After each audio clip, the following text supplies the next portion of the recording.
Chapter 1923. Yesterday, he told Du Zedong that he would go to Mount Shao today to visit his teachers, so he needed to prepare some gifts. At first, he felt strange to prepare gifts.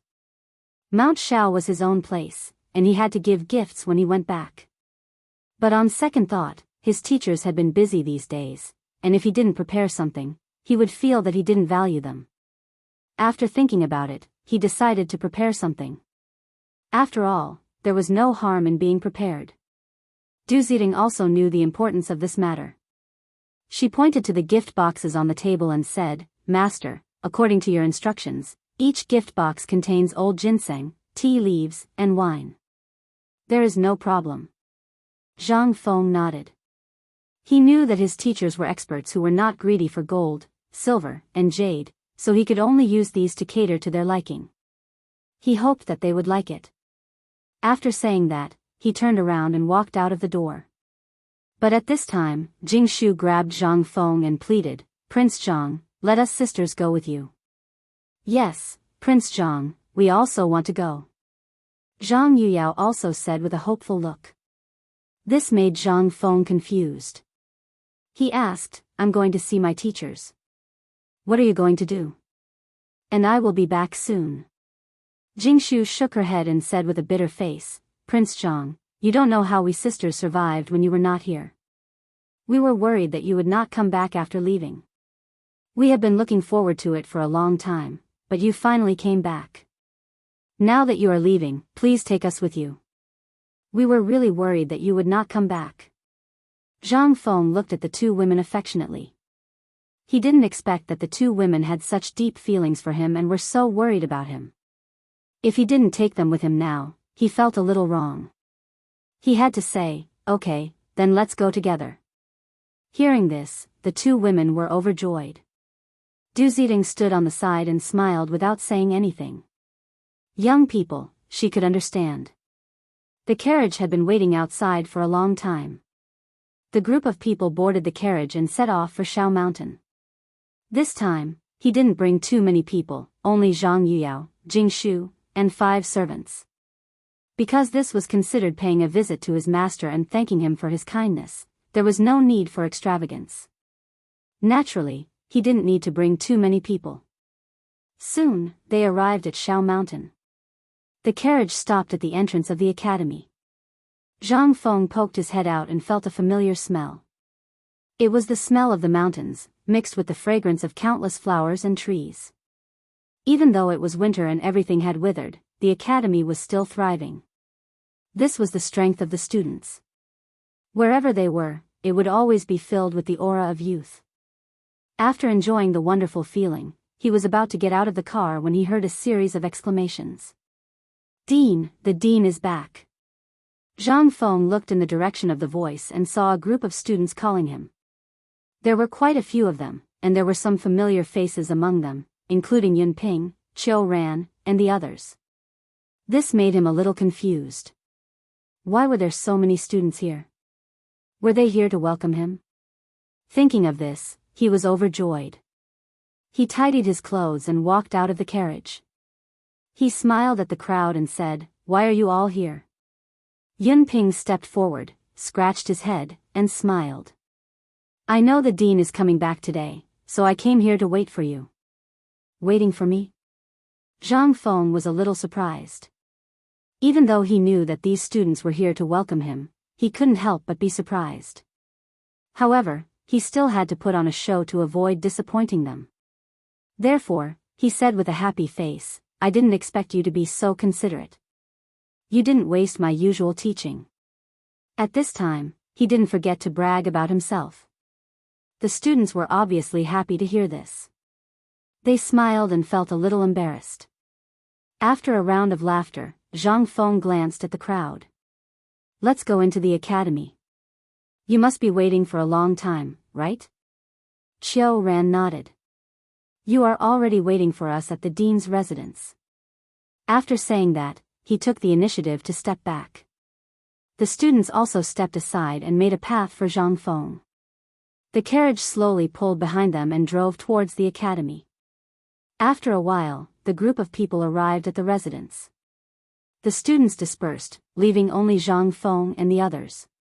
Zhang Feng helped the two women out of the carriage and walked towards the residence. As soon as he opened the door, he saw the four teachers and the old elementary scholar sitting on the stool, not saying a word. Zhang Feng greeted them with a happy face. He bowed to his teachers one by one. "Hello, teachers." He originally thought that his teachers would be very happy when he came back and then invite him to have a candlelight talk. However, something unexpected happened. Yu Shinan shot to his feet and glared at her coldly. "You still remember to come back?" Zhang Feng was stunned. He thought that his teacher would be very happy. Why was he so angry? He didn't dare to answer. He quickly looked at the other teachers, wanting to ask for help. However, the other teachers were still sitting and looking at him coldly. It was as if they took everything for granted. Even the old elementary scholar was the same. What's wrong with these teachers? Chapter 1924. Why was he angry with him? Just as he was racking his brains, the old scholar stepped forward and said with disappointment, "Where did you go this time? Be honest and explain everything clearly." Zhang Feng frowned. He probably knew why his teacher was angry. When he was about to answer, Jing Shu stood up. She bowed to the gentleman and said, "Gentlemen, Prince Zhang just came back. He is still injured. Can you let him sit down and talk?" "Injured?" Yu Shinan glanced at Zhang Feng. He was a little moved. In fact, he didn't mean to reprimand this student. In general, Feng Zi did everything well. However, this incident made them very angry. A dean of the academy actually went to the war-torn Xingzhou? Wasn't he worried about his own safety? Thinking of this, his eyes became cold again. Even if he is injured, let him stand. Why? Do you want to intercede for him? Jing Shu frowned and was a little dissatisfied. She didn't expect these gentlemen to be so strict. However, she didn't dare to refute and said, "I don't dare." Zhang Feng saw that the atmosphere was a little tense. He turned his head and glanced at the two girls. He said, "You two leave. Our teachers have something to say to me. You shouldn't stay here." Letting the two girls leave was for everyone's good. If the teacher scolded him later, it would be embarrassing. Zhang Yuyao was a little unwilling and pouted. She was very worried about Prince Zhang. Moreover, she had heard of these gentlemen's reputation. They were famous for being strict. This time, Prince Zhang would inevitably be reprimanded for doing such a thing. Jing Shu was obviously more sensible. Looking at the situation, she knew that she couldn't help much even if she stayed. She quickly pulled Zhang Yuyao and left in a hurry. Seeing the two girls leave, Zhang Feng bowed again. "Dear teachers, I know that I did something wrong this time. Please punish me." It was better to admit his mistake first than to ask. Maybe the teacher's punishment would be lighter later. However, he was wrong. The atmosphere in the arena did not ease because of his apology. Yu Shinan waved his sleeves and said coldly, "As the saying goes, a gentleman does not stand under a collapsing wall. Do you understand this principle?" Zhang Feng shuddered. He had never seen his teacher lose his temper like this. Moreover, it was directed at him. It seemed that he was really angry this time. He could only tremble as he said, replying to teacher, "This student understands. Since you know, why do you want to take the risk yourself?" Xueji stood up, pointed at Zhang Feng and scolded him, "Do you know what you're shouldering? You might not know, but today, old man will tell you." Speaking of this, he looked up at the roof and then at Zhang Feng. "You are shouldering the hopes of us old guys, the academy, and even the entire Tang dynasty. How can you put yourself in danger? What if something happens?" Zhang Feng was stunned. He did not expect his teacher to have such high expectations of him. And the academy and the entire Tang dynasty? This was a bit exaggerated, wasn't it? He could not afford it. However, in such a serious situation, he had to bow and say, "Yes, teacher. Well, I've finished my lecture. Let him tell us what happened this time." Chu Suiliang glanced at the crowd, then looked at Zhang Feng and said coldly, "Hurry up and tell us what happened this time." Zhang Feng nodded and thought for a while before he said, "The cause of this time is that I studied something that can go up to the sky. I called it a hot air balloon. Then I flew all the way to Cheng and in the hot air balloon. Originally, I did not plan to go to Xingzhou, but at that time, the hot air balloon was a little out of control, so I flew all the way to Xingzhou. Since I arrived in Xingzhou and there were Turks stationed there, I wanted to give them a blow, lest they come to the Tang dynasty and loot. This is also a temporary solution for the people of the Tang dynasty." His words were half true and half false. The main purpose was to calm down the anger of his teachers. Obviously, the effect was achieved. Yu Shinan stroked his beard and asked curiously, "Is your hot air balloon so magical? Can it really go up to the sky?" "Of course." Zhang Feng was excited and a trace of pride flashed in his eyes. "At that time, we took the hot air balloon to Xingzhou. If you are interested, you can have a try in a few days." Well, Yu Shinan's eyes lit up. "We can have a try, too." As soon as he finished speaking, he felt something was wrong. It seemed that he had been fooled by this guy.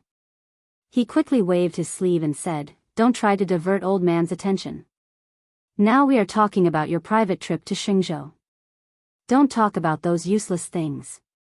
Seeing that his purpose had been achieved, Zhang Feng did not care. He nodded and said, "Yes, you can reprimand me. I know that I have sinned deeply this time. No matter what punishment you give me, I am willing to accept it." He knew that his teachers were just angry that he went to Xingzhou. As long as he took the initiative to admit his mistake, he believed that his teachers would not be too angry. Chapter 1925. Sure enough, this method seemed to be effective. Yu Shinan waved his sleeves, not knowing what to say. He sat on the side and angrily drank his tea. The old scholar stared at Zhang Feng and said earnestly, "Feng Zi, we are not angry at you for tinkering with these strange things. We are angry at you for putting yourself in danger. Even if you want to serve the country, can't you let someone else do it? Why do you have to go yourself? You should know that the son of a rich family should not sit under the eaves." Zhang Feng hurriedly bowed and said with a sincere face, "What the teachers say is reasonable. This student will keep it in mind and will not do it again in the future." Only then did everyone nod in satisfaction. Chu Suiliang stroked his beard, "Since you already know, then we will not say anything more. You are still injured, so rest well." After saying this, he turned and left. Everyone saw that Chu Suiliang had left and did not stay any longer, so they all left. But when they left, they all gave Zhang Feng a meaningful look that was hard to understand. Zhang Feng was the only one left in the room. He lowered his eyebrows and glanced around. Seeing that his teachers had all left, he slowly got up. But at this moment, the door was pushed open again. Zhang Feng was so scared that he hurriedly bowed and said respectfully, "Teachers, do you have any other orders?" A voice came from in front of him, "Prince Zhang, it's us." Zhang Feng could not help but be surprised. This voice did not belong to his teachers. He could not help but be curious. He raised his head and saw that it was Jing Shu and Zhang Yuyao. He said unhappily, "So it's you two girls. What are you doing here?" Zhang Yuyao chuckled. "I didn't know young Master Zhang was so afraid of you gentlemen." Zhang Feng rolled his eyes at Zhang Yuyao and casually found a stool to sit down. "I'm not afraid. I'm just showing my respect. I owe my master a great debt of gratitude. This time, I've angered them. It's only right for them to scold me. Prince Zhang is right." Jing Shu smiled and went forward to pour a cup of tea for Zhang Feng. "Sirs, you are doing this for the good of young master." Upon hearing this, Zhang Feng's face turned a little ugly. The words that his teachers had just reprimanded him were still ringing in his ears. Hence, he waved his hand and said, "It's nothing. You guys go back to your residence first. I want to be alone." "Oh," Jing Shu nodded. She could tell that Prince Zhang was not in a good mood, so she pulled Zhang Yuyao back to their residence. As for Zhang Feng, he took out a cigarette from his waist and slowly lit it, savoring this lonely life. At the same time, in the imperial study, Li Shimin sat on the dragon throne with a cigarette in his hand.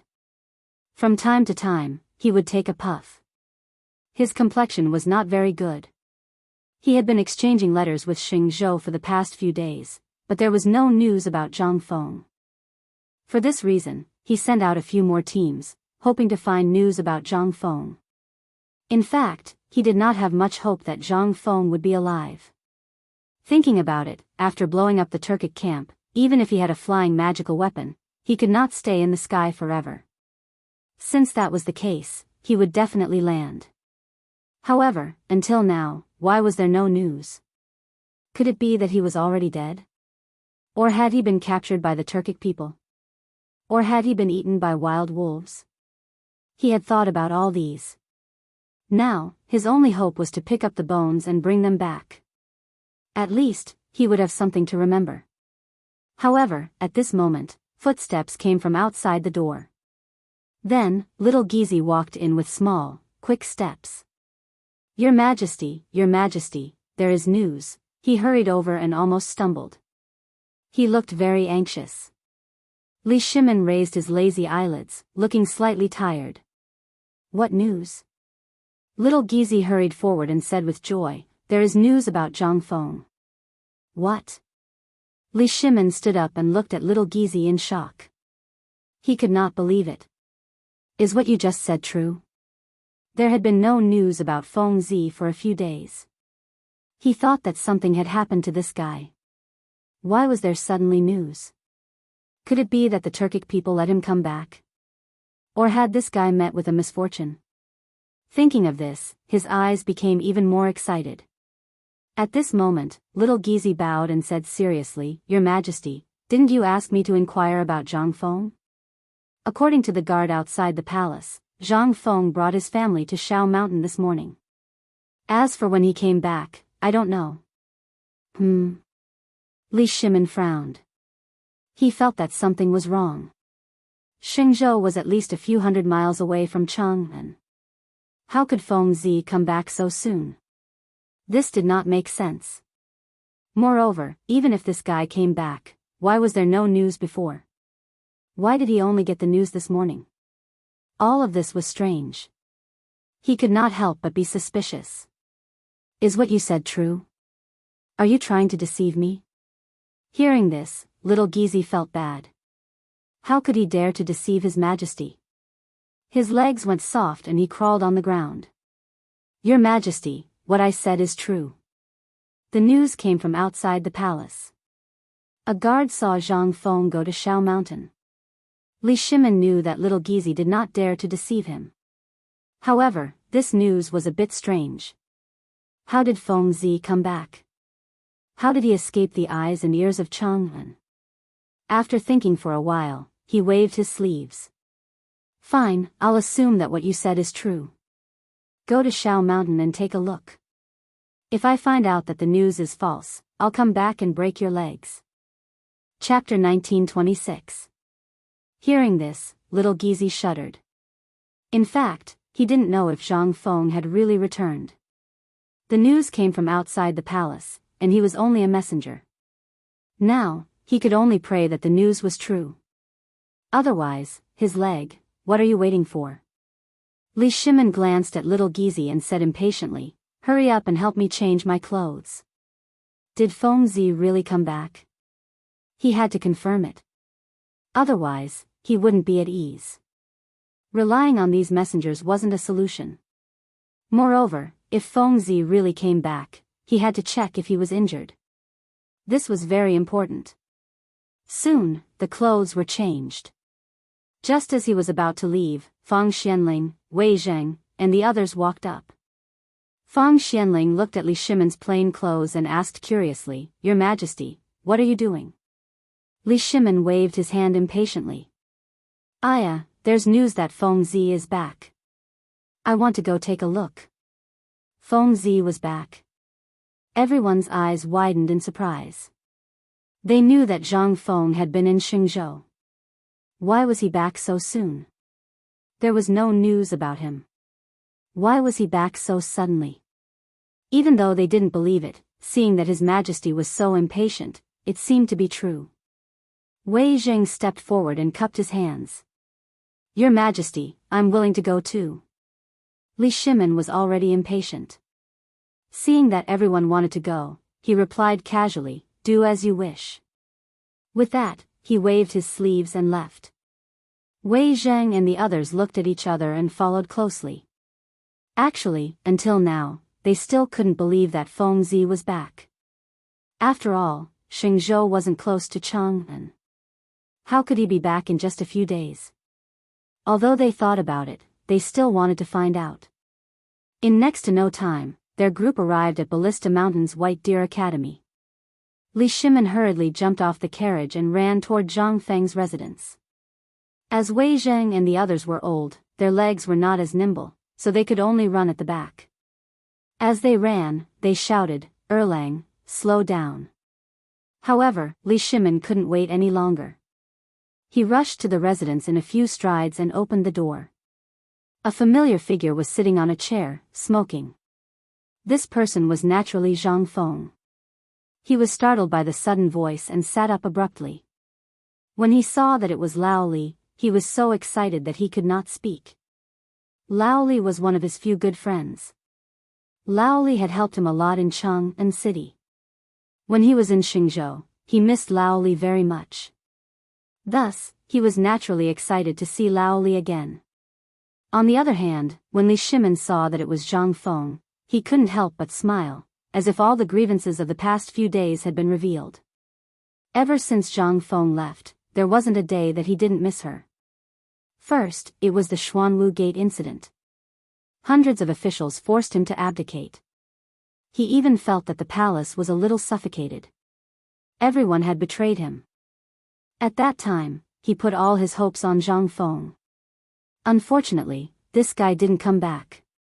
However, it didn't matter. Later, there was also good news. The Turkic camp was bombed. Xieli and Tuli were injured. They all retreated to the grassland. Only then did the officials stop talking. Otherwise, he didn't know how these guys would slander him. This was all thanks to Feng Zi. Thinking of this, he strode forward and gave Zhang Feng a bear hug. He said with emotion, Feng Zi, you're finally back. It's good that you're back. Hee, I didn't know that you missed me so much. Zhang Feng patted Li Shimin's shoulder and then stepped back. He looked at Li Shimin with joy. How have you been these days when I wasn't here? Li Shimin patted Zhang Feng's shoulder and smiled. I'm fine. How about you? When did you come back? Why didn't anyone find out? He naturally wouldn't take the initiative to tell Feng Zi about what happened in the palace. After all, it wasn't something to be proud of. I came back yesterday. Zhang Feng smiled as if he thought of something happy. As for why I didn't find out, it's because I have a unique skill. As soon as he finished speaking, Fang Xianling and others rushed in. When they saw that it was really Zhang Feng, they were so excited that they couldn't speak. They were also very worried about Feng Zi. After all, they had been friends for so long. At that time, they all thought that this guy died in Xingzhou. They didn't expect that he was still alive and standing in front of them. How could they not be happy? In fact, the happiest one was Xiao Gizi. Just now, when he passed the news of Zhang Feng's return to His Majesty was still doubtful. Now that it was true, His Majesty could hug his leg, right? Zhang Feng, this brat, is usually not much, but now he has become our family's savior? Thinking about it, comparisons were odious. Zhang Feng didn't know this. Seeing that everyone was stunned, he couldn't help but ask, what? Don't you recognize me? This voice broke the silence in the room and interrupted everyone's thoughts. Wei Zheng stepped forward and looked at Zhang Feng. Not simple, not simple. From Chang'an to Xingzhou, and then from Xingzhou back to Chang'an. Boy, how did you do it? Chapter 1927. To be honest, he was very curious about this. Although he knew that Feng Zi had made something that could fly up into the sky, no one had seen it before and no one knew about it. He was not the only one who was curious. Everyone present was curious as well. Li Shimin was also curious and asked, Feng Zi, what's going on? Tell us. Hee, don't rush. Zhang Feng chuckled and waved for everyone to sit down. Sit down first. I'll get the canteen to prepare some dishes. We'll talk while eating. Upon hearing this, Li Shimin swallowed his saliva and felt his taste buds begin to bloom. He had not been able to eat or sleep well in the past few days in the palace. Now that Feng Zi was back, he felt a little better. It would be great if he could freeload off the academy's delicacies. Thus, he said, okay, let's talk while eating. Zhang Feng was naturally happy. He turned and waved at the door to ask someone to prepare the dishes. Not long after, a few students came up with braised meat, roasted chicken, and other things. They placed everything neatly on the table, turned around, and left. Zhang Feng waved to everyone and smiled. Come, sit down. Don't be shy. Li Shimin smiled faintly and sat down near Zhang Feng. Old Wei, Old Feng, why aren't you sitting? Zhang Feng saw that Wei Zheng and the others had not sat down and asked subconsciously. Wei Zheng and the others looked expectantly at the food and wine, and then at Li Shimin.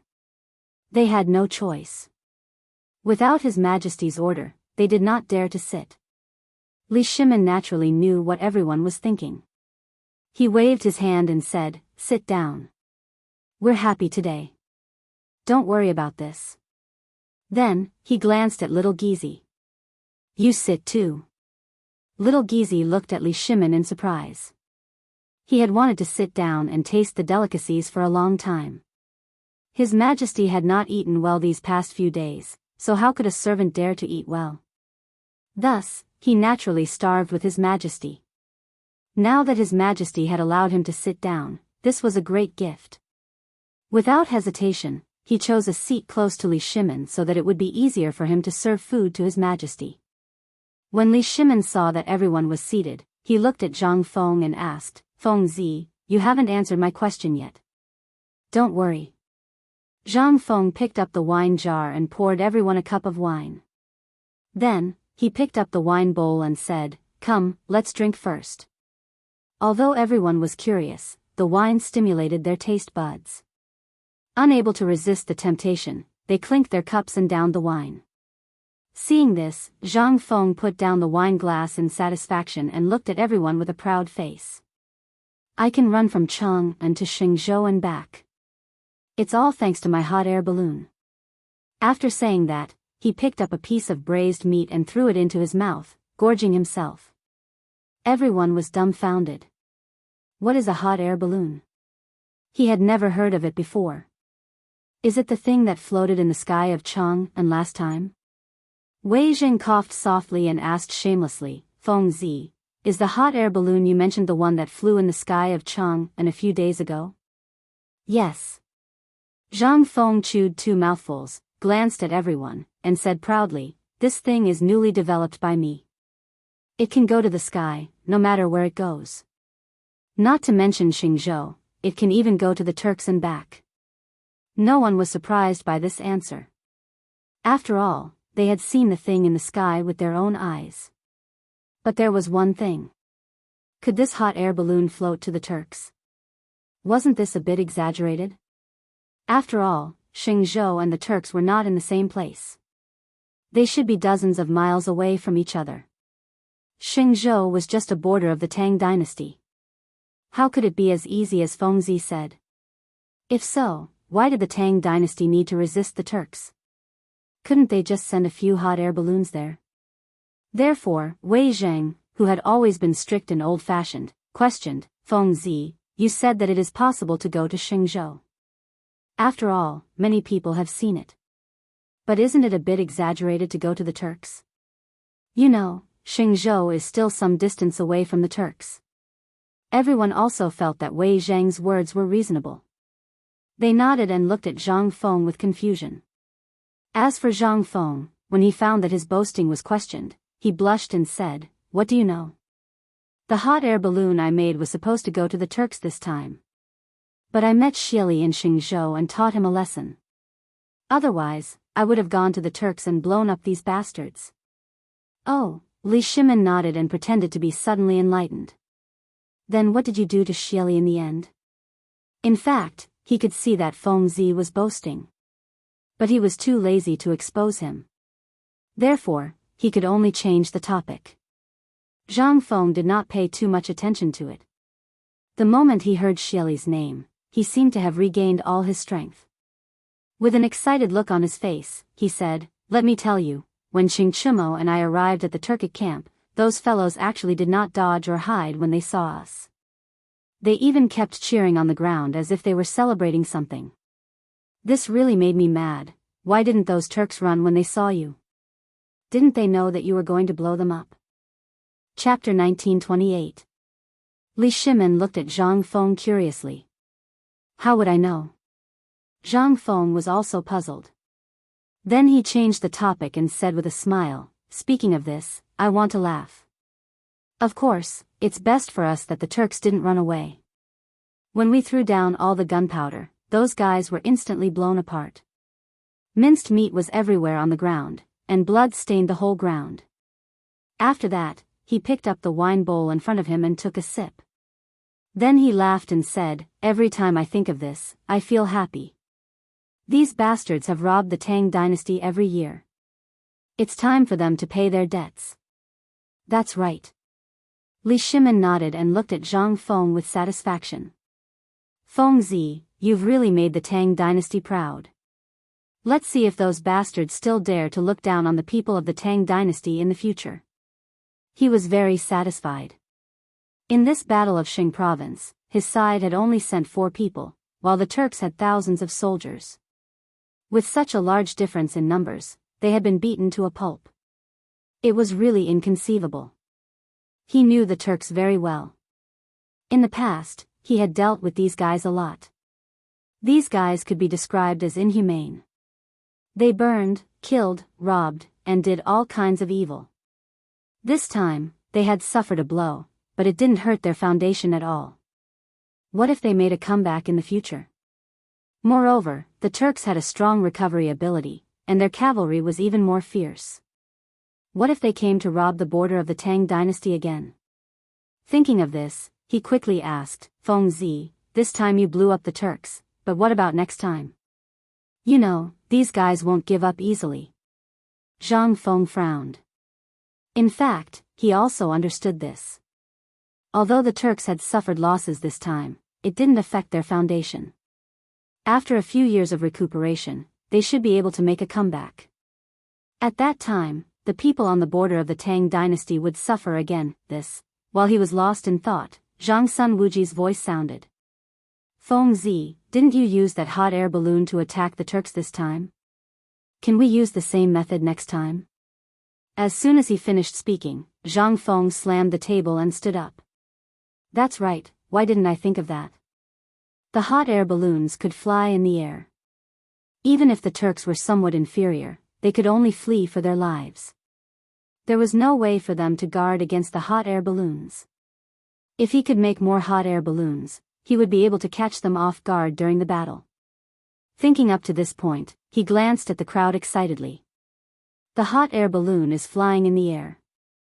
Even if the Turks see it, they won't be able to guard against it.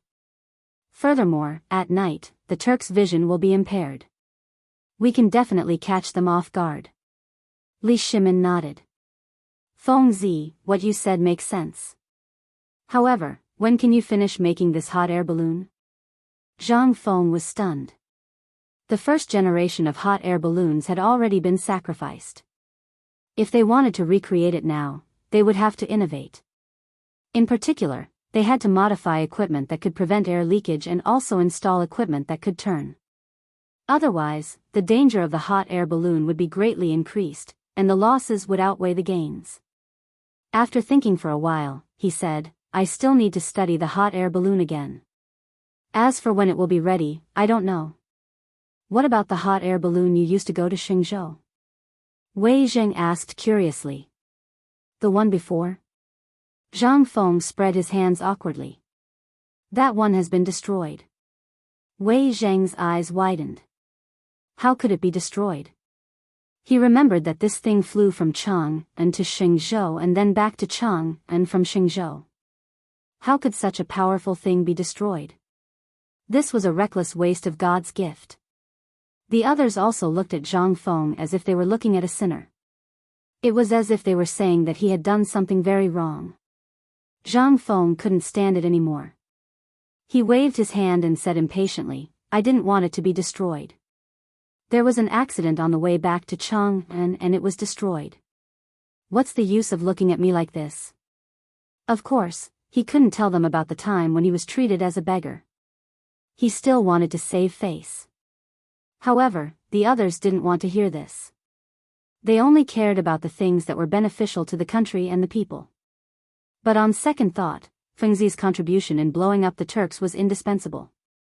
So, they fell silent. Zhang Feng saw that the atmosphere was a little awkward. He laughed and said, "By the way, I blew up the Turks this time.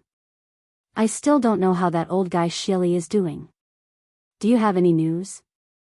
Upon hearing this, Li Shimon's interest was piqued. Shili could be regarded as his mortal enemy. When he was in the Sui dynasty, this guy burned, killed, and looted at the border. He once led the army to fight, but in the end, nothing was done. After ascending the throne, Shili went from bad to worse, constantly harassing the people at the border. He had always wanted to get rid of this guy, but he didn't have the chance. It was Fengzi who helped him vent his anger. Thinking of this, he picked up the wine bowl and drank it. Then, he looked at Zhang Feng. "This time, I have to thank you." After the battle in Xingzhou, according to the news from the Turks, Shili lost an arm and Tuli was seriously injured. So powerful? Zhang Feng opened his eyes wide. He couldn't believe it. Chapter 1929. When he threw the explosives, he threw them at places with many people. He didn't care about Shili at all. He didn't expect Shili to be blown up like this and even lose an arm. In that case, Shili wouldn't be able to ride a horse. Maybe he would even lose his position as Khan. But Tuli was lucky. He was only seriously injured. What a pity. Thinking, he said, "How's the Turks' headquarters?" Li Shimin poured a full cup of wine for Zhang Feng. He continued, "Ever since Shili and Tuli were injured, the Tuju's headquarters had different degrees of internal strife. Not a few aristocrats wanted to replace Shili. This is a good thing." Zhang Feng slapped the table. He was a little excited because he knew this was a good opportunity. The Tang dynasty should send people to rope them in. Maybe we can pull the Turks into the Tang dynasty. You know, the Turks exist in tribal form. Every tribe has its king. Li Shimin rolled his eyes at Zhang Feng, thinking that this guy's thinking was a little simple. The imperial court naturally knows this. But this internal strife was quelled by Shili's subordinates not long after. The Tang dynasty's emissaries didn't go in at all. So that's how it is. Zhang Feng suddenly understood. Although the Turks had suffered losses this time, they were not pushovers. It would not be easy to eradicate them. Thus, he continued, "Although there is no chance this time, since they had internal strife, I believe that it will happen again soon. The next time will be a good opportunity." Everyone nodded, thinking that Zhang Feng's words were reasonable. The Turks were originally war-hungry and murderous. They had a wild nature in their bones. Every tribe was separated. They had their own kings and beliefs. Even the largest tribe, Shili, was the same.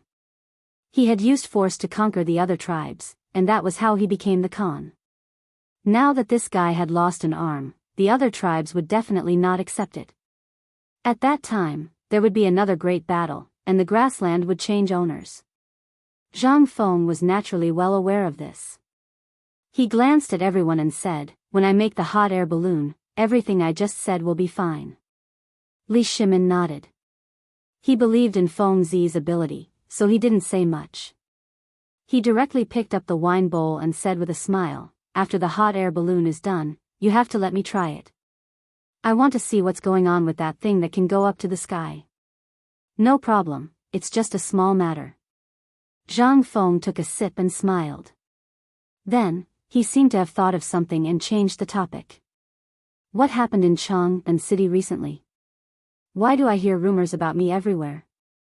Li Shimin put down his wine bowl and let out a long sigh. Isn't this all your fault?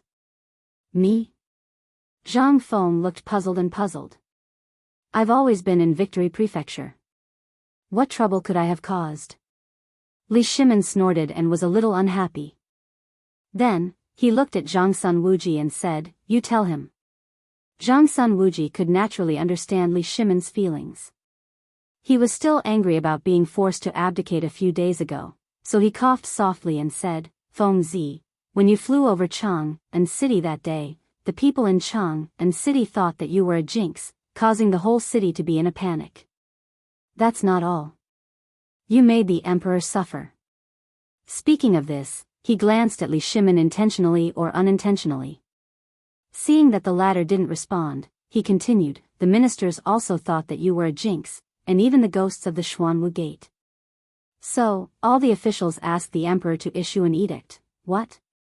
Zhang Feng exclaimed and widened his eyes. This has nothing to do with me. At that time, I just wanted to go to Victory Prefecture to blow up those Turkic bastards. Now, the best way was to clear himself of suspicion so that Li Er wouldn't suspect him.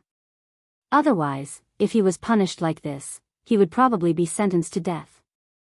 However, the others didn't think so, because they were the culprits who forced the emperor to abdicate. The real master hadn't said anything yet. Not only that, they even looked down on Zhang Feng.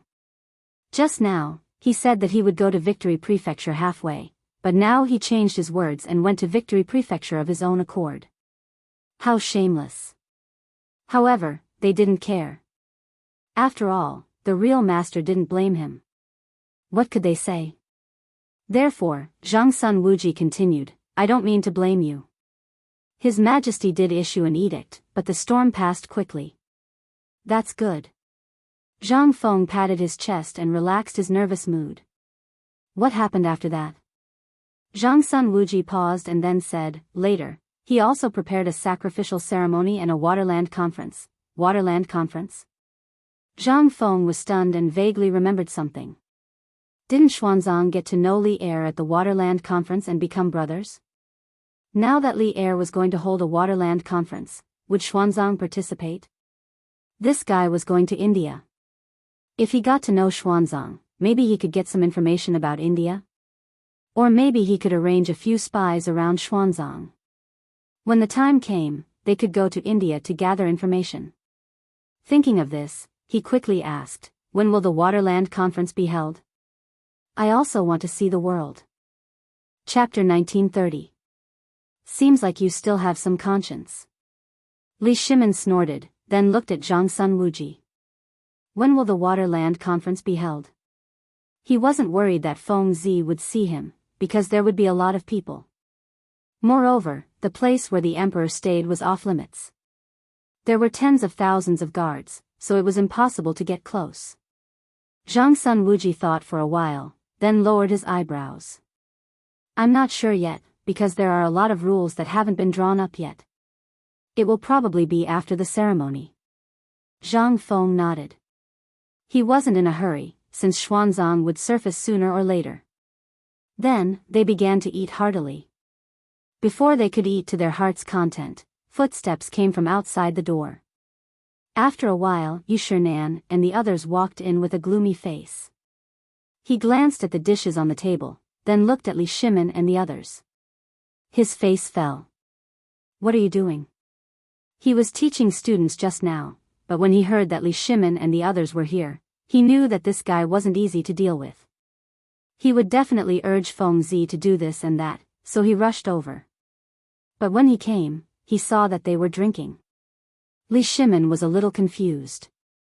He wanted to catch up with Feng Zi, but he didn't expect old Yu to rush in. He could only smile and say, Mr. Bosher is too polite. We heard that Feng Zi is back, so we specially came to catch up with Feng Zi. Catch up? Yu Shinan glanced at the dishes on the table and snorted. Why are you drinking? Li Shimin looked a little embarrassed. He didn't know how to answer Yu Shernan's question. Zhang Feng saw this and quickly smiled. Teacher, Laoli just saw that I haven't seen him in a long time, so he came to see me. Drinking some wine is fine. Fine. Yu Shernan looked at Zhang Feng and said with disappointment, didn't you say you were injured? Are you sure it's fine? Feng Zi, are you injured? Li Shimin was a little surprised. He didn't know about this.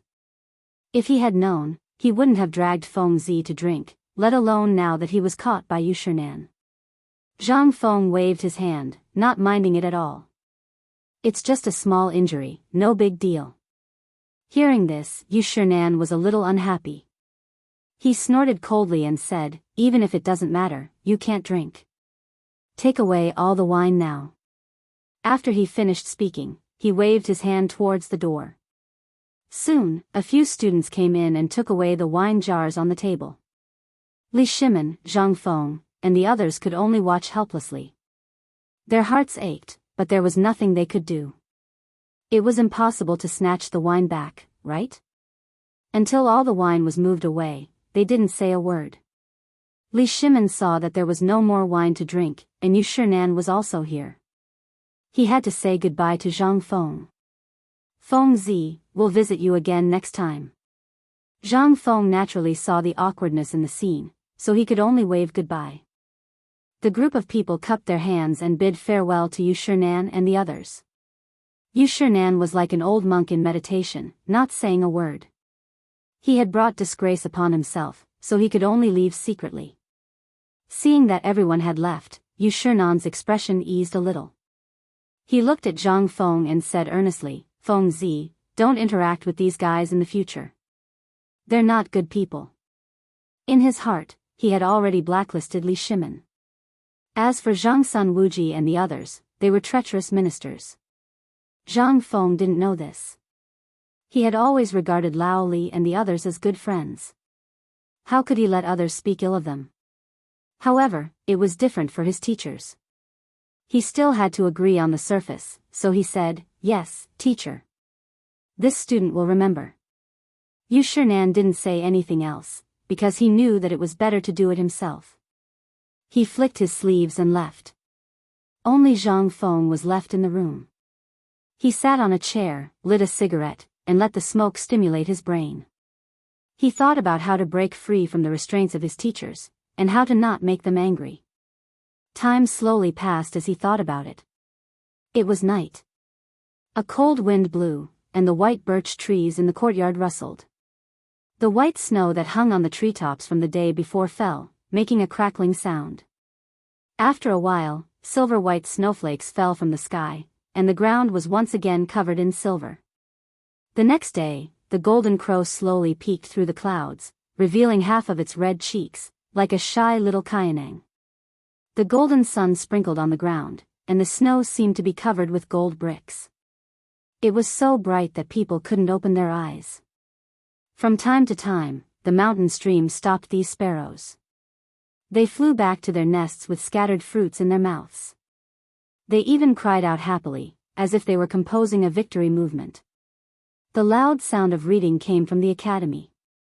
The morning reading had begun. This was the most precious time of the day. Zhang Feng was also woken up by the students on time. He washed up, ate breakfast, and went to the classroom to check on the students' homework. He didn't need to do this. With the teachers around, they could all do it. However, when he returned, the teachers said that he couldn't be lazy and asked him to continue his inspection. This couldn't be helped.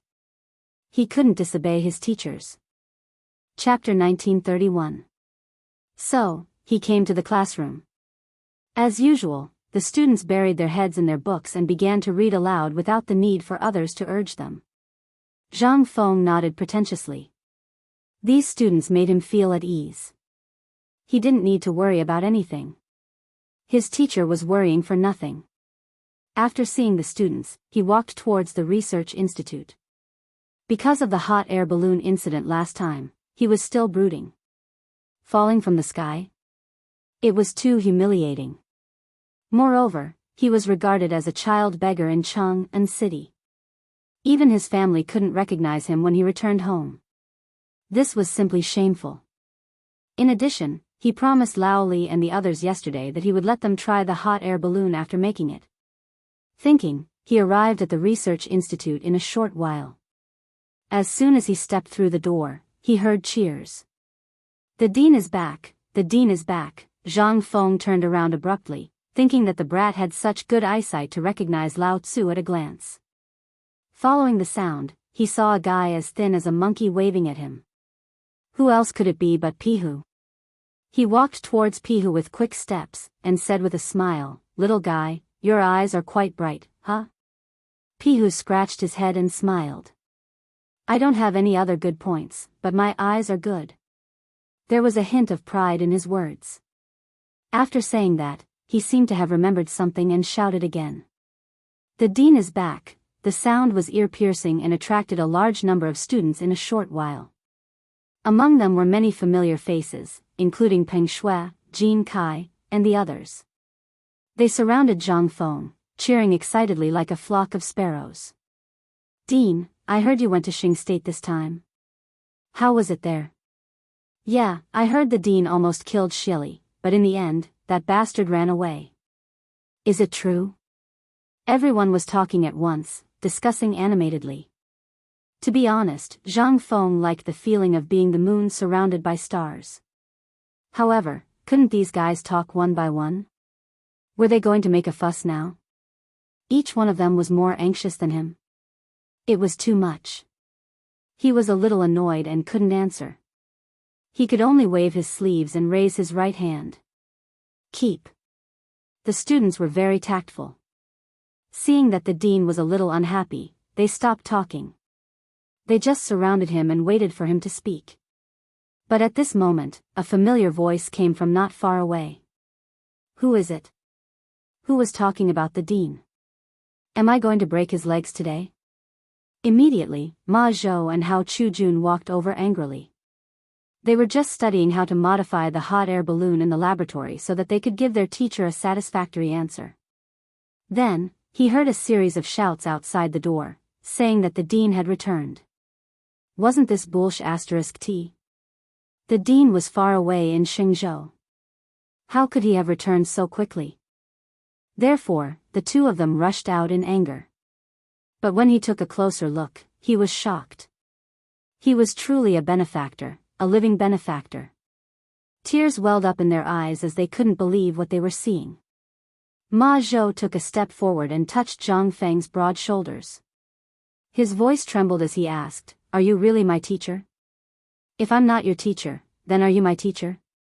Zhang Feng scolded with a smile. He could understand how these two fellows felt. Just like old Du, they were excited. The facts proved that it was true. Hao Chujun looked at Zhang Feng excitedly and said with a smile, "Benefactor, when did you come back? Why didn't you inform us?" "I just came back yesterday." Zhang Feng laughed and tried to cover up the embarrassment. Then he said, "Let's not talk about this.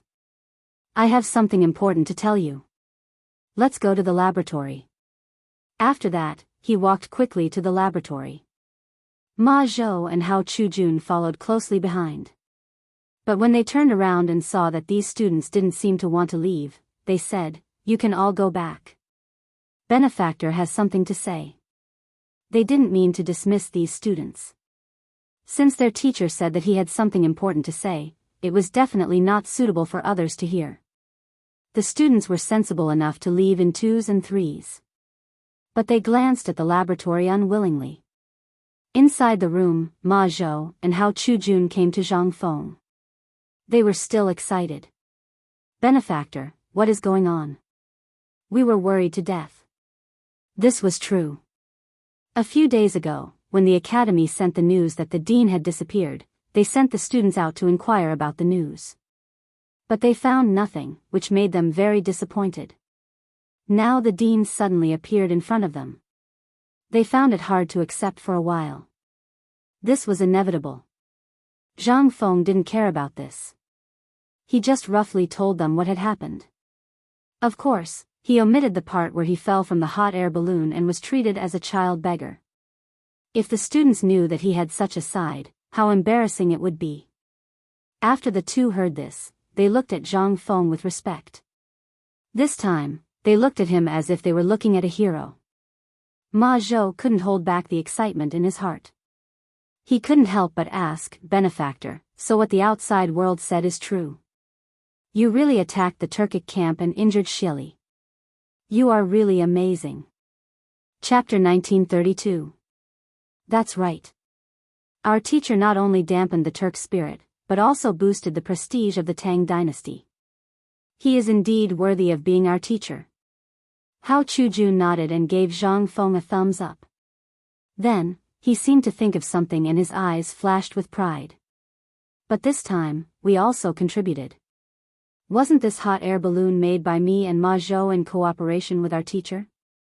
In fact, Zhang Feng was quite pleased with their words at the beginning. After all, they were praising him. There was nothing wrong with it. However, when he heard the latter part, he felt something was wrong. This guy seemed to be asking for credit. What hot air balloon was made by you and Lao Tzu? I was the one who did it. You guys were just helping me out from the side. But now, it's all thanks to you. Not only that, when the hot air balloon was mentioned, he remembered the embarrassing incident of being treated as a child beggar in Chang'an. Now, these two guys actually had the face to ask for credit. He frowned and pulled a long face. You two brats, now you have the face to talk about the hot air balloon in front of me? Don't you know that the hot air balloon? At this point, he realized something was wrong and quickly changed the topic. Humph, the hot air balloon is not good to begin with. You still have the face to talk about it? Hearing this, Ma Zhou and Hao Chujun were a little confused. Their teacher clearly took the hot air balloon to Xingzhou. Why did he turn around and say that the hot air balloon was not good? This was a classic example of not admitting it after putting on his pants. However, they did not dare to say this, especially Ma Zhou. He was timid and had already retreated to the side. Hao Chujun chuckled and scratched his head. Teacher, how can you blame us for this? Zhang Feng was unhappy when he heard this. How can I not blame you? You don't know how to study it properly and only idle around. Teacher, enough. Zhang Feng stopped in time and glanced at the two. Let's not talk about this. Prepare the materials. We will start to improve the hot air balloon. Ma Zhou and Hao Chujun were a little confused, but they still nodded and went to prepare the materials. At the same time, in Zhang Mansion. When Qing Chumo and the others woke up, they discovered a problem. Zhang Feng had disappeared. Motherf asterisk Ker, this brat couldn't have slipped away, right? Don't want to take responsibility? His injuries were all caused by this fellow.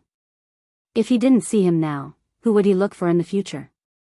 Moreover, they had worked together to blow up the Turkic camp. No matter how you looked at it, they would be rewarded when the time came. They had already decided to go to the battlefield, and back then, Feng Zi had promised them heavy armor. He wanted to give the insect light cavalry and turn Wei Zi into an assassin. Now that this brat had slipped away, who was he going to find to fulfill his promise? Thinking of this, they couldn't help but vent their anger. She rushed out of the guest room and wanted to settle accounts with Zhang Feng. At this moment, they bumped into Du Zidong. Qing Chumo knew that this was the Zhang family's lackey, so he grabbed Du Zidong's neck with one hand and said fiercely, Du, where did Feng Zi go? Du Zidong was a little confused. Wasn't everything fine yesterday? Why was this group of people so ferocious today? Did old master owe them money? Or did he offend them? If that was the case, then he couldn't reveal old master's whereabouts. Thinking of this, he patted Qing Chumo's shoulder and said earnestly, did old master owe you money? I'll give it to you. Don't be so impatient, let the old man down first. After saying this, he moved his legs and was about to break free from Qing Chumo's grip. Qing Chumo increased his strength and didn't allow him to break free. He shouted, old man, don't be so sarcastic with Lao Tzu. Feng Zi doesn't owe us money, but this fellow is even more despicable than that. Hurry up and tell me, where is he? Yes, hurry up and tell me. Du Go and Zhang Sun Chong were like foxes borrowing the tiger's might to intimidate others. They were very arrogant. Du Ziding originally thought that it was just a small amount of money, but it seemed like it wasn't. Looking at these people's fierce expressions, Old Master must have offended them. He had never seen such a scene before. Usually, everyone was respectful when they saw him. Now that he met these people, if he had known, he wouldn't have let Old Master bring them back. What the hell? Although he was cursing in his heart, he was already scared stiff. His face was pale as he said with a trembling voice, Masters, how would I know where Old Master went? If I offended you in the past, please forgive me. Just treat it as a fart, okay? These people still hadn't said what they wanted from Old Master. What if they wanted to harm Old Master? He couldn't say it even if he was beaten to death. You won't say it? Ching Chumo frowned and was somewhat dissatisfied. He increased the strength of his hand. If you don't say it, Lao Tzu will beat the shit out of you. Let's see if you can still be so stubborn then. After saying this, he raised his huge right palm and swung it. Du Ziding only felt his vision go black. A palm leaf fan-like palm swung over. Chapter 1933. Slap. The slap was crisp and clear. Du Ziding saw stars in front of his eyes. Before he could react, his thin and weak body fell to the ground. He felt that his old waist was about to break. Then, he screamed like a pig being slaughtered. This scream quickly attracted a group of servants. They knew that it was the housekeeper's voice and rushed over with weapons in their hands. However, would Ching Chumo let Du Ziding off so easily? He hadn't achieved his goal yet. He strode in front of Du Ziding and grabbed him again. He shouted, hurry up and speak. Du Ziding felt a sweetness in his throat. It was as if something was moving in his mouth. He stuck his tongue out and saw a tooth fall out. He was shocked. My tooth. Ching Chumo didn't have the time to care about this. He continued to shout, I'm asking you a question. Where did Feng Zi go? Du Ziding was really scared this time. He originally thought that he could solve this problem with money. How did it end up like this? If he had known, he would have said it earlier. Master was so smart. He shouldn't be in trouble. He thought for a moment and his body trembled. Master went to Shao Mountain. Shao Mountain? Ching Chumo frowned. He turned around and glanced at Zhang Sun and Du Ziding. He then looked at Du Ziding and said coldly, You're not lying to us, right? I wouldn't dare. Du Ziding shook his head. Blood flowed down the corner of his mouth. Ching Chumo turned around and gave Zhang Sun and Du Ziding a look. Then, he let go of Du Ziding and ran out. The poor Du Ziding staggered. If it wasn't for the servants supporting him, he would have fallen to the ground. On the other hand, Ching Chumo and the others bought a few horses and rushed to Shao Mountain. They first went to White Deer College. However, they didn't find any trace of Zhang Feng. This made them furious. They thought that the old fox Du Ziding had lied to them. It wasn't until they heard a group of people talking about the dean going to the research institute that they understood. Wasn't the dean Feng Zi? He went to the research institute?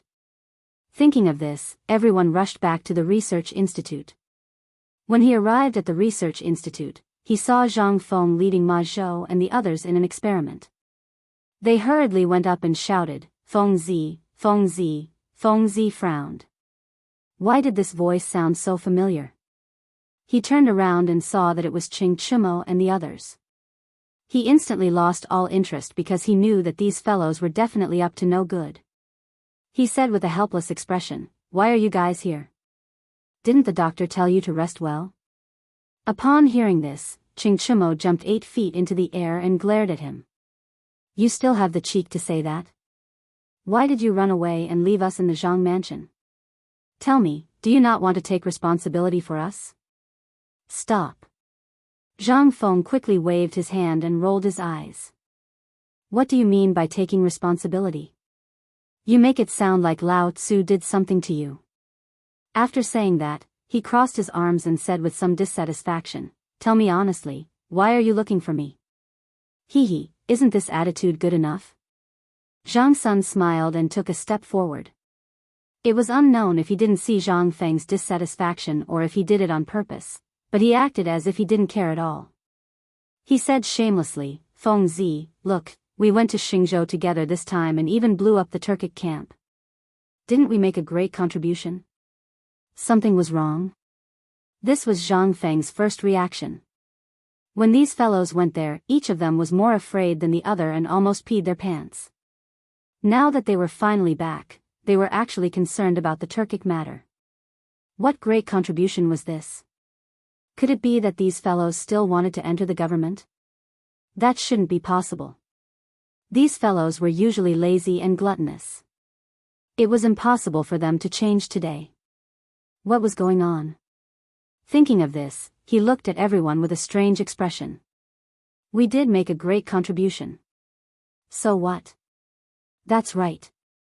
Dugo clapped his hands and said excitedly, Feng Zi, do you still remember the promise you made to us in the past? Promise? Zhang Feng frowned and didn't understand. What promise did he make to these fellows in the past? He couldn't help but ask, what promise? Did you guys eat the wrong medicine? Are you trying to go back on your words? Qing Chimo grabbed Zhang Feng and stared at him. Did you forget that you want to turn me into a heavy cavalry? Heavy cavalry? Zhang Feng's eyes turned. His memory was a little fuzzy. He seemed to have said it before. It seemed that he didn't just promise Qing Chimo, he also promised Buggy to turn him into a light cavalry. That's right, there was also Wei Zi. He wanted to turn this fellow into an assassin. Thinking of this, he smiled and pushed away Qing Chimo's hand. I thought it was something else. Isn't it just this? Then when are you going to fulfill your promise? Give me the heavy cavalry. Qing Chimo was excited. He pulled Zhang Feng's hand and said with a smile, now that I have made a great contribution, it is the best time to go to the military camp. Zhang Feng didn't reply. Instead, he put his hands behind his back and looked at the sky. He seemed to be deep in thought and occasionally stole glances behind him. It wasn't that he didn't want to give it, but that he couldn't. Now that the forging workshop was making guns, where would he have the time to make these things? Chapter 1934. Moreover, even if it was made, these guys would definitely squander it all in a few days. This price was a bit too high. Now that he thought about it, why did he have to promise this? His mouth was really cheap. However, at this moment, Qing Chimo's urging voice came from behind, Feng Zi, why are you dawdling? Are you thinking of going back on your word? Who the F***ck is going back on his word? Zhang Feng suddenly turned around and stared at everyone. Is Lao Tzu such a person? Really? You're not. Then who is? Qing Chimo was a bit unconvinced and pouted. You, Zhang Feng was about to curse. Zhang Sunchong, who was standing at the side, hurriedly stepped forward and grabbed him. He said fawningly, Feng Zi, Iron Bull is like this. It's not like you don't know. Why don't you just give us the things? After saying that, he saw that Zhang Feng's expression was not right and added, Feng Zi, don't tell me you don't have it? Who the F***ck doesn't have it? Zhang Feng frowned and was very dissatisfied. They actually looked down on Lao Tzu and even wanted to make Lao Tzu lose points in front of the students. How could this be?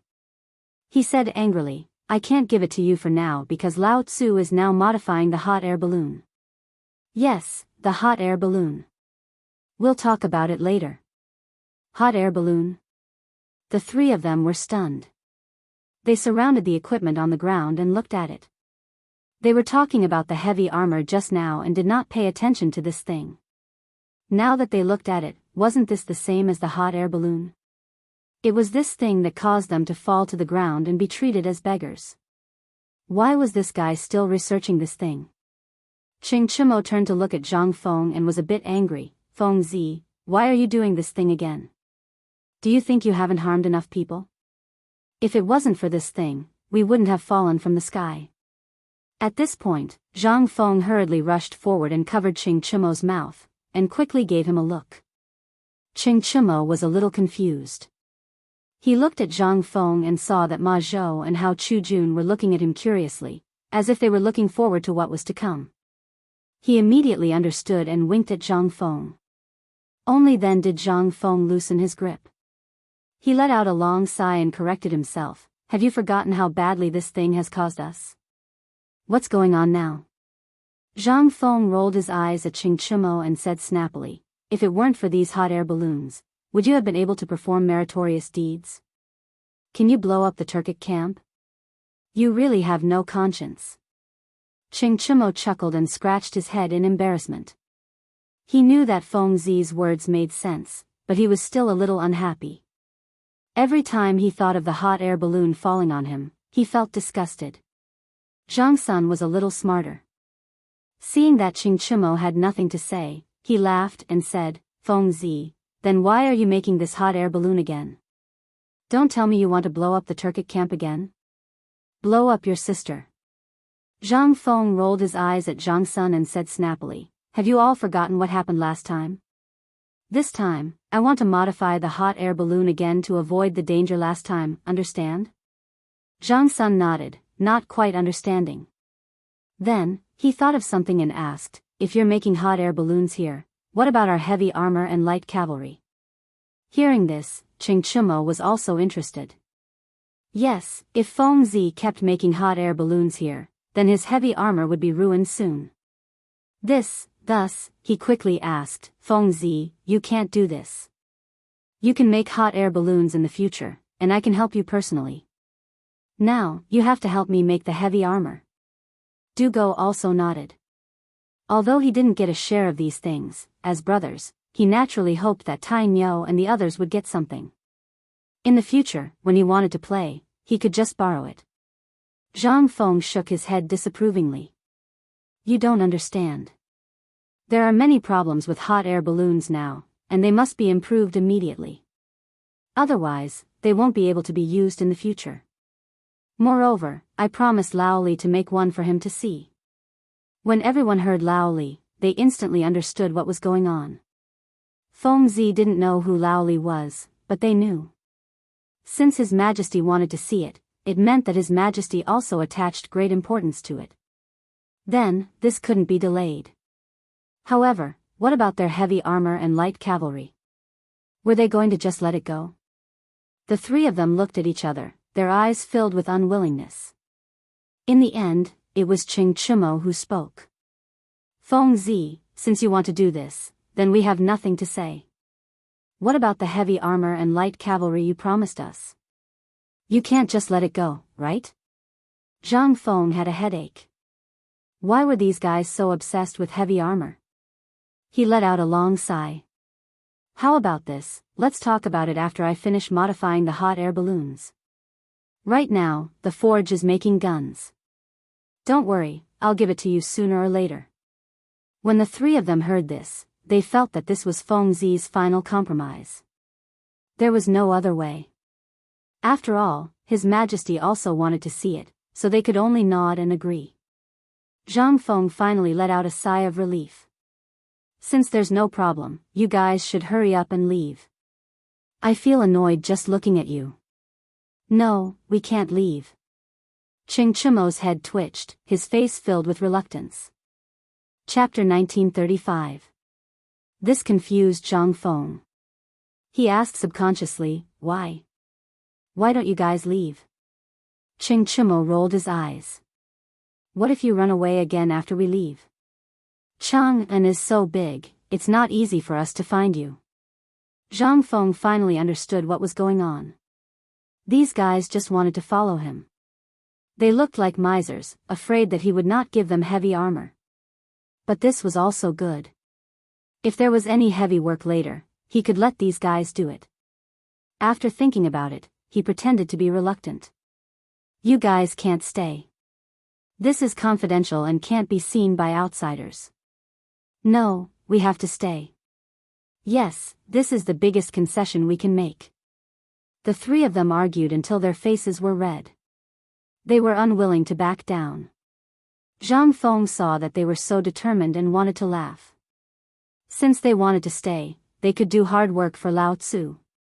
He coughed lightly and said with a serious face, "Since you guys want to stay, you can help us later. Don't be lazy." "No problem." Ching Chimo waved his hand, indicating that there was no problem. Then, he ran to Ma Zhou. "Xiao Ma, what do you need me to help with?" Seeing that Ching Chimo had gone to help, Zhang Sun Chong and Zhang Sun Chong did not want to stay any longer, so they quickly went to help. Ma Zhou and Hao Chu Jun were a little confused. They were doing a good job. Why would they need help? They looked to their mentor for help. Zhang Feng waved his hand and smiled. "Taimyo, you guys go up." Actually, they were already prepared just now. It was almost the same as before. They just tied up the seal a little tighter. This experiment was to see what the problem was with their own eyes. Originally, he was prepared to go up. Since these three guys were here, he naturally had to go up and sacrifice himself for science. However, Ching Chimo obviously did not think so. He thought that he was just going to help. He did not expect to go up. This time, he was furious. He stepped back. "Feng Zi, are you trying to kill me? Don't you know how dangerous this thing is? Didn't you say you wanted to help?" Zhang Feng revealed a malicious smile, then glanced at Zhang Sun, Chong, and the others. "Besides, you're not the only one going up. There are these two guys as well." "And us?" Zhang Sun and Du Go stared at each other. They still remembered the scene outside Chang'an City. That was an incomparably miserable time, falling from the sky. They did not want to experience that feeling a second time. Therefore, he hurriedly waved his hand. "Fengzi, we're not going. You know that our backs haven't recovered yet. You're sending us to our deaths." "Don't worry." Zhang Feng smiled. "I've improved the hot air balloon this time. There won't be any problems. If there really is a problem, I'll be waiting for you down there." Zhang Sun frowned in disbelief. Moreover, Feng Zi's smile did not seem to have any good intentions. He had just been thrown to the ground, and the shadow in his heart had not yet passed. How could he dare to go up again? He immediately refused. "No, I'm not going." Zhang Feng's face darkened. Then, he glanced at Ching Chimo and the others. "You're not going either?" Ching Chimo smiled awkwardly. He did not want to go, but he did not want to give Feng Zi face. So, he said, "Feng Zi, it's not that we don't want to go, but this thing of yours is too dangerous, enough." Zhang Feng waved his hand and interrupted Ching Chimo. He was a little dissatisfied. "You guys, when you came to me to ask for benefits, each one of you said nice things. Now that I'm letting you go, you're dragging me down. What, you don't want heavy armor and light cavalry?" "Heavy armor?" Ching Chimo instantly became spirited. But when he looked at the hot air balloon, he could not help but feel afraid. However, heavy armor and falling once were more important. Obviously, heavy armor. After thinking for a while, he made up his mind. However, there was still some concern in his heart. He could not help but ask, "Fengzi, is this thing really not dangerous?" Seeing that Ching Chimo seemed to have changed his mind, Zhang Feng put on a smile. "Of course it's not a problem. Do you think I'm a vegetarian? Last time was just an accident.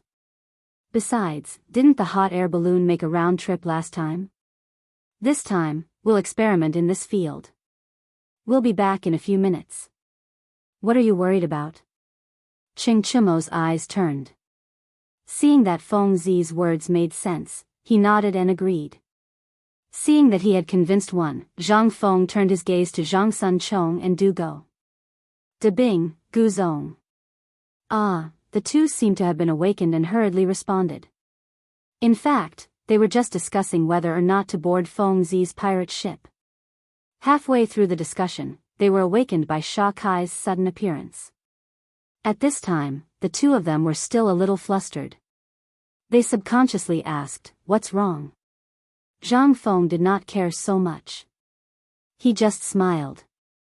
"How about the two of you? Are you going to board my pirate ship? No. Are you going to board the hot air balloon? The two of them looked at each other and were a little flustered. After communicating with their eyes, they still could not come to a conclusion. Then, they looked at Ching Chumo. Chapter 1936. Ching Chumo glanced back, and the two instantly understood. Zhang Sun looked at Zhang Feng. Okay, let's go. Zhang Feng smiled. In fact, he had already guessed this result, so he said, okay, you guys go up now. I promise you won't be in danger. In fact, he had his reasons for saying this. The previous incident could only be considered an accident, but this time was different. The seal had been reinforced, and it would only be tested for a while. That was why he dared to let the three of them go up. Otherwise, he wouldn't dare even if he had 10 guts. However, Ching Chumo and the other two didn't think so. They were still immersed in the pain of the previous injury, but they had no choice but to agree to Feng Zi's request. They could only reluctantly board the hot air balloon. Zhang Feng was overjoyed. He quickly called out to Ma Zhou and Hao Chujun. Get ready to take off. When the two heard this, they put the scissors on the hemp rope connected to the bricks, ready to cut at any time. Ching Chumo and the other two on the hot air balloon didn't feel good. They held the basket with their hands, and their faces were filled with despair. They thought that they had just been thrown last time, and now they were going to be thrown again. Why was their life so bitter? However, it was not up to them to decide. Since they had boarded the pirate ship, there was no reason to get off. With a snap, the hemp rope was cut, and the hot air balloon slowly floated up. At first, there was nothing. It was still very stable, and it felt the same as before. However, as it got higher and higher, it started to sway. This scared the three of them quite a bit, and they shouted in the basket. Feng Zi, King hurt me again. Help, I don't want to die. They curled up together and cried for their parents. Zhang Feng on the ground put his hands on his hips and raised his head, as if all this had nothing to do with him. In fact, he had been listening carefully. After all, they had just taken off. They didn't fly high, but the sound was very loud. It wasn't that he wasn't worried about Ching Chumo and the others. On the contrary, he was very relieved. This time, the hot air balloon had been reinforced, and its stability was much better than before. Moreover, it was only flying for a few hours, and there was no danger at all. On the contrary, these guys kept crying and shouting, and it was annoying. Just as he was thinking about it, the crying gradually quieted down. Zhang Feng glanced at the hot air balloon and realized that it had drifted away. He turned his head and glanced at Ma Zhou and the others. Let's go. Let's go and take a look. On the other hand, Ching Chumo and the others felt that the hot air balloon was swaying for a while, and they almost fell off. But now, they were fine. They looked at each other and let go of their hands. They leaned over the basket and looked at it. The fear in their hearts lessened. Look over there, that's Shao Mountain. That's Chang'an City. They slowly let go of themselves, as if they had discovered a new world. After watching for a while, the hot air balloon made a sizzling sound and began to descend. The descent this time was a little different from the previous time. Last time, there was a sudden leak, but this time, it was much slower, as if it was blowing air. If one did not listen carefully, they would not be able to tell the difference. The three of them were still sitting in the basket stupidly. It was only when they saw that the ground was getting closer and closer that they came to their senses. Ah, why did it drop? Yeah, why are we almost at the surface? Didn't Feng Zi say that it would take a few incense sticks to burn? As they spoke, the hot air balloon had already descended to the ground. It landed steadily without any undulations. They quickly got down from the basket and surrounded the hot air balloon to look at it curiously. But at this moment, Zhang Feng came over with Ma Zhou and Hao Chujun. Feng Zi, why did we come down so quickly? Ching Chumo looked at Zhang Feng with a puzzled face. Zhang Feng glanced at the hot air balloon and smiled. What? You want to continue playing in the sky? Ching Chumo waved his hand. Although the hot air balloon gave him a good experience, who would dare to joke with their lives? He hurriedly said, "No, I'm just curious. Didn't you say that it would take a few incense sticks to burn? Why did you come down so quickly? Is there a problem?" Zhang Sunchong and Du Go also looked at Zhang Feng curiously. However, Zhang Feng didn't answer immediately. Instead, he walked around the hot air balloon a few times and finally checked the seal. He revealed an expression of sudden realization and looked at everyone. "Actually, I didn't know before, but now I know." After saying that, he looked at Ma Zhou and Hao Chujun and said with a serious face, "Remember, don't use hemp rope to seal the balloon next time." The reason why it fell too quickly this time was because there was too little Chi-Chong. Also, the gap in the hemp rope was too big. If you use hemp rope next time, it will definitely be the same as this time. Don't use hemp rope? Ma Zhou and Hao Chujun were a little confused. If they didn't use hemp rope, what would they use? They wanted to ask, but when they thought that their teacher might have other arrangements, they quickly wrote it down in their notebook and said in unison, "Yes, teacher." Zhang Feng nodded and then looked at Ching Chumo and the others. He asked with a serious face, "Did you feel anything unusual when you were up there? This is very serious. In the future, it may be related to human lives. Think carefully before you speak." Chapter 1937. He knew that these guys were usually sloppy. He purposely made things sound more serious to prevent them from spouting nonsense and to let them know the severity of the situation. Zhang Sunchong was smart and immediately understood Zhang Feng's meaning. After thinking for a while, he said, "When we were rising, we shook violently. I don't know if that counts." There was nothing else after that. After that, he looked at Ching Chumo and Du Go. Seeing that they had nothing to add, he nodded and said, "That's all." Zhang Feng frowned and was puzzled. Why did it tremble? Wasn't it fine normally? Why was there a problem now? He walked around the hot air balloon a few times and then checked the parts one by one. When he checked the iron wire, he realized that the iron wire was not tied tightly enough. He thought to himself that these guys were really lucky. They were fine. However, this also showed that Ma Zhou and the rest were not careful. It seemed that he had to be more careful next time. Otherwise, someone might really die. As he thought about it, he glanced at everyone and finally fixed his eyes on Ma Zhou and the rest. "This is your mistake. Don't do it again. You have to check all the equipment properly. Otherwise, someone might die." Ma Zhou and the rest saw it and quickly nodded. "Yes, teacher." Zhang Feng nodded and said, "Go and prepare some candles and some thin copper wire. Remember, it must be thinner than the iron wire this time. Come and find me when you are ready." Ma Zhou and the rest were puzzled. Why did their teacher need candles? They could not use them. However, since their teacher had given them instructions, he might have other intentions. They nodded and turned to leave. Ching Chumo and the rest were idlers. Seeing that they had nothing to do, they found a place to sit around a fire to warm themselves. Zhang Feng saw the commotion and came over. He cupped his hands and felt extremely warm. After a while, Ma Zhou and the rest came back with the items. "Teacher, we have the items back. What do we do now?" Hao Chujun put the items on the ground and asked seriously. Zhang Feng glanced at it and finally fixed his eyes on the candle. "Light the candle first, then drip the wax on the seal." "Drip on the seal?" Hao Chujun stared blankly at Ma Zhou.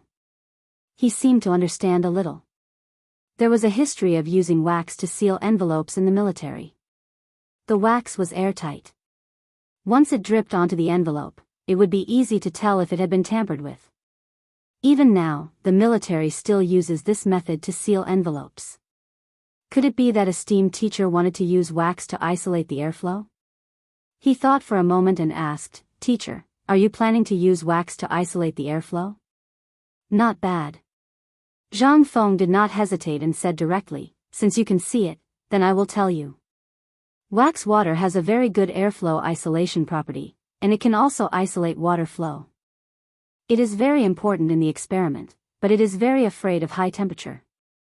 Once it is exposed to high temperature, it will melt. This is the reason why I used wax water this time. Both of them nodded. They could basically understand everything their teacher said. Zhang Feng smiled and glanced at the hot air balloon. Since you understand, then let's start the experiment. Now that there is still air in the hot air balloon, drip the wax on it. Both of them nodded and lit the candle with a match and dripped the wax on the seal. At first, due to the characteristics of the silk, the hot air balloon shrank slightly. However, they got used to it quickly. After a while, the entire seal was filled with wax. Ma Zhou looked at Zhang Feng and said seriously, "Teacher, the wax has been dripped. There should be no problem." Zhang Feng nodded and did not reply. Instead, he looked at Qing Chumo and the rest who were warming themselves by the fire. Tai Miao, De Bing, Gu Chong, get up and work. Qing Chumo and the rest turned around and glanced at him. Their faces were a little ugly. To be honest, they did not want to fly anymore. When this thing first came out, everyone felt that it was a novelty. Everyone wanted to go up and try it. This was understandable. However, after the fall last time, there was a shadow in their hearts. It would take some time before it could be erased. Today, they were asked to go up again. There was already a shadow in their hearts. Moreover, when the cold wind blew, they were as cold as dogs. How could they stand it? Hence, Qing Chumo spoke. He looked at Zhang Feng with a pleading face. "Feng Zi, didn't we just go up? Can't you find someone else to mess with? For example, your two precious disciples?" "Yes, Feng Zi." Zhang Sun was also a little unhappy. He had almost frozen to death in the sky. It was not easy for him to come down and warm himself by the fire. Now, he had to go up again. How could he? He frowned. "It's so cold up there.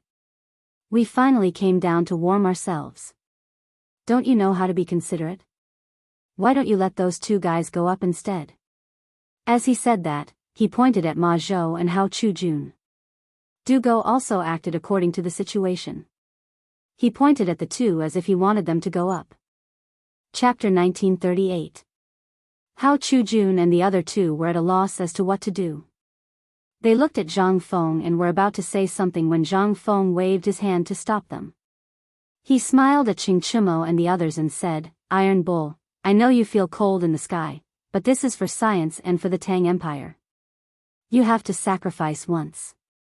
As for Ma Zhou and the others, they cannot go to the sky. Why can't they go to the sky? Are you trying to trick us?" Du Go was a little unconvinced. "Do you think they can go to the sky with their physiques?" Zhang Feng snorted and said angrily, "Besides, if they go to the sky, who will record the data underground? You?" Everyone looked at each other. Although they didn't know what data was, Feng Zi said it so confidently. It should be something very important. They couldn't say much. It was just that, they were more or less repulsed by the idea of going to the sky. They had just been thrown down last time. No one was willing to go there again. Qing Chumo said embarrassedly, "Feng Zi, it's not that we don't want to go to the sky, but it's a little too cold. Can you relax a little? Or we can go find some people." He had already thought about it. As long as Feng Zi agreed, he would go outside and find some irrelevant people. At most, he would pay some money. However, Zhang Feng obviously didn't think so. He frowned. He hated these guys' excuses the most. He waved his hand and said, "No, you have been there before. I don't feel at ease letting others go. At most, I'll let you take some things to keep warm. Is that okay?" Qing Chumo looked at Zhang Sun and the other two. Seeing that he couldn't refuse, he said, "Well, you have to prepare more." Zhang Feng nodded and then looked at Ma Zhou and the others. "You go and prepare some things to keep warm. Try to hurry." Ma Zhou and the others didn't hesitate. They turned and ran away. After a while, they came back with all kinds of quilts and cotton-padded clothes. Zhang Feng casually glanced at it and then passed it to Qing Chimo and the others. Here, the quilt and cotton-padded clothes are all yours. Put them on and go up. Qing Chimo and the others reluctantly took the cotton-padded clothes and slowly boarded the hot air balloon. After everything was ready, Zhang Feng looked at Ma Zhou and the others. Untie the ropes and take off. Ma Zhou nodded and quickly untied the hemp rope. The hot air balloon slowly rose at a speed visible to the naked eye. This time, it was much more stable, unlike the last time when it kept rising. Qing Chimo and the others seemed to be used to all this. They didn't roar and just sat in the basket in a daze. The hot air balloon flew higher and higher, slowly passing through the clouds. After about an incense stick's worth of time, it finally stopped in the air. Qing Chimo and the others sat in the hot air balloon, snuggling with each other. Their eyes were unfocused, as if everything outside had nothing to do with them. On the ground, Zhang Feng raised his head and glanced at Ma Zhou and the others from time to time. He said, "Remember, after using wax water to seal the hot air balloon, it's obviously much more stable. There are no more swings, and there shouldn't be any air leakage." The two of them replied with an "oh" and started writing in their books. This experiment was very important to them. Not only did it solve the problem of air leakage, but it also stabilized a lot. It was undoubtedly a huge improvement. However, they soon thought of other problems. Just now, Tai Miao and the others came down because of air leakage. Now that this problem was solved by their benefactor, how were they going to come down now? The air in the hot air balloon was sealed. As long as the air was not exhausted, it would be very difficult for them to come down. Thinking about this, Hao Chujun quickly asked, "Benefactor, wait, how are brother Tai Miao and the others coming down? How are they going to come down?" Zhang Feng frowned. He suspected that this guy had become stupid from studying. Didn't he come down just now? Why couldn't he come down now? He replied in a bad mood, "They'll come down now the same way they came down just now." Are you stupid? Benefactor, have you forgotten? Hao Chujun's expression changed, and he quickly reminded, "Brother Tai Miao and the others came down just now because of air leakage. Now that you've solved this problem, how are they going to come down now?" Zhang Feng was startled. Hao Chujun's words reminded him. "That's right, I've already blocked this flaw. As long as the air inside was not exhausted, it would be very difficult for them to come down, unless..." He glanced at the two of them and quickly said, "Did you prepare sandbags or other heavy objects on the hot air balloon just now?" The rise and fall of a hot air balloon was related to the temperature inside the balloon. When the temperature inside the balloon was high, the weight of the balloon would decrease. When the buoyancy was lower, the balloon would rise. When the temperature of the air inside the balloon dropped, the buoyancy produced by the balloon would be lower than the weight of the balloon, and the balloon would begin to fall. However, this method could not be used in the hot air balloon that was currently being developed. Therefore, they could only rely on heavy objects, such as sandbags and other things. Because the direction of the wind at different altitudes was different, the airflow produced was also different. If they wanted to rise, they would have to throw down the heavy objects on the hot air balloon. Following the direction of the airflow, they would change their direction and altitude. Chapter 1939. If they wanted to descend, the weight of the hot air balloon couldn't be dropped. Instead, it had to be heavier. Of course, it couldn't be heavier in the air, so they could only rely on the airflow and wind direction to descend. The hot air balloon didn't have a rudder, so it had to move with the wind. This was inevitable and unchangeable. Just now, the iron bulls were able to descend safely because the hot air balloon had a slight air leak. It wasn't serious, so they could descend slowly. Now, it was different. The hot air balloon's mouth was sealed, and there was no weight inside to suppress it. Who knew when they could descend? Ma Zhou and Hao Chujun were well aware of this, because they had done everything with their own hands. Now, facing their teacher's question, they were a little flustered, but they couldn't not answer. Hao Chujun could only say submissively, "Teacher, I was so focused on sealing the mouth that I forgot to put the sandbag. Please punish me. Zhang Feng frowned and thought to himself, this is bad. Without the sandbag to suppress it, the hot air balloon would definitely rise higher and higher. He couldn't care less about what he was thinking and suddenly looked up. As expected, the hot air balloon could now be seen as a shadow. What should they do? The iron bowls were brought up to the sky by the hot air balloon, and now the mouth was sealed. When would they come down? Ma Zhou seemed to have noticed something and quickly asked, Teacher, what should we do now? Will Brother Iron Bowl and the others be in danger? Zhang Feng glanced at the sky and sighed, there's no danger. After all, the hot air balloon has been perfected. I just don't know when these guys will come down. Hearing this, Ma Zhou and Hao Chujun looked at each other and realized their mistake. They quickly lowered their heads and admitted their mistake. Please forgive us, teacher. This time, it's all our fault. Zhang Feng waved his hand and didn't mind. It's not your fault. You were just following orders. The main thing is that I didn't explain it clearly to you. With that, he sighed and walked towards the fire. You don't have to blame yourselves. Come and sit. Iron Bull and the others won't be in danger. They should be able to come down even when it's dark. Let's sit here and wait for them. Hao Chujun didn't hear any reproach in his teacher's words, so he casually found a seat and sat down. He glanced at the dusky sun in the sky and said, Teacher, it's already noon. Brother Tainyo should be able to come down by now, right? Zhang Feng looked up and said uncertainly, I don't know. He should be able to come down, right? As soon as he finished speaking, he felt a gurgling sound coming from his stomach, followed by a feeling of hunger. Therefore, he looked at Ma Zhou and Molly, are you guys hungry? Let's go find something to eat. Ma Zhou rubbed his belly and said with a silly smile, if Master didn't mention it, I wouldn't have felt it. I'm just a little hungry. I'll go and find something. After saying that, he pulled Hao Chujun and ran away. Not long after, the two of them ran back with all kinds of ingredients. There were fish, sweet potatoes, and other things. Ma Zhou grinned at Zhang Feng. Master, this sweet potato is something I've been looking for a long time. I used to roast it a lot. There's also this fish. Zhang Feng looked at the sweet potato in Ma Zhou's hand, and the hunger in his stomach couldn't help but rise. He swallowed his saliva and said, Don't talk nonsense.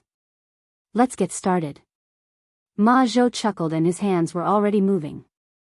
Hao Chujun was also helping at the side. The two of them roasted the sweet potato, and the other roasted the fresh fish. Not long after, a melodious fragrance floated out, causing Zhang Feng to swallow his saliva.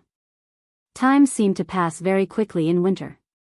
The sun that was hanging above their heads just now had already begun to set in the west.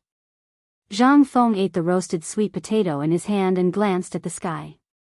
At this glance, he seemed to have discovered something. He suddenly stood up and said in surprise, Where did Tainyo and the others go? Ma Zhou and Molly also hurriedly stood up and carefully scanned the sky. As expected, they didn't find any trace of Tainyo and the others. He hurriedly asked, Master, what should we do now? Has Brother Tainyo disappeared? Zhang Feng was just about to say, immediately chase after them, when the tip of his nose was unwillingly attracted by a fragrance. He smelled the fragrance and looked over. He saw that the roasted fish on the fire was already crispy on the outside and tender on the inside. The fish was already cooked. It would be a waste if he didn't eat it. Moreover, Tainyo and the others were in the sky. They shouldn't be in any danger, right? After thinking about it, he suppressed the evil thoughts in his heart. He turned around and sat down. He looked at Ma Zhou and Hao Chujun and said, Come, let's eat the fish first. Eat fish? Hao Chujun and Ma Zhou were stunned. Now that he was eating fish, he wasn't going to look for Brother Tainyo and the others. What was their master thinking? Getting rid of the donkey after it had left the millstone? Not admitting it after putting on his pants? No, they couldn't let their master go down the wrong path. Ma Zhou hurriedly said, Master, finding Brother Tainyo is more important now. We should. Halfway through his words, he didn't continue because he knew that his teacher definitely understood what he meant. Actually, his guess wasn't wrong. Zhang Feng indeed understood. However, how could delicious food be more important than brothers? Hey, only for now. Chapter 1940. He coughed lightly and said with a straight face, "Think about it, we haven't eaten since this morning. How can we find Tainyo if we don't have any strength? So the most important thing now is to replenish our energy. Hurry up and eat." With that, he picked up a piece of grilled fish and started eating. Hao Chujun and Zhou Zhuo looked at each other and didn't know how to answer. How could eating fish have anything to do with finding people? But what their teacher said made sense. There didn't seem to be anything wrong. If they didn't eat their fill, what would they do if their legs went weak? If Iron Bull's brothers were in danger, they wouldn't be able to save them. The two nodded and silently agreed with this answer in their hearts. So, they picked up the remaining grilled fish and started eating. After eating and drinking, Zhang Feng burped and looked at Ma Zhou and Zhou Zhuo. "Are you full? Let's go find Iron Bull and the others." Ma Zhou quickly put down the fish bone and smacked his lips. Okay. Actually, when he was eating just now, he felt a little guilty. Iron Bull's brothers were missing, but he was eating and drinking here. He really shouldn't have. However, the smell of the grilled fish made him give up on the distracting thoughts in his heart. How could food be more important than brothers? And they were the kind of brothers that smelled so good. Hao Chujun was different from him. He ate and drank as he pleased. Since his teacher was eating, what did it matter if he ate? And since his teacher had spoken, he couldn't let him down. He wiped the dust off the corner of his mouth and grinned. "Teacher, let's go." Zhang Feng nodded and stood up to look around. Then, he said, "We'll split into 3 directions. I'll go east, Ma Zhou west, Hao Chujun north.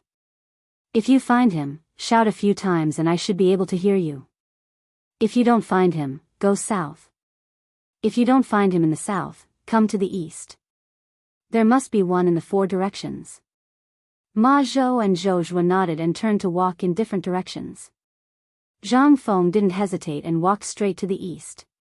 There were students shoveling snow on the field every day, so the snow last night wasn't very deep. However, there was still a sound of footsteps on it, like a movement. Obviously, he was not in the mood to appreciate the movement. When he thought of Iron Bull and the others, he could not help but quicken his pace. After walking for about a quarter of an hour, they vaguely saw something that looked like a tent in front of them. Not only that, there were also some flames. How could the research institute have something like this? And why does this thing look like a hot air balloon? Puzzled, he couldn't help but quicken his pace. As he walked closer, he saw 3 people sitting beside the fire. They were Qing Chimo, Zhang Sun, Chong, and Du Go. This tent-like thing was also a hot air balloon. However, this hot air balloon seemed to be deflated at this moment, dispirited and listless. Zhang Feng was puzzled. Wasn't it sealed with wax? How could he be discouraged? He couldn't help but ask, "Iron Bull, what's the matter with this hot air balloon?" When Qing Chimo heard this, he rolled his eyes at Zhang Feng. "You still have the nerve to say that? If we weren't smart enough to poke a hole in the hot air balloon, we would probably still be in the sky." "What?" Zhang Feng's eyes widened. Poked a hole in the hot air balloon? These guys actually poked a hole in the hot air balloon? Didn't they know how difficult it was to make this thing? They actually poked a hole in it? The veins on his head bulged. Just as he was about to curse, he suddenly thought of something. These guys didn't want to go up in the first place. If he scolded them now, what if they still didn't want to go up? He still had to rely on these guys for the experiment later. After thinking about it, he suppressed the anger in his heart and said with a gloomy face, "Can't you wait for the hot air balloon to descend on its own? Do you have to expose it? Aren't you afraid of dying?" Qing Chimo raised his head and felt that the hair on his nose could be seen. "When will it descend on its own?" "I'm afraid we'll have to go tomorrow morning." After saying that, he seemed a little dissatisfied. Of course we're afraid of dying, but we're even more afraid of not being able to descend from the sky. That's why we poked the hot air balloon. Isn't it just some silk? At worst, I'll give you some more. Besides, we gave you so much last time. You probably haven't used it all, right? Yes. Zhang Sun rushed over and said, Feng Zi, it's just some silk. Do you have to go so far? Zhang Feng's face turned slightly red. He really hadn't used up all the silk from last time. At worst, he could just change it. He didn't argue and waved his hand. Forget it, forget it. Let's not talk about this for now. How did it feel up there? Qing Chimo's head twitched. Obviously, he didn't want to answer. Seeing this, Du Go quickly smiled and said, Feng Zi, the effect up there was quite good. It was much more stable, but there was no way to control the direction. You saw it yourself when you were down there. Zhang Feng nodded. Actually, he had already noticed what Du Go said. There was no way to control the direction because of the weight. There was no heavy object on top of the hot air balloon to suppress it. As long as there were heavy objects like sandbags, he believed that such a situation could be avoided. Chapter 1941. He knew the reason, but how could he coax these people to go up? He glanced at the three people who were sulking and fell into deep thought. But at this moment, Ma Zhou and Hao Chujun ran over. Teacher, teacher, Hao Chujun shouted as he ran. The sudden shout interrupted Zhang Feng's thoughts. He looked up and said angrily, What's wrong? Ma Zhou gasped and said, Teacher, what should we do if the hot air balloon breaks? Zhang Feng glanced at the deflated hot air balloon and replied, You should have some leftover silk, right? Bring it over and reassemble it. Ma Zhou and Hao Chujun nodded, turned around, and ran away. Qing Chimo saw this and quickly waved his hand. Fengzi, we won't go up later. He knew that Ma Zhou was going to get the silk now to remake the hot air balloon. Once it was done, it would be better for them to go up. Now was the time to say it in advance, lest they become lab rats later.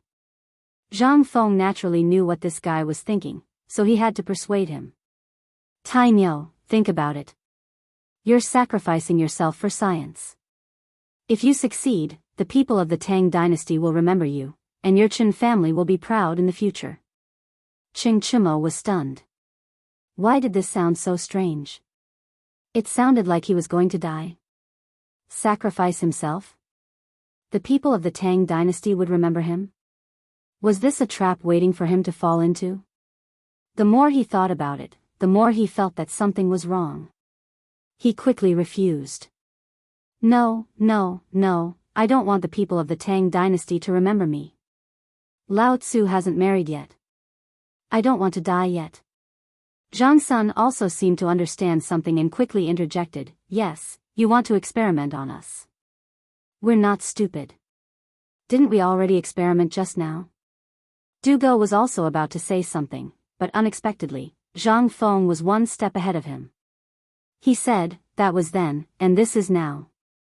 Just now, I admit that I made a mistake. I didn't put the sandbag up, but it's different now. I've already prepared the sandbag. As long as you guys don't poke the hot air balloon again, I guarantee that nothing will happen. Du Go shook his head like a rattledrum, his face full of reluctance. Although I've done this a few times, it's still a little dangerous. I don't want to throw my life away. After saying that, he looked at Qing Chimo and Li Yunhong. Don't you think so? It was as if Qing Chimo and Lu Zilong had discussed this beforehand. They nodded in unison and even looked at Zhang Feng with disdain. This made Zhang Feng very worried. If these fellows weren't willing to go up, then who else could he find to experiment with? Ma Zhou and Hao Chujun had to record the data below. The students had no experience at all. If they went up, they might wet their pants. At the end of the day, it was still these guys. His brows furrowed and his face darkened. Iron Bull, don't you want heavy armor and light cavalry? Qing Chimo was startled. Heavy armor was indeed something he had dreamed of. As the eldest son of the Qing family, he had always been called a wastrel.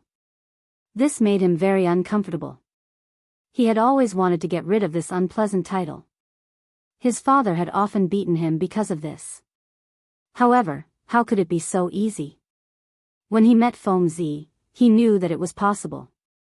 However, this family wanted him to sit in a hot air balloon. This was something that could take his life. Compared to his life, heavy armor was a little less important. He narrowed his eyes and seemed to have made up his mind. I don't want it. How can heavy armor be more important than my life?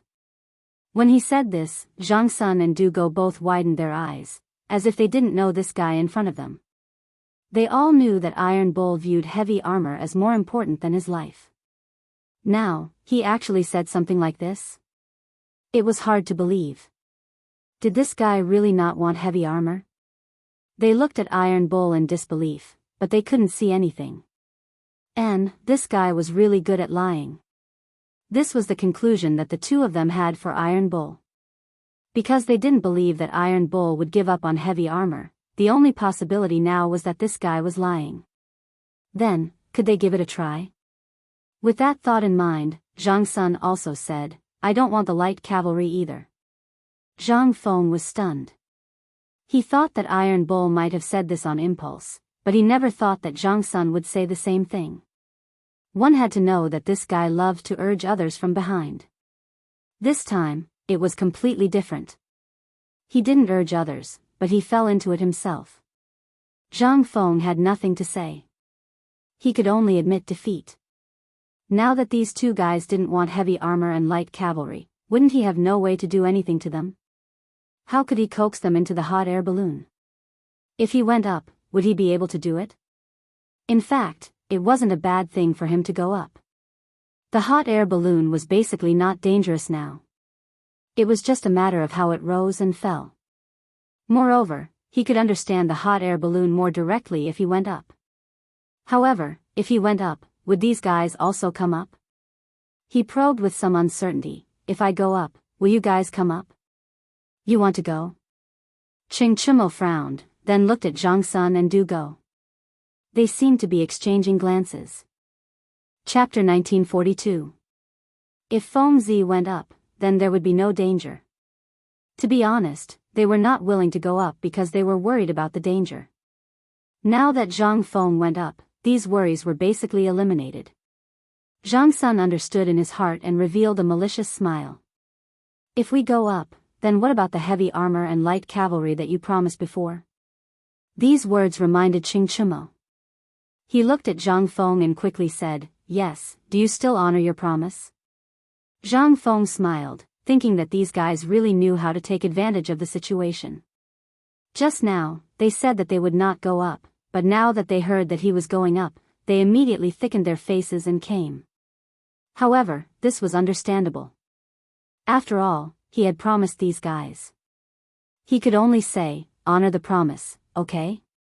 Are you going up or not? Yes, I will fight with whoever doesn't go up. Qing Chimo glared and raised his right hand as he looked at Zhang Sun and Ma Tao. It was as if these words were meant for them to hear.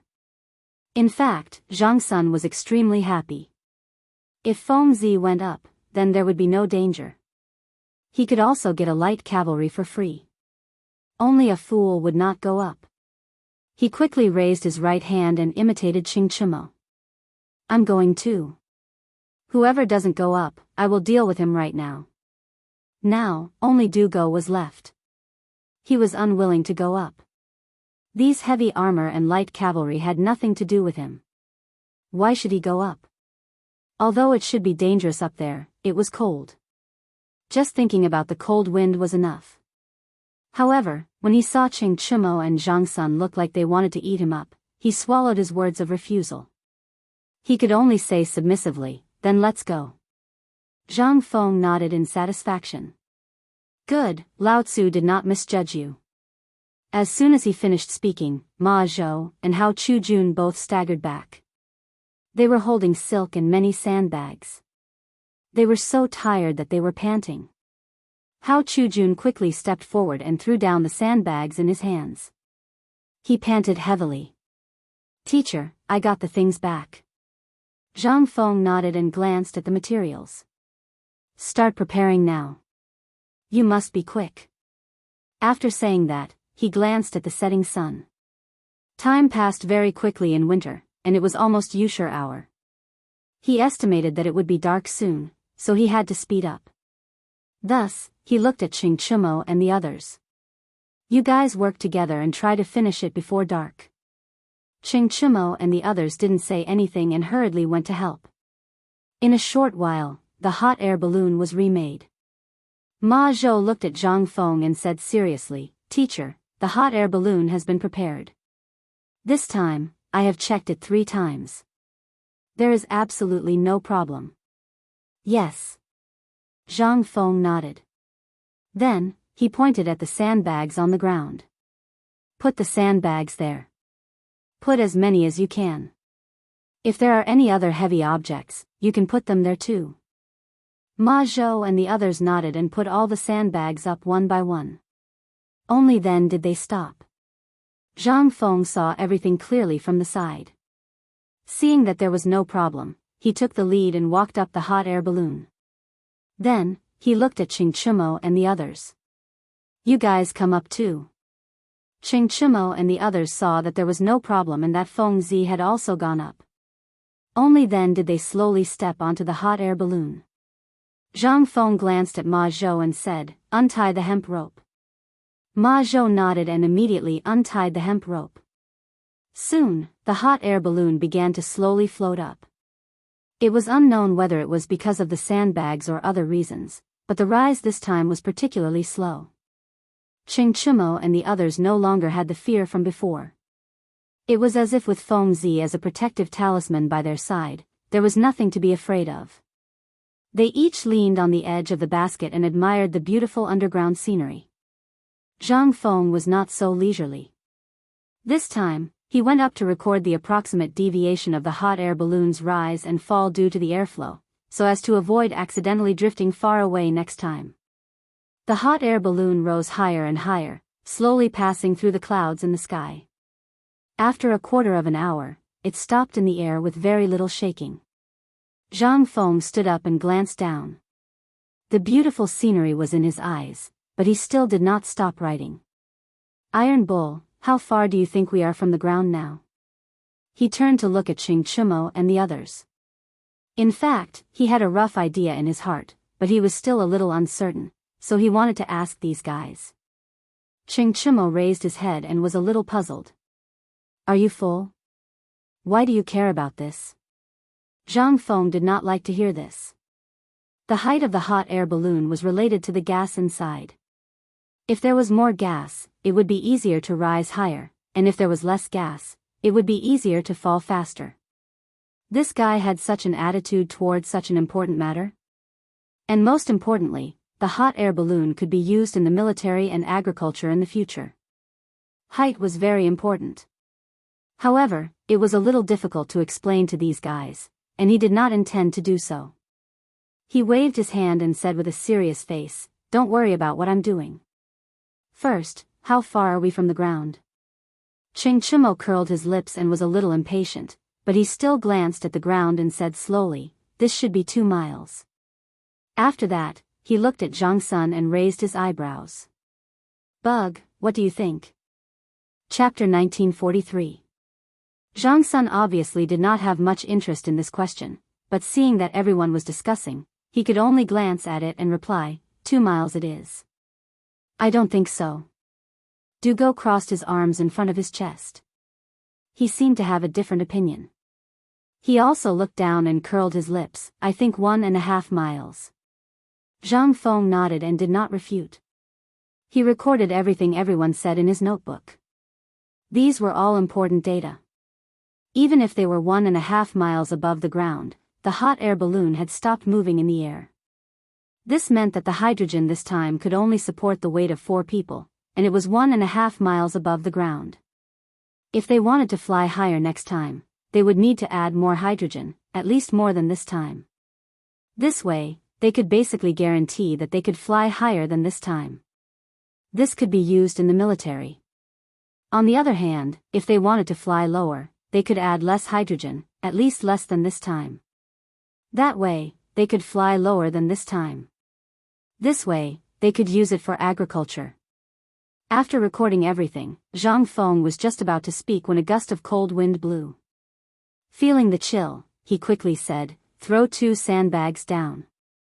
Ching Chimo and the others had made hot air balloons before, so they naturally knew what the sandbags were for.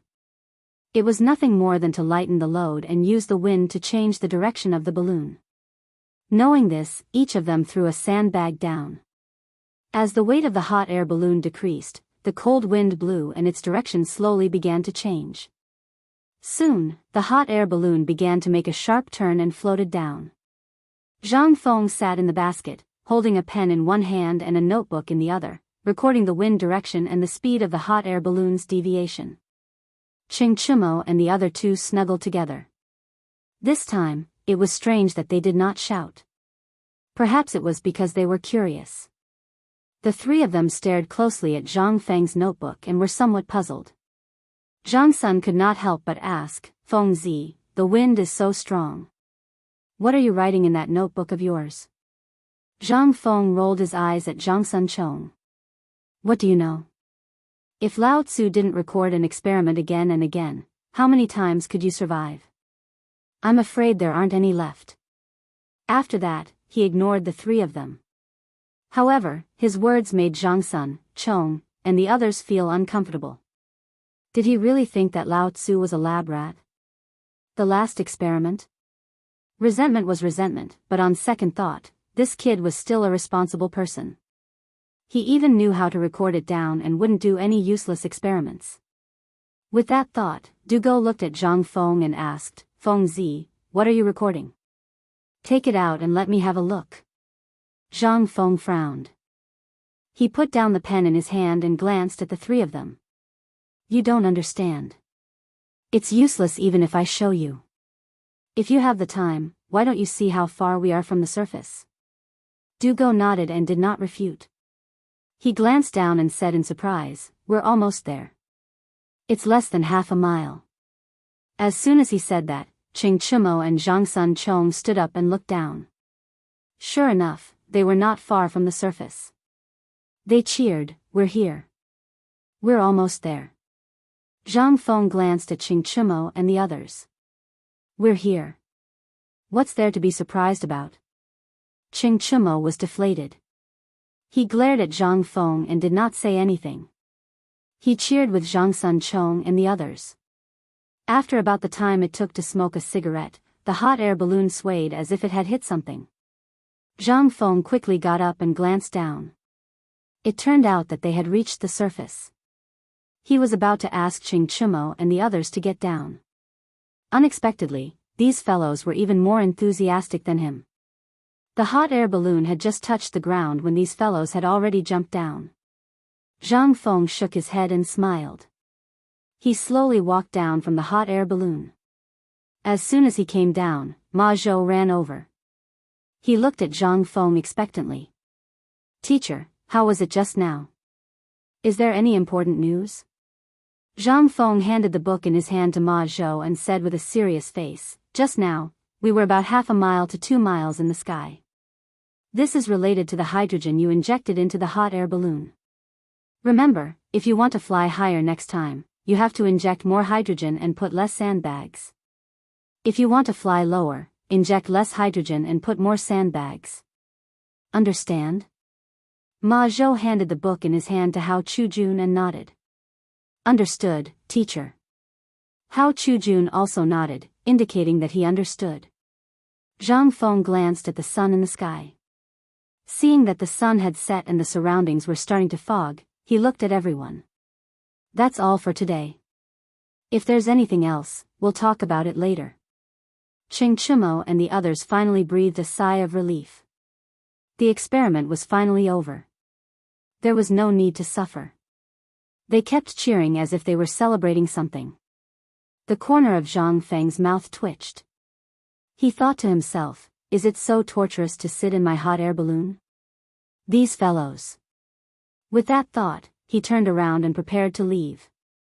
At this moment, Hao Chujun spoke. He said with some disappointment, "Teacher, are you still coming tomorrow?" "I won't be coming tomorrow." Chapter 1944. Zhang Feng blurted out without thinking. There was no problem with the hot air balloons now. As long as they continued to produce them, they just had to keep up with the rest. However, Ma Zhou did not think so. His teacher had just returned and stayed for a short while. Why was he leaving again? Thus, he tried to persuade him to stay. "Teacher, the problem of the hot air balloons has not been solved yet. Are you not coming back?" Zhang Feng smiled faintly as if he had seen through Ma Zhou's thoughts. "There is no problem with the hot air balloons now. Continue to produce them according to what I said today. It will be of great use in the future. As for the future, I will come to see you often." Ma Zhou and Hao Chujun looked at each other. Seeing that the latter did not speak, he could only say, "Yes, teacher." Zhang Feng nodded in satisfaction. Then, he looked at Qing Chumo. "What about you guys? Go back to the Zhang mansion." "I'm not going back. I want to follow you." Qing Chumo immediately interrupted and said aggressively, "If you leave, who will we ask for the heavy armor?" He had already thought it through. He had made such a great contribution this time. If this kid did not give him the heavy armor, he would follow him all the time, even if it meant eating. Obviously, Zhang Sun Chong had the same idea. He frowned and said, "That's right. Don't even think about running away. Unless you give it to us, we will follow you all the time. We will eat and drink your Zhang family's food." Du Goha did not have such thoughts. However, these two guys had such an attitude. He felt that it was not good enough if he did not say anything. Thus, he curled his lips and said reluctantly, "Yes, I will follow you too. Not for anything else, but for Iron Bull and Buggy." As soon as he said this, two burning eyes looked over. It was Qing Chumo and Zhang Sun. In fact, the two of them did not expect this guy to be so determined. Now, it seemed that he was really a good brother. However, Zhang Feng was bitter. He smiled bitterly. "You guys are really sticky candy. I can't get rid of you even if I want to. All right then, I am going to the academy. You guys can come if you want." After that, he looked up to the sky and sighed. He turned and walked toward the academy. Qing Chumo and the others looked at each other and naturally followed closely behind. Now that things had come to this, they naturally could not let this kid go. Zhang Feng walked in front and glanced back from time to time. He found that these guys were really following him. He had a big headache and couldn't help but speed up, trying to get rid of these annoying guys. However, how could Qing Chumo and the others fall for this? Seeing Zhang Feng quicken his pace, he hurriedly chased after him. Zhang Feng returned to the academy in silence. Some students greeted him, but he was not in the mood. He hurried back to his residence and bolted the door, ignoring everyone. Qing Chumo and the others hurried and finally arrived at the residence. They were panting heavily, and without saying anything, they went up and called out. "Feng Zi, open the door. Don't think that you'll be fine if you hide inside. If you have the ability to make a promise, then you have the ability to give me something." Zhang Feng was irritated by the loud shouts. He lit up a cigarette and smoked silently. He thought to himself that this could not go on. It was better to go to the workshop tomorrow morning to find something for these guys to play with. Otherwise, it would not be good for them to keep pestering him. Just as he was thinking, the shouting outside grew louder. Zhang Feng could not stand it anymore. He threw away the cigarette but in his hand and shouted at the door, "Stop King quarreling. If there's anything, we can talk about it tomorrow." After that, he turned over and got into bed angrily. He did not even take off his clothes. He stuffed the blanket over his head and pretended not to hear the voices outside. Outside the door, following Zhang Feng's shouting, Qing Chumo waved his hand and signaled Zhang Sun and the others to shut up. Zhang Sun was also smart. He quickly stopped and looked at Qing Chumo impatiently. "Taimyo, what did Feng Zi just say? Did you hear it?" Qing Chumo did not answer. He put his ear on the door as if he was listening for something. After a while, he looked at Zhang Sun Chong and said seriously, Fengzi should be saying that he will give us the things tomorrow and asked us to find a place to sleep first. Zhang Sun frowned as if he did not believe it. Because he knew Fengzi well. How could this guy let go so easily? But he did not hear it clearly, so he looked at Du Go. De Bing, did you hear what Fengzi said just now? Du Go raised his eyebrows and smiled as if he was the most reliable. I heard Fengzi say that if you guys continue to quarrel, he would break your legs.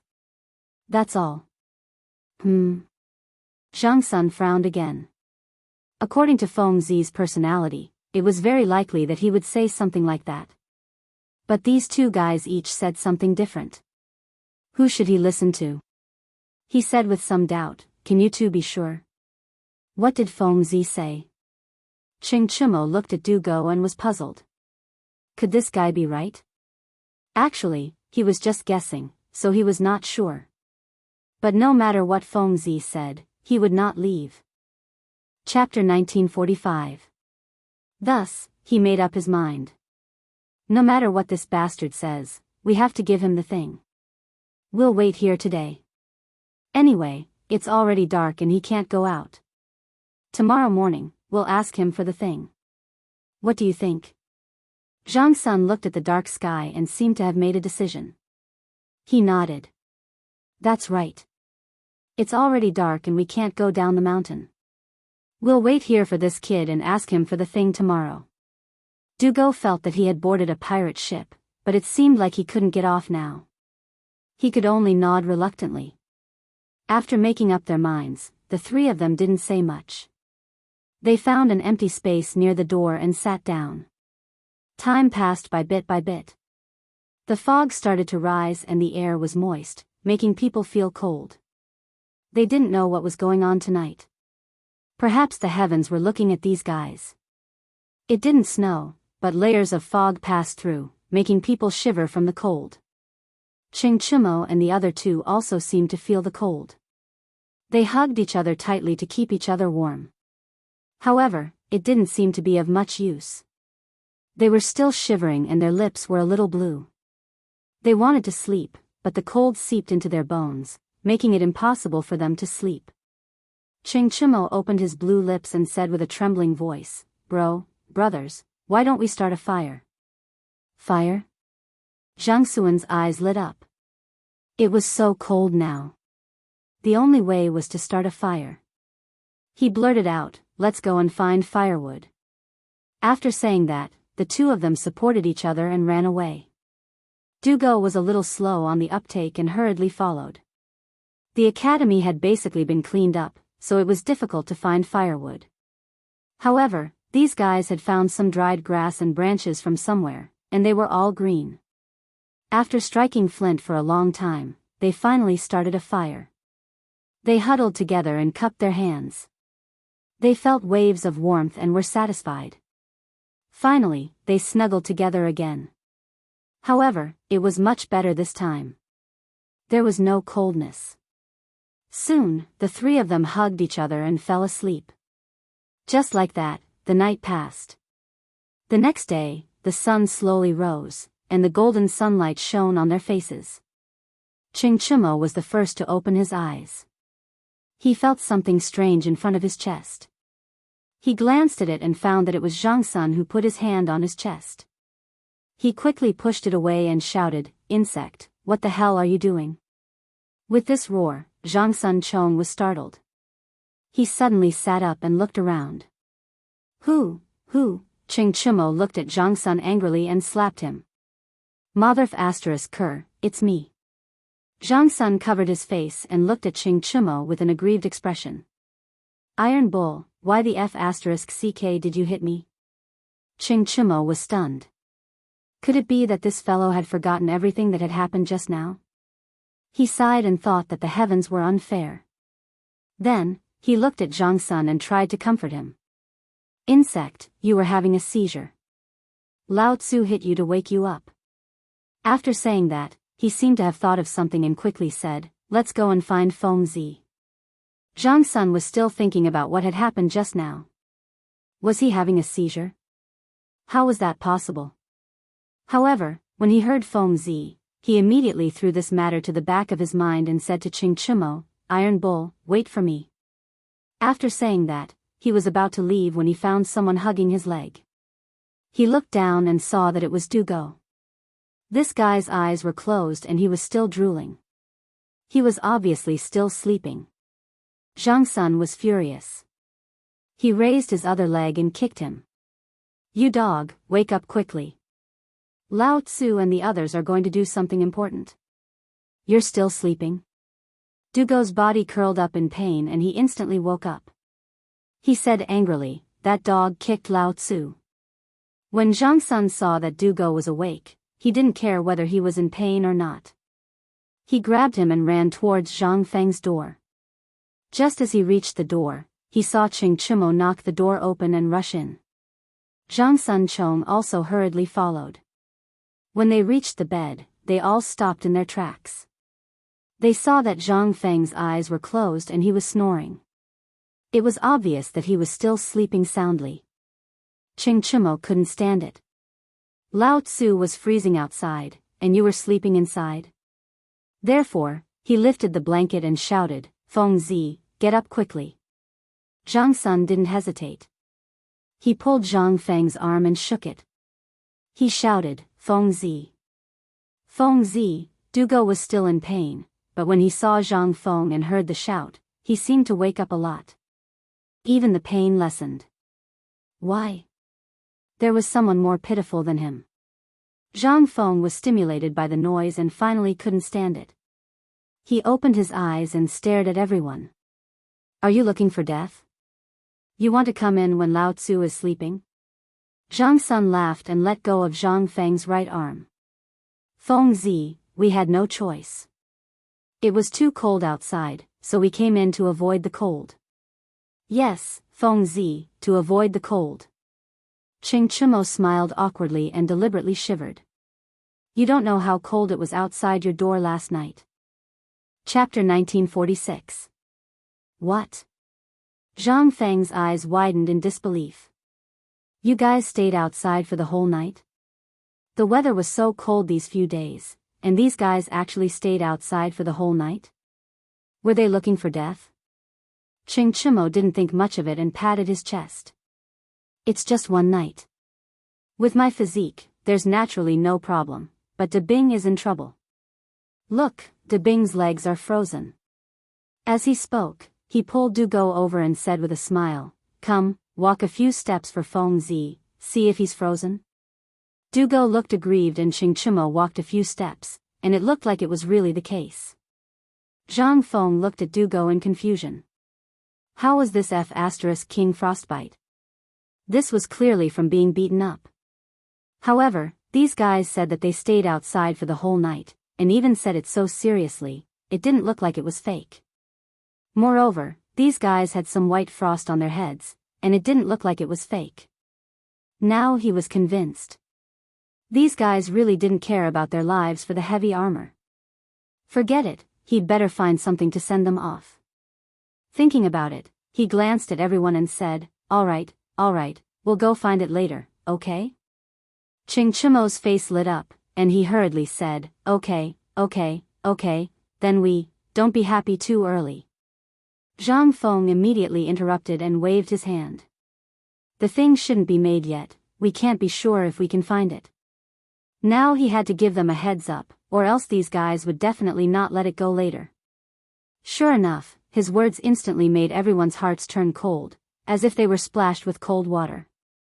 However, Qing Chimo didn't seem to take it to heart, and said casually, all right, what's with all this nonsense, we'll know when we get there. Zhang Feng nodded and didn't say much, turning around and getting off the bed, walking towards the door.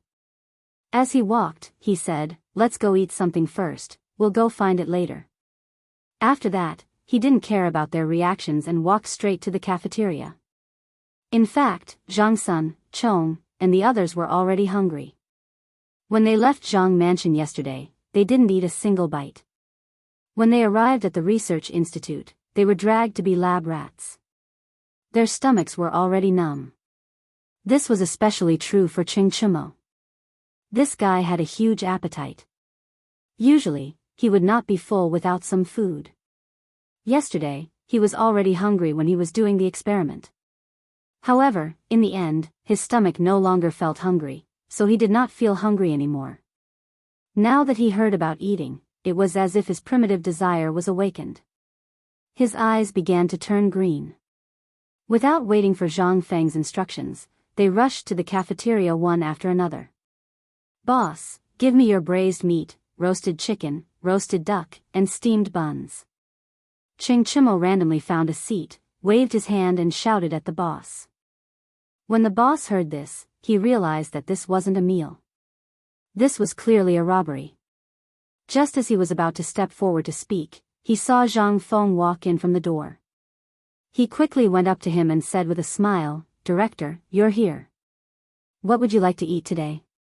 Zhang Feng did not immediately reply. Instead, he glanced at Chingchumo and the others and winked at the boss. "Give them all the food they ordered. Put it on my tab." He heard Chingchumo's roar before he entered the door. Although these guys were a little overbearing, they were still his brothers. Since they came to the academy, he could not treat them badly. Besides, this was his own fault, so there was nothing to say. The boss looked deeply at Chingchumo, nodded and left. Soon, the food was served one by one. Chingchumo's eyes turned green when he saw this. He threw the chopsticks aside, grabbed the food with his hands and stuffed it into his mouth. He said while stuffing, "Feng Zi, you're so kind. You know I'm hungry." Zhang Feng looked at Chingchumo with disdain. Like Lao Tzu, like Sun.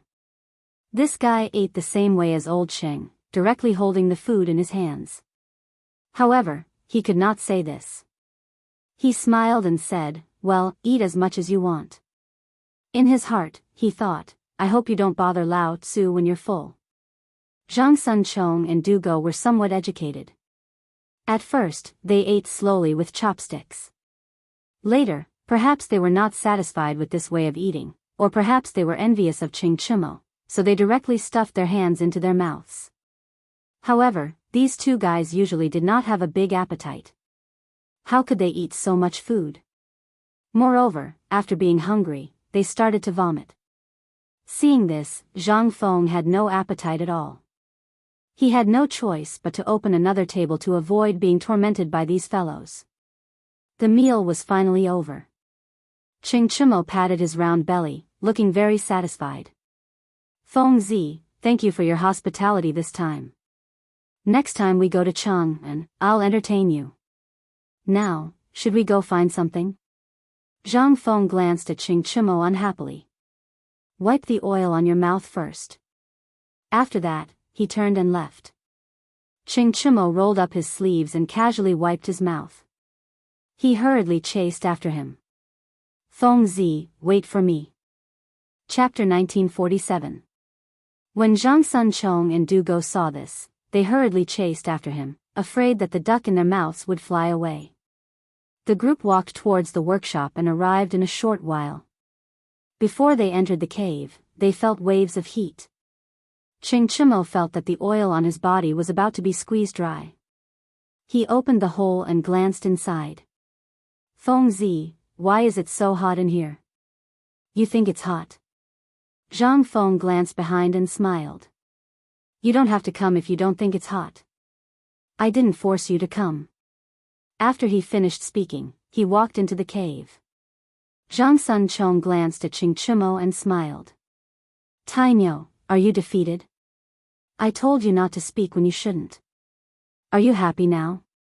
After he finished speaking, he walked into the cave as well.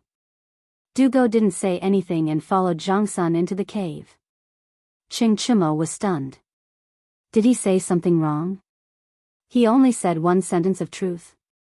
Shaking his head, he could only walk in. The cave was very dry. As soon as they entered the cave, they smelled saltpeter mixed with the smell of various metals. This was the unique smell of the workshop and was also a symbol of the workshop. As they walked further in, they heard the sound of metal colliding. It was like a musical movement, singing and dancing for the workers inside. The deeper they went, the higher the temperature. They felt that their clothes were about to be dried by the heat. Finally, the group passed through the tunnel and their eyes suddenly opened up. This was like a small world. The surrounding walls had all been mined, chiseled into an oval-shaped world. There were many small holes in the middle, and an oil lamp was placed in each hole, illuminating the entire mine very clearly.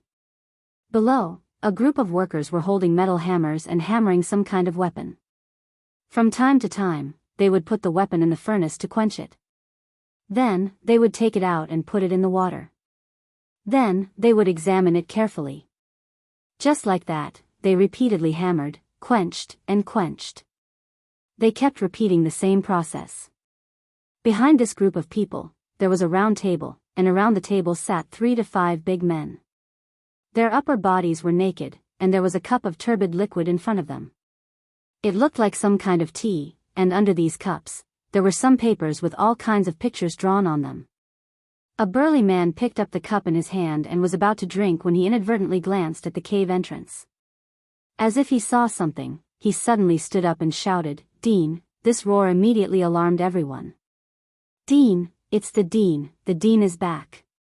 Everyone stopped what they were doing and looked towards the entrance of the cave. Immediately, they were overjoyed and cried out in surprise. Zhang Feng smiled and raised his right hand to greet everyone. "Thank you for your hard work." After saying that, he slowly walked down. As he walked, he felt that something was wrong. When he looked back, why did Ching Chumo and the others disappear? He quickly turned his head and looked around the cave. He saw Ching Chumo and the other two surrounding the weapon next to the furnace. They seemed to be ready to take it. The corners of Zhang Feng's mouth curled up. Now that these fellows were interested in weapons, they might forget about the heavy armor later. However, he couldn't act so indifferent, or else these fellows would really think that they could take anything. Thus, he hurriedly stepped forward and shouted, "Stop, what are you doing?" Clang! Ching Chumo was shocked and the Mitsubishi military knife in his hand fell to the ground. He turned to look at Zhang Feng and said angrily, "Fengzi, what are you doing? You scared me." After saying that, he picked up the Mitsubishi military knife in his hand and looked at it excitedly.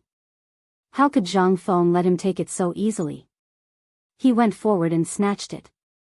"Iron Bull, the things in here are treasures. You can't touch them." Ching Chumo's mouth twitched. He was a little unhappy. What treasures? It's not like Lao Tzu hasn't seen them before. As soon as he said that, a cry of surprise sounded. "What's this?" Zhang Feng looked in the direction of the voice and saw Zhang Sun playing with a gun. He quickly went forward, but this time he didn't stop the others from admiring it. Instead, he smiled proudly. "This is a gun. You guys haven't seen it before, right?" These people had never seen a gun before. It could perfectly attract their attention. As expected, Ching Chumo and Du Go's eyes were all attracted. They looked at the slender thing in a daze. Zhang Feng crossed his arms and said proudly, "This is a good thing that I just developed. Most people haven't seen it before. As long as you have this thing, 1 against 10 won't be a problem. You guys are lucky today. Take it and have a look." He wasn't worried that these guys would be in any danger because this gun was just a gun barrel. It was just a model. There was nothing else installed on it, so it couldn't hurt people. However, Ching Chumo and the other two didn't know that. They only heard that 1 against 10 and instantly became very interested in this thing. They kept playing with it in their hands and kept laughing. However, they couldn't laugh anymore. Chapter 1948. This was because they had discovered a problem. This thing was so thin and long. How could it fight against 10 people at once? Was it supposed to stab the enemy to death? That was obviously impossible. They kept trying it in their hands, but it didn't work no matter how hard they tried. Thus, Ching Chumo looked at Zhang Feng with a puzzled expression. "Feng, how do you use this thing? Are you trying to fool us?" Zhang Feng's expression changed. He was a little dissatisfied. "Why would I fool you? What's the use of it? Seriously. Then why don't you show us how to use it? Ching Chimo handed the gun to Zhang Feng as if it was a matter of course. Zhang Feng obviously couldn't let these guys look down on him. But this gun had nothing. How could it be used? But seeing the doubtful eyes of these guys, he still took the gun. Just as he was about to explain, a shout came from not far away. Dean, Zhang Feng was delighted. He naturally knew that it was Arkinon's voice. His savior was here. He turned around and saw Arkinon standing in front of him. He looked at Zhang Feng with a surprised expression. Dean, when did you come back? Zhang Feng smiled. I just came back a few days ago. Arkinon looked around at Zhang Feng and smiled. It's good that you're not injured. We were worried sick when you went missing. Many of our brothers were even preparing to go down the mountain to look for you. Huh, Zhang Feng smiled and glanced at the people in the cave. Brothers, thank you for your hard work. Then, he looked at Arkinon. Thank you for your hard work. How's the thing I asked you to research going? Before he left, he had asked Arkinon to complete the gun. This time, he was looking for something for Ching Chimo and the others. He was also checking on Arkinon's homework. Arkinon smiled. Dean, the thing you asked us to do last time is still being researched. But it can be used now. Really? Zhang Feng was pleasantly surprised. He had just explained the principle of continuous firing to Arkinon. He didn't expect him to figure it out so quickly. How could he not be happy?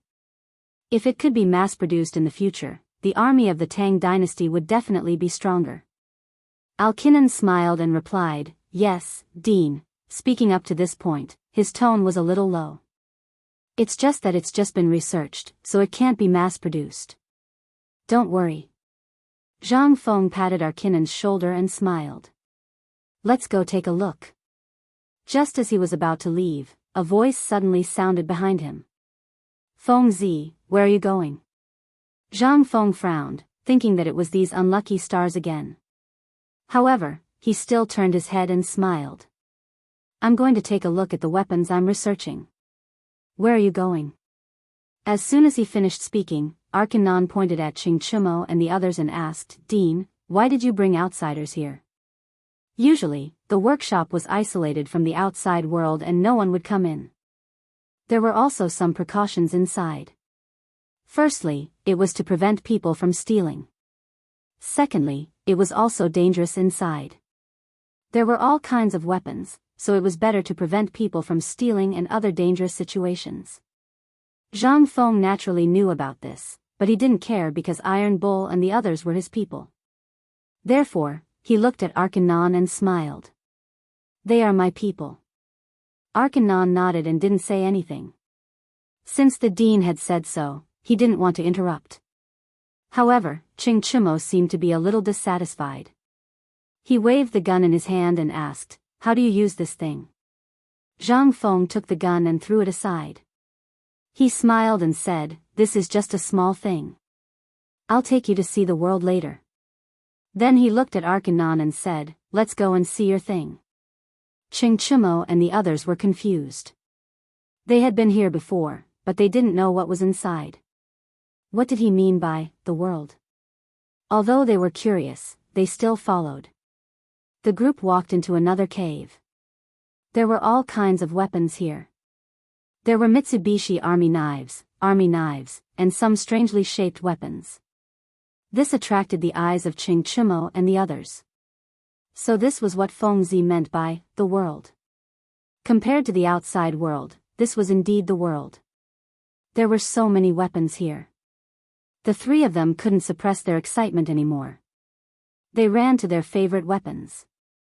Zhang Sunchong picked up a Mitsubishi army knife and started to play with it seriously. Dugo chose a Tang saber and waved it around in the air. It was as if he was a great general. Ching Chimo was a little different. He picked up a gun and gestured in front of his chest. He still didn't know how to use it, but he was interested in this thing. He saw from Feng Zi's eyes that this thing was not ordinary. Also, wasn't there a saying that the weirder the weapon, the faster it died?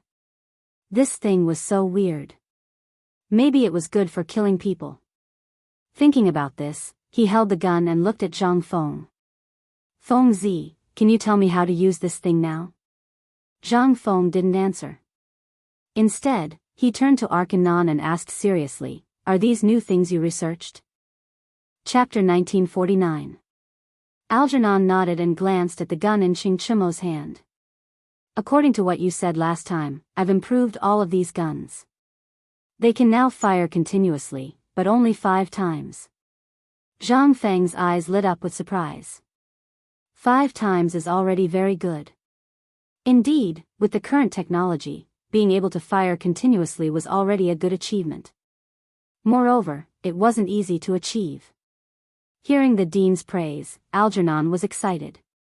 Thank you, Dean. I will definitely work hard in the future and strive to fire more continuously. Zhang Feng nodded. We'll talk about this later. For now, let's go out and see how effective the guns are. Algernon was naturally happy and nodded in agreement. The happiest person was Qing Chimo. He hadn't let go of the gun since he'd been holding it. He had always wanted to test it. Now that Fengzi had spoken, he was naturally overjoyed. He quickly said, Fengzi, where are we going to test it? As he spoke, he kept fiddling with the gun, as if he wanted to show off his prowess immediately. Seeing this, Zhang Feng hurriedly grabbed the gun.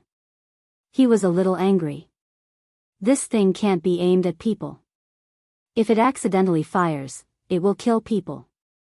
Qing Chimo scratched his head and looked at Zhang Feng with a puzzled expression. It's that good? You're not bragging, are you? Bragging your ass. Zhang Feng picked up the gun and rebuked Qing Chimo. He said angrily, does Lao Tzu look like he's joking with you? After saying this, he didn't wait for Algernon's reaction. He turned to Zhang Sun and the other 2 and said, hey, you 2, stop fooling around.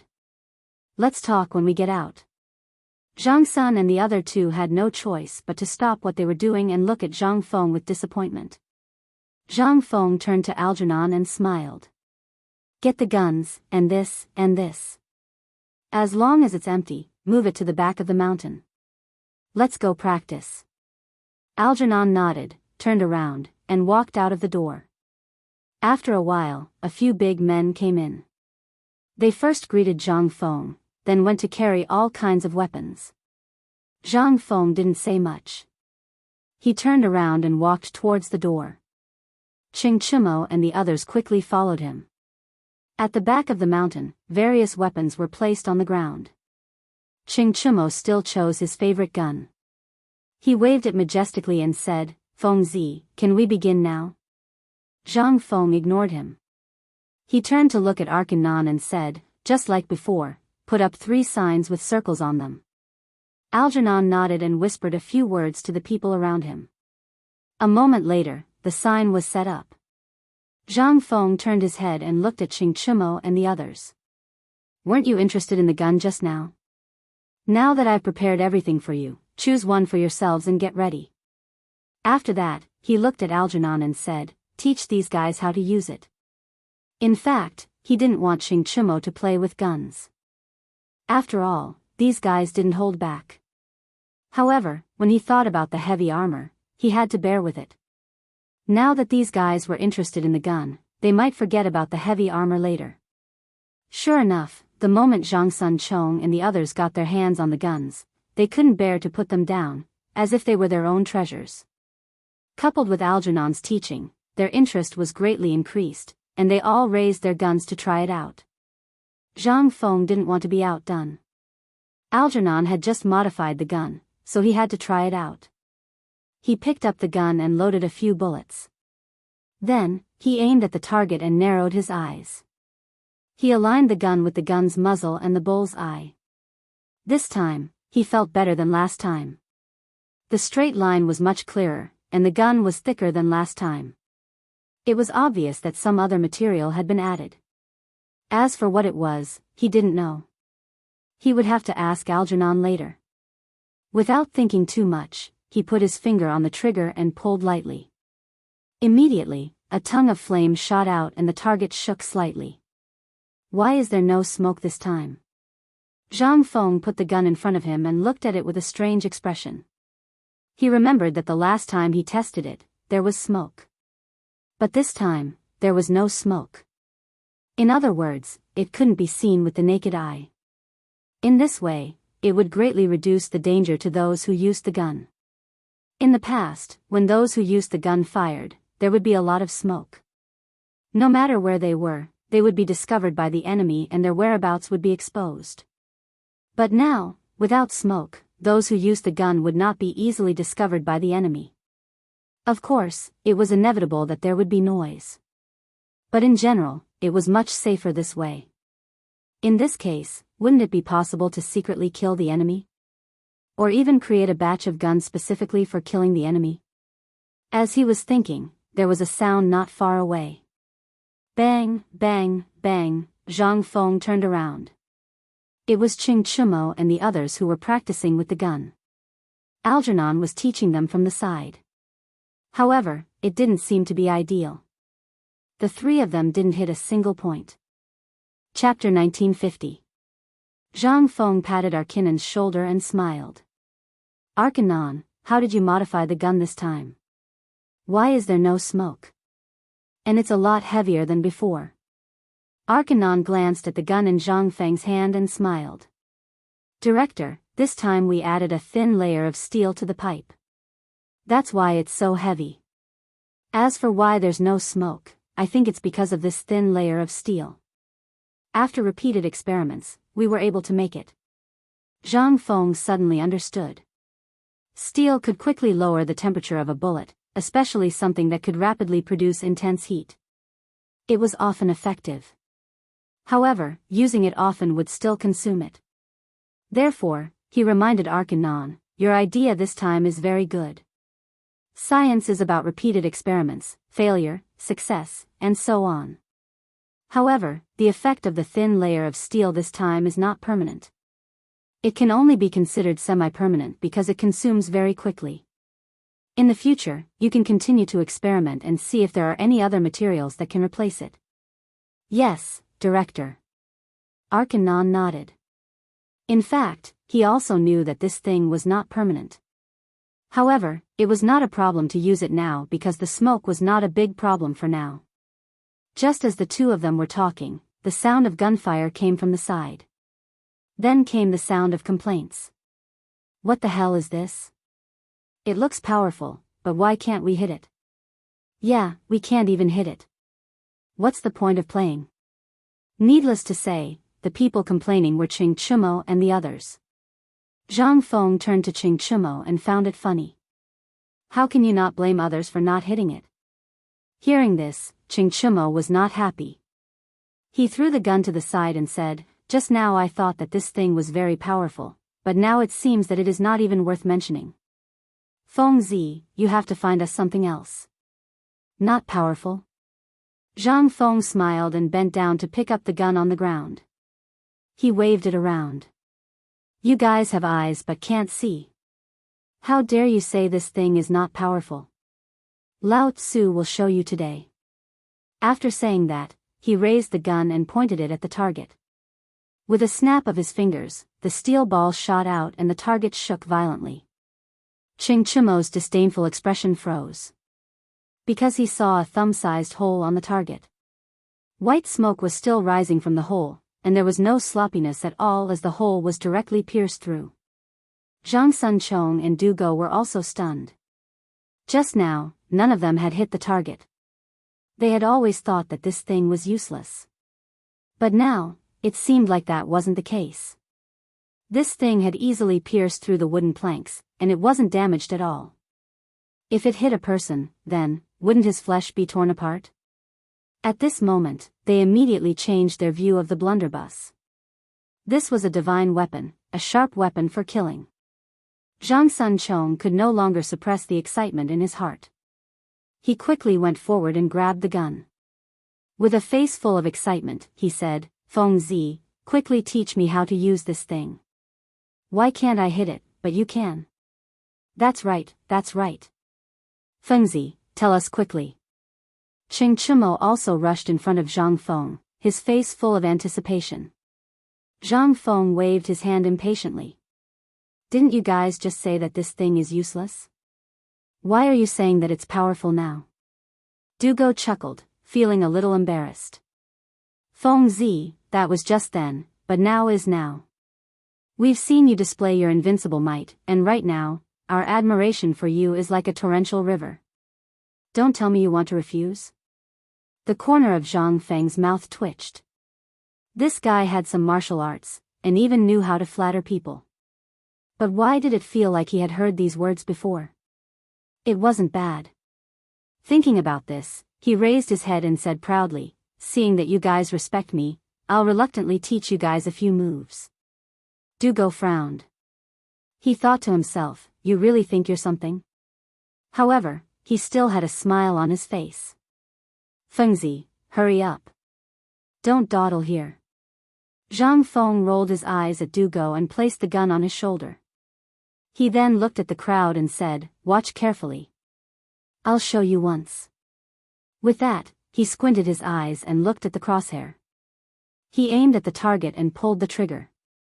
A burst of flame spewed out, and the target shook. Ching Chumo's eyes widened in disbelief. Because he had fired more than 5 times, but none of them had hit. How did Fengzi hit the target with just one shot? This was a bit amazing. Could this guy be a sharpshooter? Zhang Sun and Dugo also looked at Zhang Feng with a strange expression. The two of them had just fired and deeply understood how difficult it was to hit this thing. Even the aiming finger was shaking non-stop, but Madman actually hit the target with every shot? Could this guy be a freak? Actually, Zhang Feng also didn't think that he could hit it. Just now, instead of saying that he was demonstrating, it was more accurate to say that he was angered. They actually said that the gun wasn't powerful? Now that he hit it, it was a bit hard to believe. Actually, his hitting was closely related to his previous practice. Previously, every time Algernon improved, he would call him over to experiment. Over time, this kind of effect had been achieved, but he didn't know it. Chapter 1951. Ching Chumo looked at the target, then turned to look at Zhang Feng. He said in surprise, Feng Zi, you're so good. Although he didn't want to admit it, he still said it subconsciously. Zhang Feng naturally liked to hear these words. He smiled and said, of course. You can be like me if you practice more. After saying that, he handed the gun to Ching Chumo and let him practice. Ching Chumo took the gun and was overjoyed. It was as if he had mastered the trick. Zhang Sun had other thoughts in his mind. Since the gun was so powerful, it would definitely injure or kill people if it hit them. It would be a little scary if this thing leaked out. What if it hit him? What should he do? He didn't even dare to think about it. It would be perfect if he had a piece of armor that could defend against it.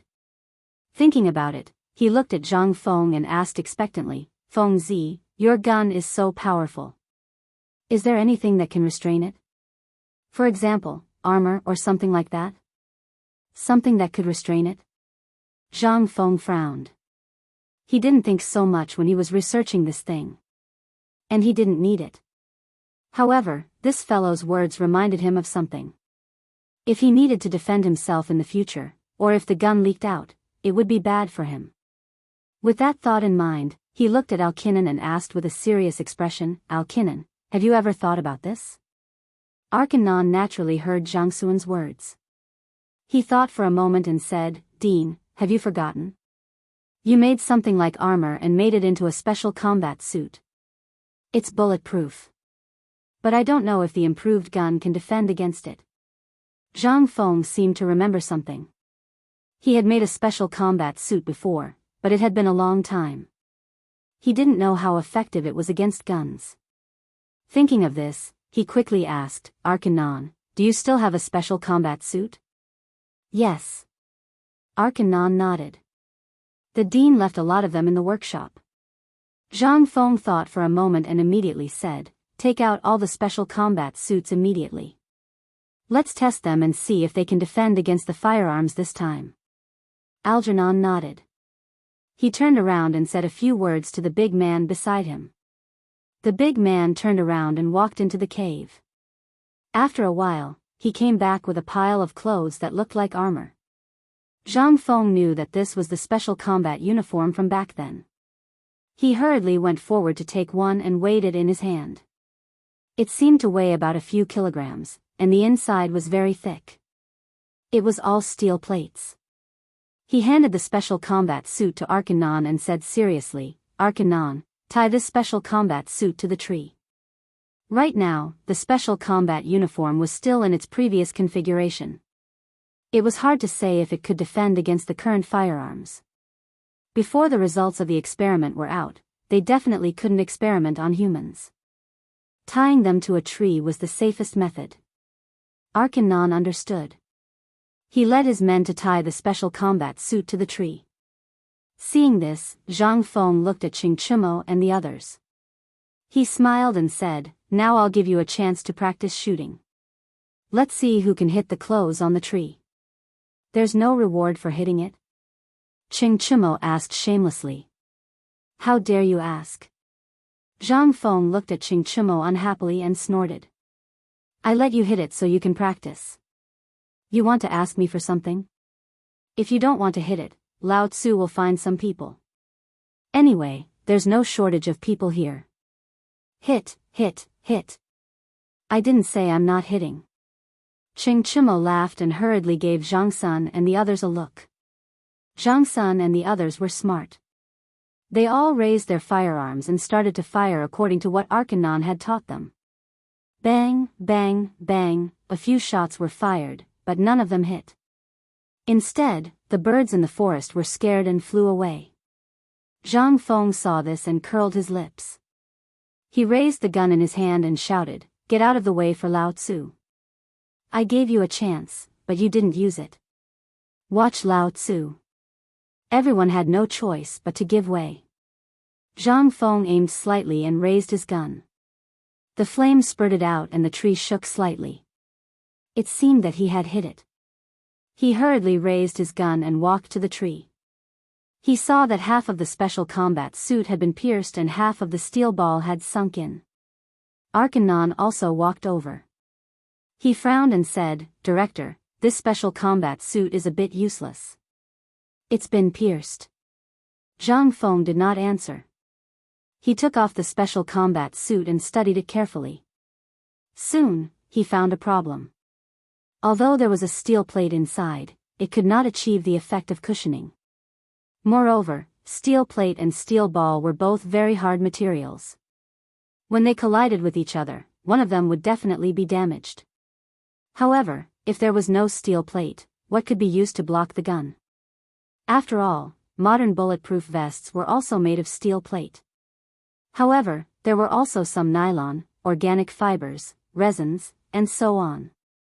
Nylon and organic fibers were not available. Chapter 1952. But resin, there was resin. Every tree would secrete it, and there were more pine trees, which were more suitable for making bulletproof vests.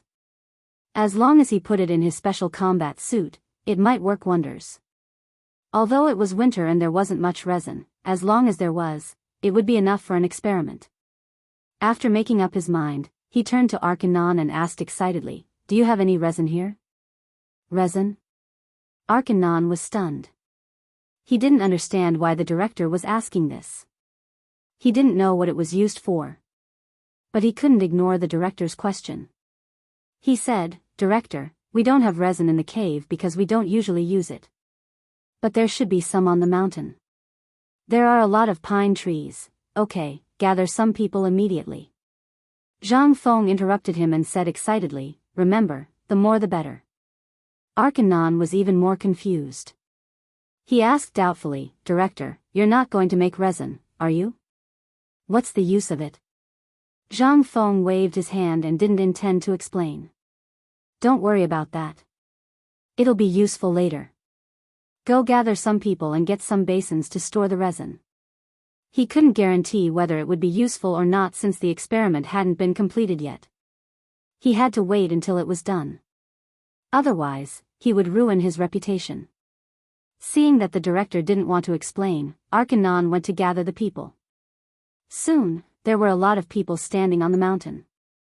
There were at least 100 of them, and every 2 of them held an iron basin. Zhang Feng glanced at them and said seriously, "You must be curious about why I called you here. Now, I'll tell you that there's a big project for you to do, and that is to scrape resin. Scrape resin from all the trees on the mountain and put each resin into a basin. I'll need it later." Everyone looked at each other in dismay, but no one said anything. It wasn't that they doubted the director. After all, they spent a lot of time in the cave and had little contact with the outside world. They didn't know what the resin was for. Also, the director's great image was deeply imprinted in their minds. They wouldn't question it, and they didn't dare to. However, he was a little puzzled. Why didn't they make a good weapon? Why did they go up the mountain to scrape resin? Seeing this, Zhang Feng continued, "I know that everyone may have some doubts in their hearts, but don't worry. When the resin is scraped off, I will definitely tell everyone why." As soon as he finished speaking, everyone nodded and walked towards the forest with the weapons in their hands. In their hearts, the dean was lofty and omnipotent. Since the dean had given them instructions, they just had to do as they were told. The dean must have his uses. Seeing that everyone had gone to work, Zhang Feng turned to look at Qing Chumo and the others. "You guys go too. Don't stay idle." Qing Chumo was not happy. With a bitter face, he said, "Why? We're not coolies, are we? There's strength in numbers."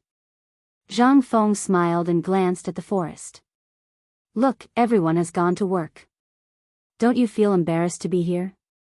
Also, when I make the things later, I will definitely give you some benefits." He knew that these guys wouldn't do anything without benefits.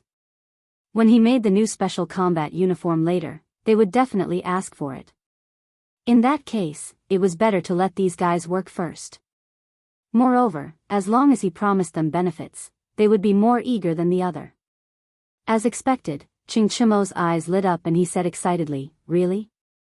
Wait a minute, I want the best." After that, he rushed into the forest with a tang knife. Zhang Sunchong and Du Go naturally didn't want to be left behind.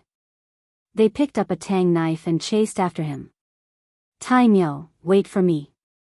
Zhang Feng turned to look at Arkanon and said, "The special combat uniforms I asked you to make before were all made of steel plates, right?" "Yes." Arkanon nodded and thought for a while. "Director, is there something wrong with them?" Zhang Feng took out a cigarette from his waist and lit it. He took a deep puff and then looked at Arkanon seriously.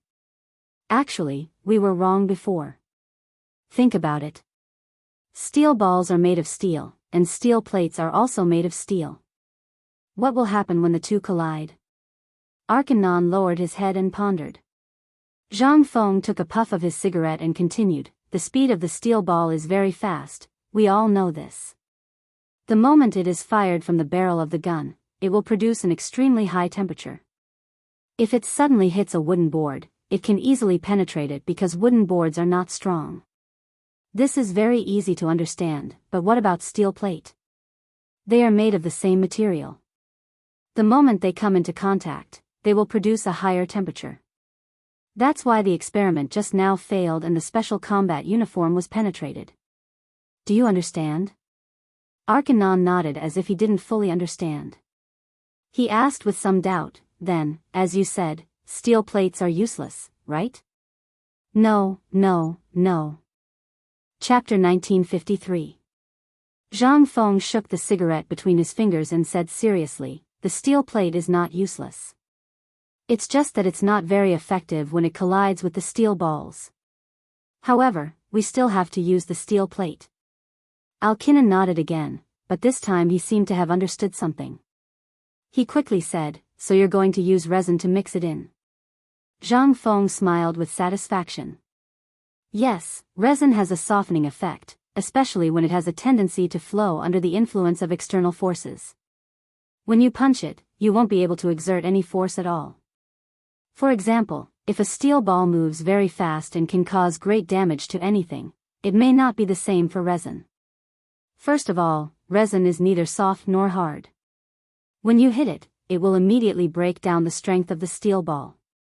Secondly, even if the steel ball is strong and breaks the resin will still be like what I said just now, breaking down the strength of the steel ball.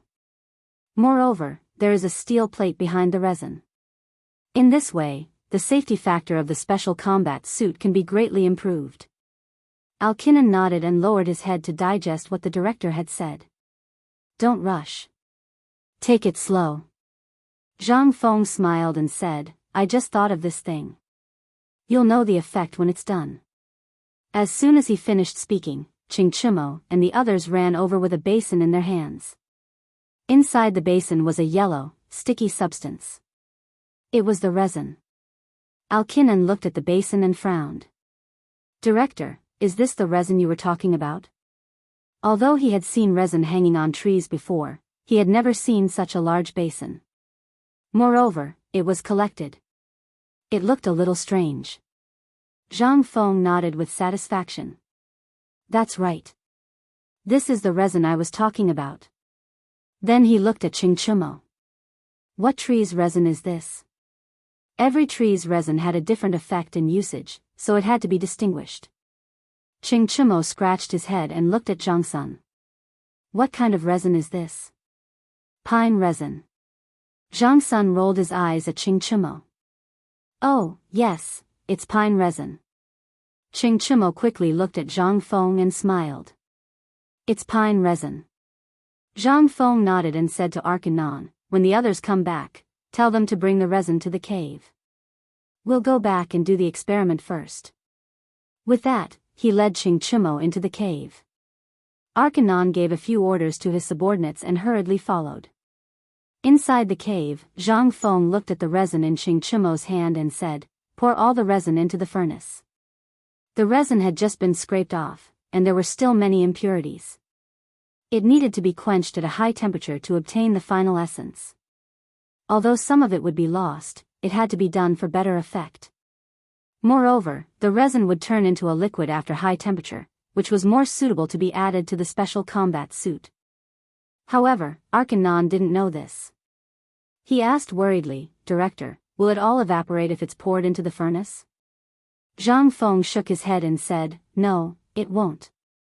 The resin is not a liquid, nor is it a solid. It's semi-solid. It will only be quenched if it's put in the furnace, but the temperature can't be too high. Lower the temperature to 60 degrees first. Arkanon nodded and asked his subordinates to operate the furnace.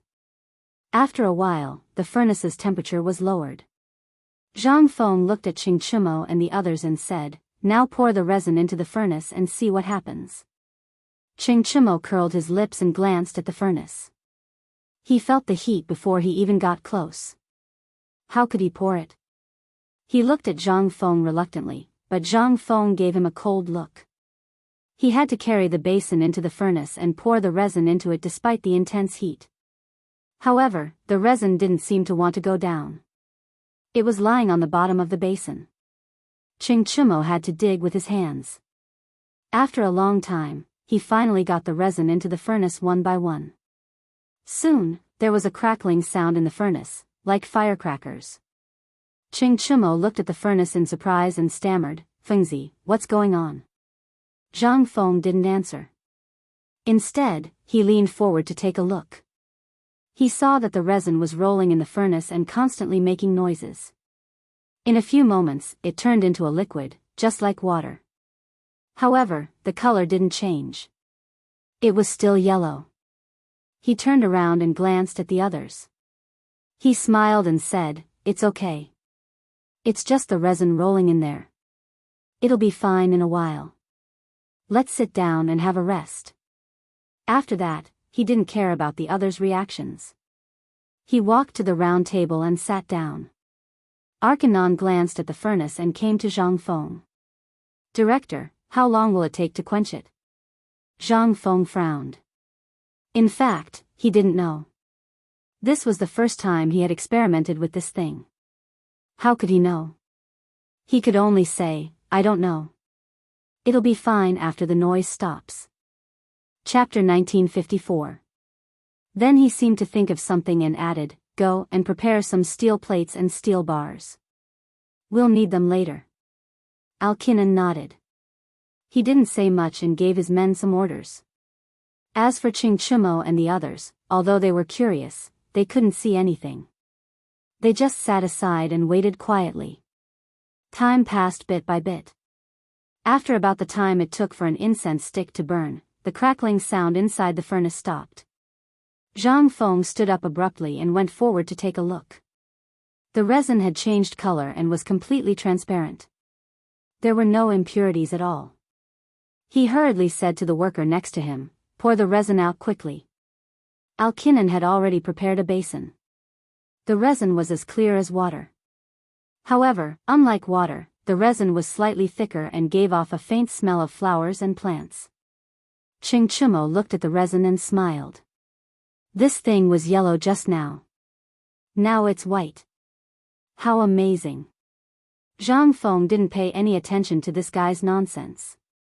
Instead, he looked at Alkinnon and said solemnly, "Take out the steel plate and put it in the resin. You must soak it in." Alkinnon nodded. He also understood the importance of this matter. He hurriedly took out the steel plates and put them in the resin without saying anything. Soon, the resin covered the steel plates. Zhang Feng hurriedly said, "Take it out quickly. Otherwise, the resin will dry up." Alkinnon hurriedly took out a steel bar and put it in the resin. He tried to pick up the steel plates, but they were too heavy. No matter how hard he tried, he couldn't pick them up. Zhang Feng was anxious. He hurriedly waved to Chingchumo and said, "Tai Nyo, come and help. Otherwise, it will be over soon." Chingchumo didn't intend to help at first, but seeing Feng Zi so anxious, he went forward. He was strong. He took the steel bar and picked up the steel plates with a little force. Zhang Feng hurriedly said, "Put the steel plates aside to dry." "Okay." Chingchumo nodded his head and put the steel plate aside before giving up. Zhang Feng squatted down and looked at the steel plate. It seemed to be coated with a thin film. It was wet, slippery, and elastic. He immediately understood that the experiment was a success.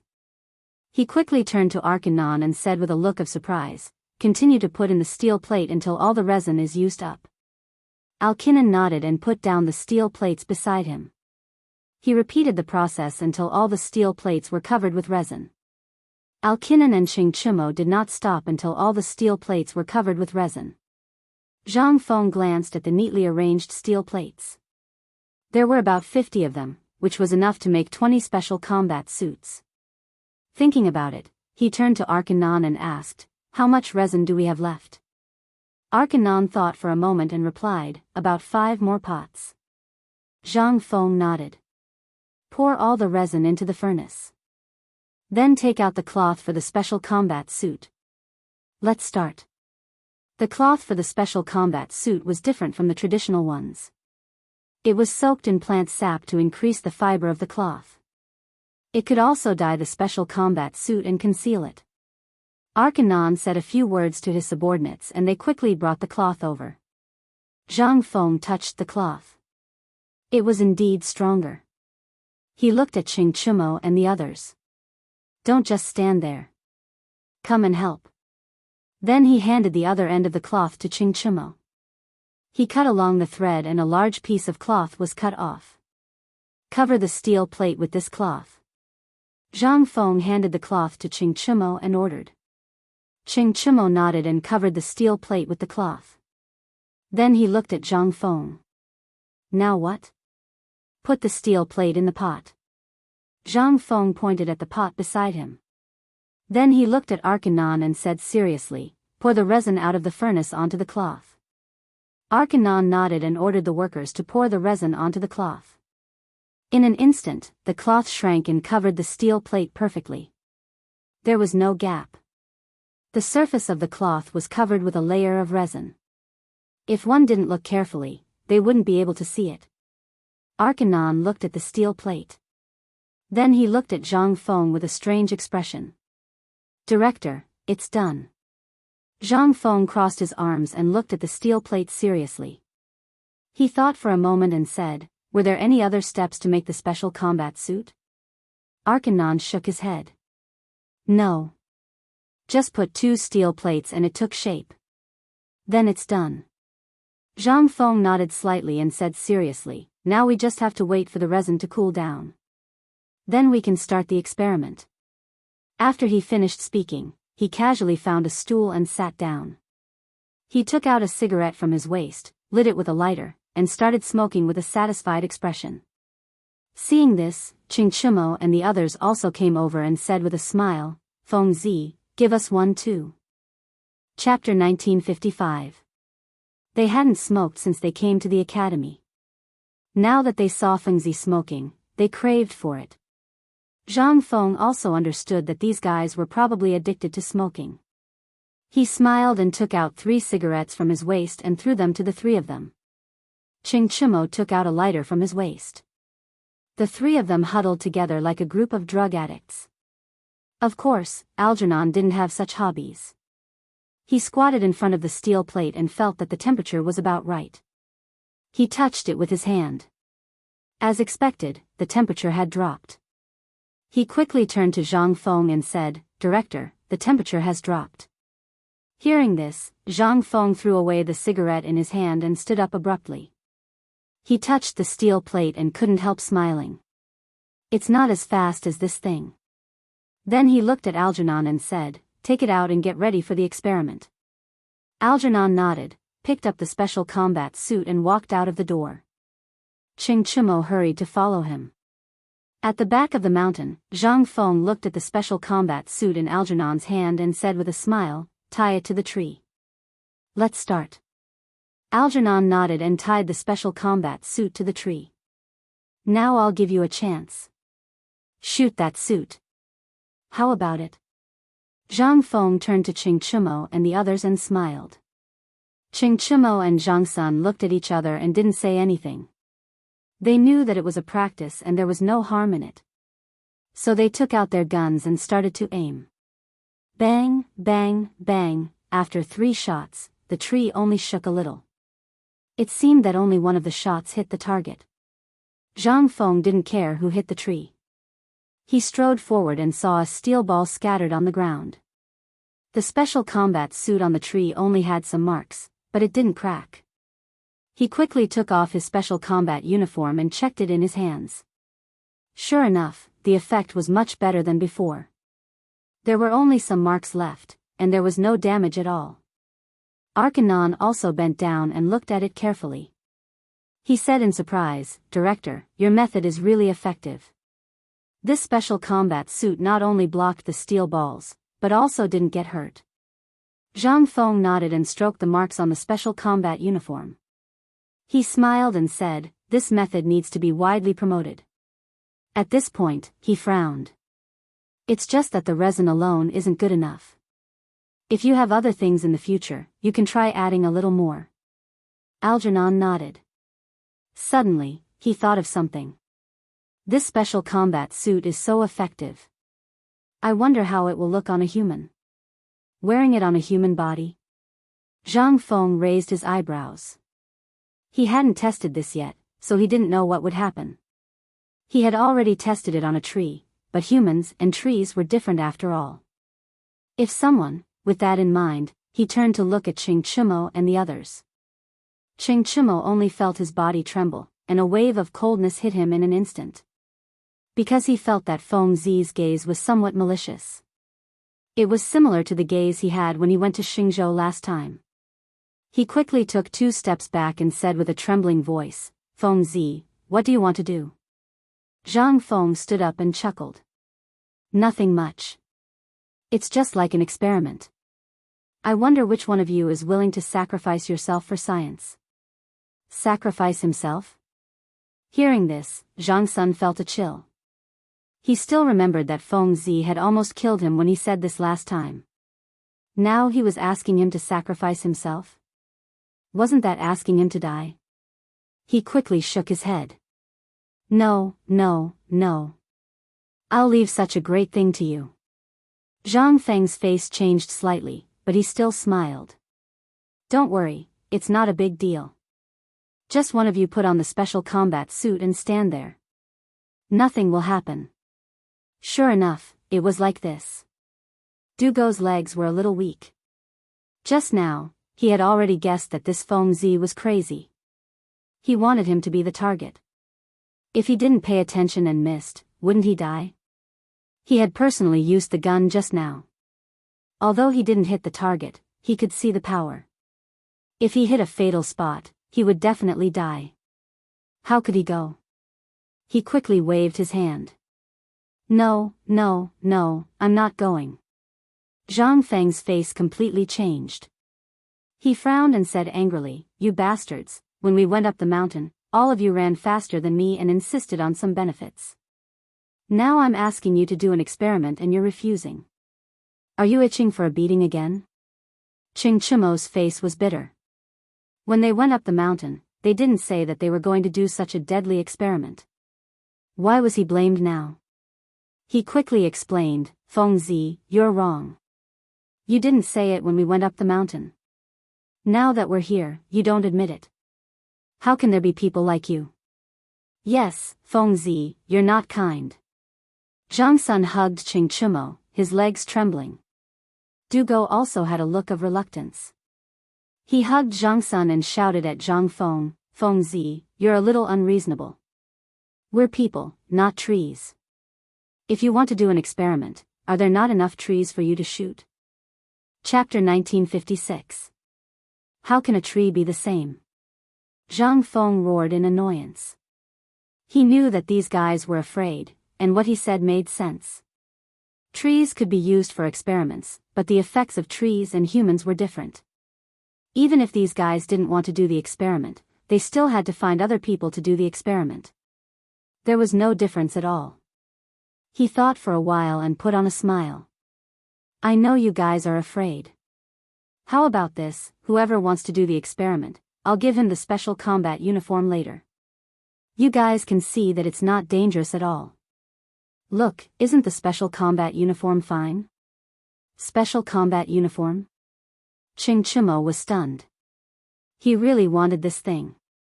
After all, there was no man who didn't like this kind of thing. However, it was a little uncomfortable to be hit by a gun. However, after thinking about it, what Feng Zi said made sense. There was no danger when it was tied to a tree. If it was tied to a human, it probably wouldn't be dangerous, right? Thinking about it, he probed, "Is what you said true? Is it really not dangerous to hit a human?" Before Zhang Feng could answer, Zhang Sun took it. He looked at Qing Chimo nervously. "Iron Bull, are you crazy? You dare to try this thing? Do you want to die?" Qing Chimo gave Zhang Sun a look. Then, he put his left hand on Zhang Sun's shoulder and his right hand on Dugo's shoulder. They formed a circle and said softly, "You guys don't understand. Lao Tzu saw it just now. This special combat uniform is really powerful. Later, we'll talk to Feng Zi about the conditions. We'll get this thing. Also, think about it, would Feng Zi hurt us? After all, we're brothers." When Zhang Sun and Du Go heard this, they felt that it made sense. They said, "Okay, you can try it later." They were still a little scared. Since Iron Bull wanted to die, they would let him have it. Qing Chimo rolled his eyes at Zhang Sun. "Okay, don't be jealous later." As soon as he finished speaking, Zhang Feng's voice came. "What are you guys discussing?" All right. Qing Chimo quickly responded and turned to look at Zhang Feng. "Feng Zi, is what you said true? Is that thing really not dangerous?" Although he was a little shaken, he still wanted to confirm it. After all, this thing hitting a body was not the same as hitting a tree. Zhang Feng saw that this guy was a little moved and smiled. "Of course, I made it myself. Don't you trust me?" Qing Chimo gave him a look of disdain, as if to say, "Of course I don't trust you." Of course, he wouldn't say that out loud. Therefore, he said, "Feng Zi, it's not that I don't trust you, but this thing is dangerous. You have to." At this point, he glanced at the gun on the ground, the meaning of which was self-evident. Zhang Feng naturally knew what Qing Chimo meant. He just wanted the gun. This thing was so powerful. What if it hurt someone? In addition, this guy was a troublemaker. Moreover, the gun hadn't been released yet. Once it was released, it would definitely cause a huge uproar. With all these reasons combined, he couldn't give it to him. He immediately refused. No, this thing is different from other things. I can't give it to you. You can choose other weapons. Other weapons? Qing Chimo frowned and glanced at the other weapons on the ground. The Mitsubishi Army knife. He had played with it before. There was nothing good about it. The Tang knife was no good either. The Mo knife was even worse. After looking around for a while, he still couldn't find a single one that caught his eye. He frowned and said with some dissatisfaction, "Feng Zi, are you trying to send me off with these toys? None of them caught my eye. I just want your gun. Are you going to give it to me or not? If you give it to me, Lao Tzu will immediately wear it and stand neatly for you. You can fight however you want, as long as you leave some descendants for the Qin family." Zhang Feng was stumped. The gun was so powerful. It was absolutely impossible to give it to this guy. Otherwise, Chang and city would be turned upside down in less than 3 days. The entire Qin family would be finished. However, if he didn't give the gun, he wouldn't be interested in the other things. What should he do? Should he make a composite bow for this guy? A composite bow and a gun had the same effect. Moreover, for Iron Bull, a composite bow was better than a gun. He just didn't know if this guy could accept it. With that thought, he looked at Qing Chimo and said with a smile, "Iron Bull, it's not that I don't want to give you the gun, but this thing is too powerful. If you take it, what if it goes off and you kill someone? What if you kill a noble? What about the Qin family?" Hearing this, Qing Chimo fell silent. It wasn't Zhang Feng's words that convinced him. It was because he remembered something. If he brought the gun home, the heartless old Sheng would definitely confiscate it. Moreover, old Sheng had a group of brothers, such as Uncle Yuqi and Uncle Qin. They were all famous people. If they saw that he had such a treasure, wouldn't they snatch it? Chapter 1957. But this gun was so good, how could he let it go? After thinking about it, he still wasn't willing to give up, so he said, "Then what do you mean? You're not giving it to me?" "I didn't say that I'm not giving it to you." Zhang Feng waved his hand and looked at Qing Chimo with a smile that wasn't a smile. "I'm planning to give you something else. Think about it, if you take the gun, I'm afraid you'll get yourself into trouble." Qing Chimo fell silent again. Actually, he wasn't afraid of getting himself into trouble. His father was Lu Guogong, who would dare to touch him? He was just afraid that the gun wouldn't fall into his hands. That would be King tragic. Thus, he could only ask, "What's the other thing you were talking about?"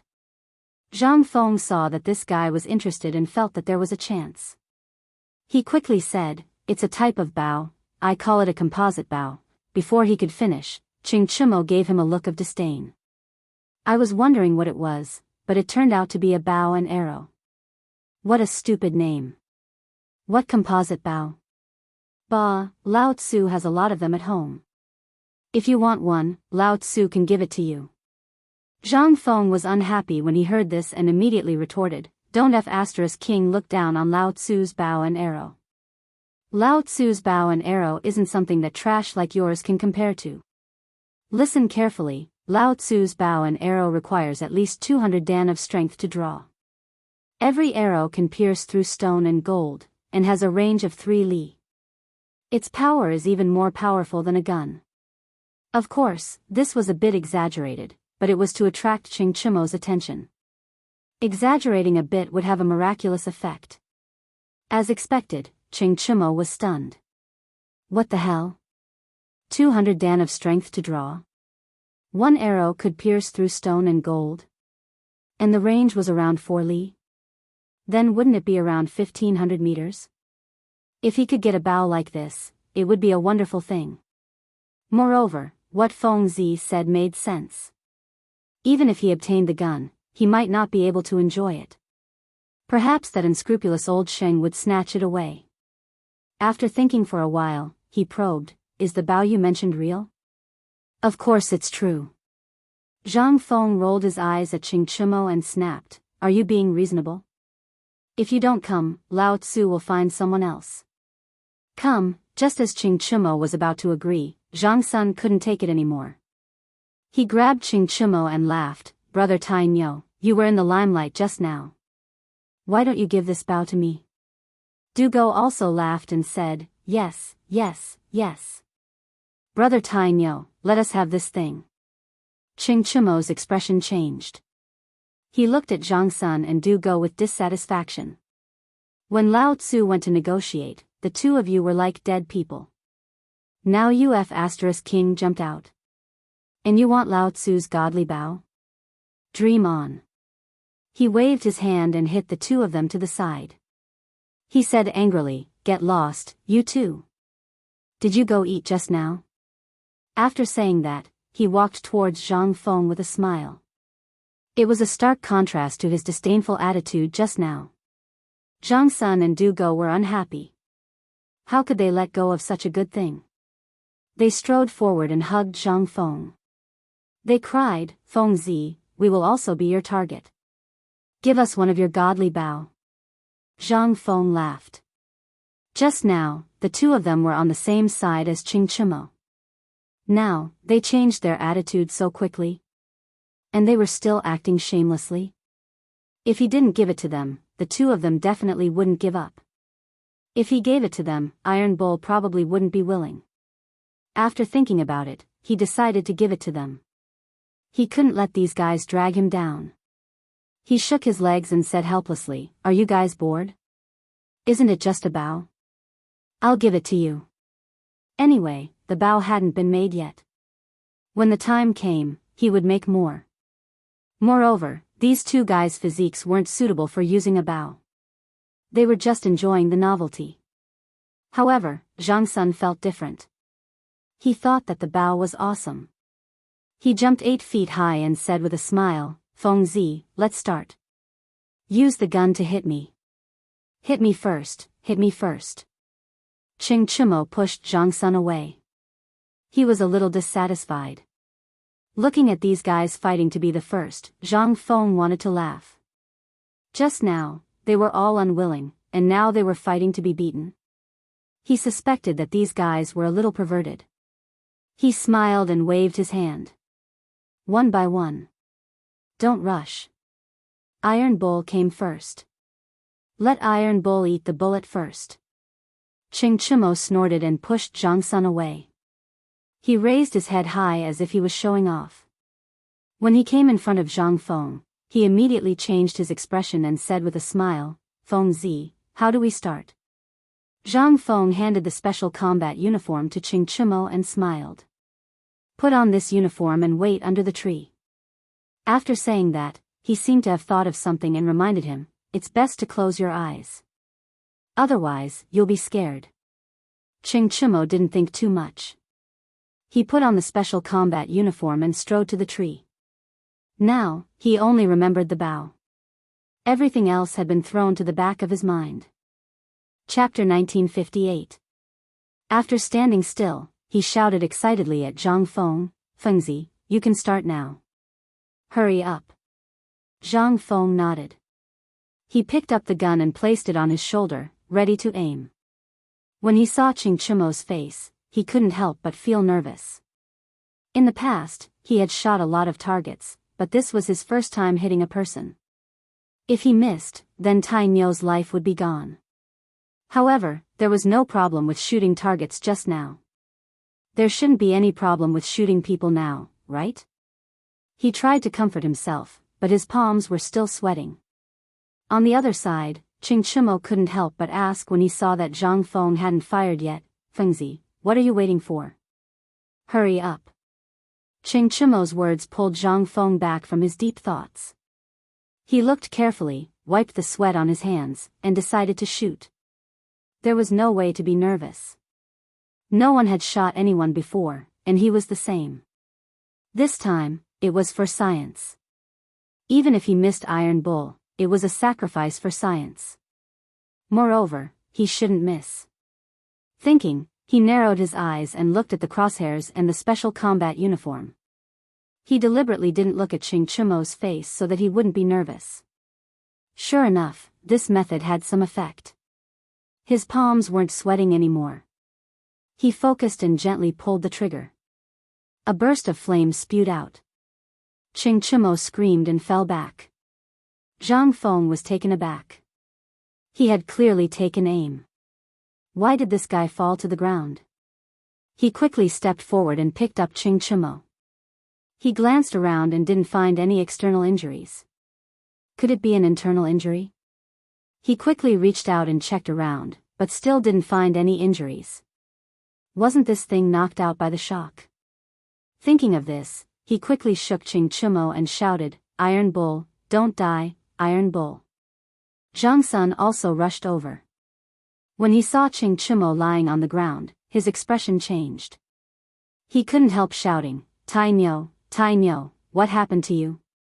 As they spoke, the two of them imitated Zhang Feng and kept shaking Ching Chimo, trying to shake Ching Chimo awake. Ching Chimo didn't know if it was the shaking of the crowd or if he wasn't injured at all. He suddenly sat up, which scared the crowd and made them step back. Zhang Feng pointed at Ching Chimo and asked in a trembling voice, "Iron Bull, what happened to you just now?" Ching Chimo didn't answer immediately. Instead, he rubbed his head as if trying to recall something. After a while, he said, "I think I was hit just now." "Nonsense, would you be lying down if I didn't hit you?" Zhang Feng suddenly stood up and stared at Ching Chimo. "Lao Tzu is asking why you fainted?" Zhang Sun and Du Go also nodded. They were scared by this guy just now, and their legs were still weak. Ching Chimo ignored the crowd and rubbed the back of his head because he felt a little uncomfortable. When he touched it, he felt a sharp pain. He screamed, "Ah, Lao Tzu's head." Zhang Feng hurriedly stepped forward and grabbed the back of Ching Chimo's head to take a closer look. It turned out that this fellow had a big bump on his head. It looked like he had bumped into something, but in such an open space, where could he have bumped into? Zhang Feng curiously turned his head to take a look. A tree behind him immediately attracted his attention. The bark on the tree was gone. He instantly understood that Iron Bull had crashed into a tree. He quickly turned his head and said, "Iron Bull, King hit a tree." Ching Chimo's face was full of question marks. He couldn't believe it. How did he hit a tree? Although he didn't want to believe it, he still turned his head to look. He saw that there were still marks on the tree. He could tell at a glance that he hit it. He suddenly jumped up, pointed at the tree and shouted, "How the **ck did I hit a tree?" Zhang Sun also reacted at this time. He quickly got up and looked at the back of Ching Chimo's head, then looked at the tree. He couldn't help but laugh. "Iron Bull, **King thought you were dead. So you just hit a tree." Ching Chimo couldn't stand this guy's ridicule. He slapped Zhang Suan's head and said angrily, "You **King are the same now." Zhang Sun was still in a good mood. After being hit, he naturally wasn't happy. He jumped up and wanted to fight back. Zhang Feng saw that the situation was not right and quickly reached out to stop him. "Don't hit him. Do you still want the bow?"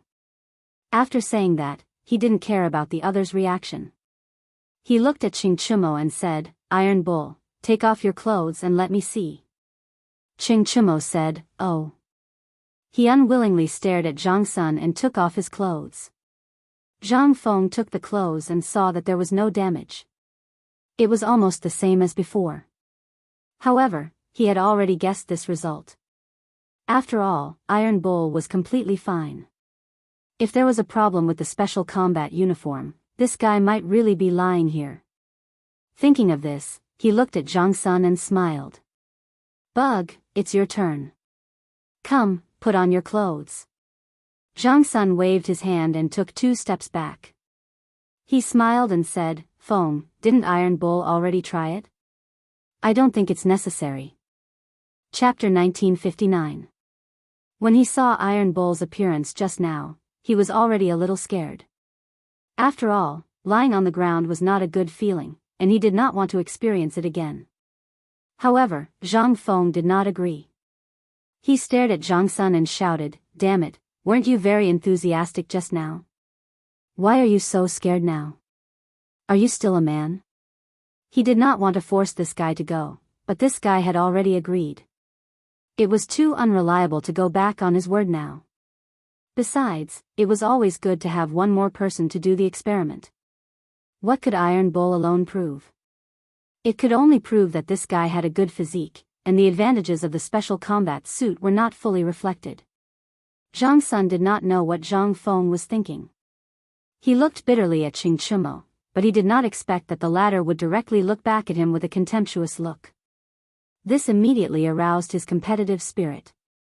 Therefore, he turned to Zhang Feng and said with a stern face, "Fengzi, give me the thing." Lao Tzu does not believe it. Zhang Feng had been waiting for this sentence. He quickly handed over the special combat suit and said with a smile, "Come on, find a place to stand. Don't stand against a tree." Qing Chumo blushed when he heard this. After all, anyone could tell that he was talking about him. Zhang Sun took the special combat suit and glanced at Qing Chumo with a dissatisfied face. Then, he put it on and found an open space to stand. He shouted, "Fengzi, I'm ready. Let's start." Zhang Feng nodded, took a few steps back, and put the gun on his shoulder. This time, he was not as nervous as before. After all, he had some experience. He aimed at Zhang Suan's special combat suit and raised his hand to shoot. Bang! Bang! Zhang Sun obviously took 2 steps back, but he did not fall down this time. He touched the special combat suit in front of him and did not feel anything unusual. He shouted, "Fengzi, it's okay." Hearing the sound, Zhang Feng was also delighted. He hurriedly strode forward and checked carefully. Indeed, he did not find any new injuries. This was enough to prove that there was no problem with his special combat uniform. Even a skinny person like Zhang Sun Chong could defend against firearms wearing it. He smiled and said, "Bug, you don't feel uncomfortable, do you?" Although he didn't seem to have any problems on the surface, he still had to ask. Otherwise, what would he do if he suffered internal injuries in the future? Na Qingxiang thought of Zhang Suan's nonchalant look. He took off his special combat uniform and said with a smile, "No problem."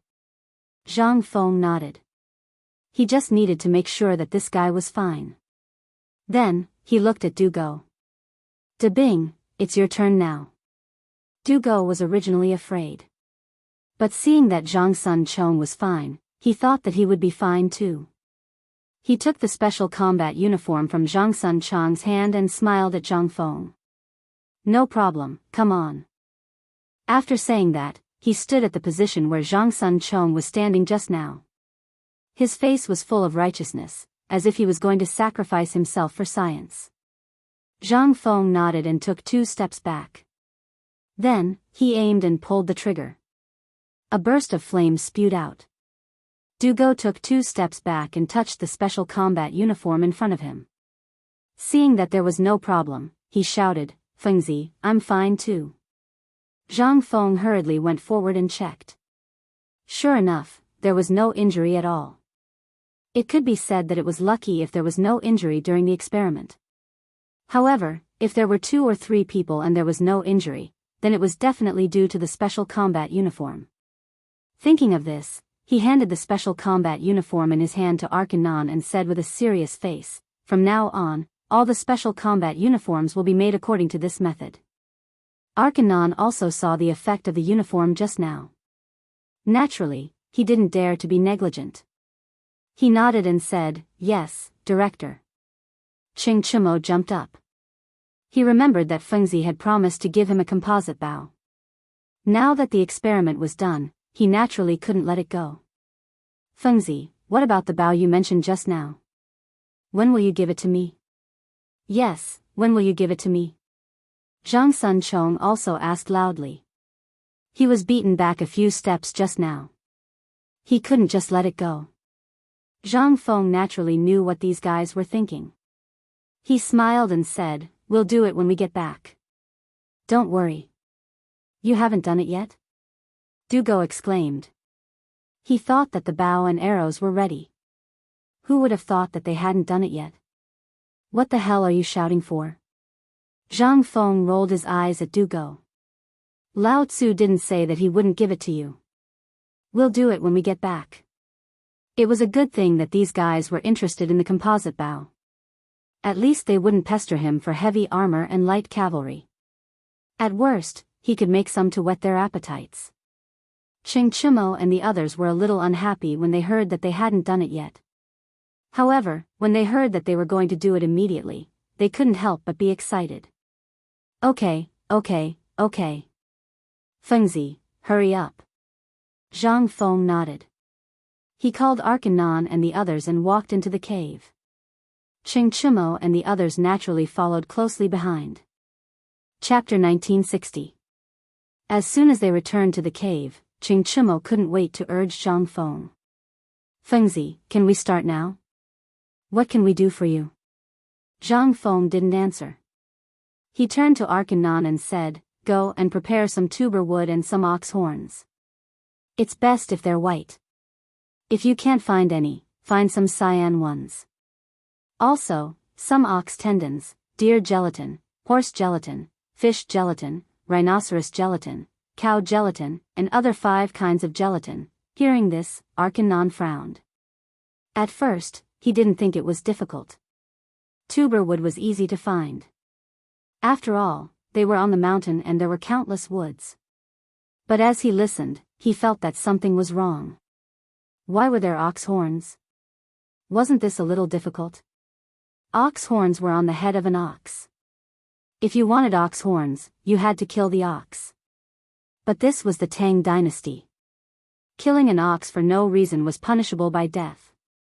Putting that aside, where could he find ox tendons, deer gelatin, horse gelatin, rhinoceros gelatin, and cow gelatin? You couldn't buy them on the market. Only the royal family had them. This stumped him, and he asked a little worriedly, "Dean, of all the things you mentioned, only tuamu is easy to find. The others are not easy to find. For example, cow horns, cow tendons, deer glue, horse glue, and rhinoceros glue. These things may not be available on the market." Zhang Feng frowned. At first, he didn't think too much. He just wanted to tell them the materials of the composite bow. After all, to make a good composite bow, he needed these materials. Of course, it wasn't just for the promise to Ching Chimo and the others. He also wanted to make a breakthrough and research new weapons. But Arkinon's words completely dampened his enthusiasm. Were these things really so hard to get? He wasn't willing to give up. He asked tentatively, "Go and find them on the market." If you can't find them, he lowered his head and pondered. Ox horns were the best. If they couldn't find them, then they could only use ox horns.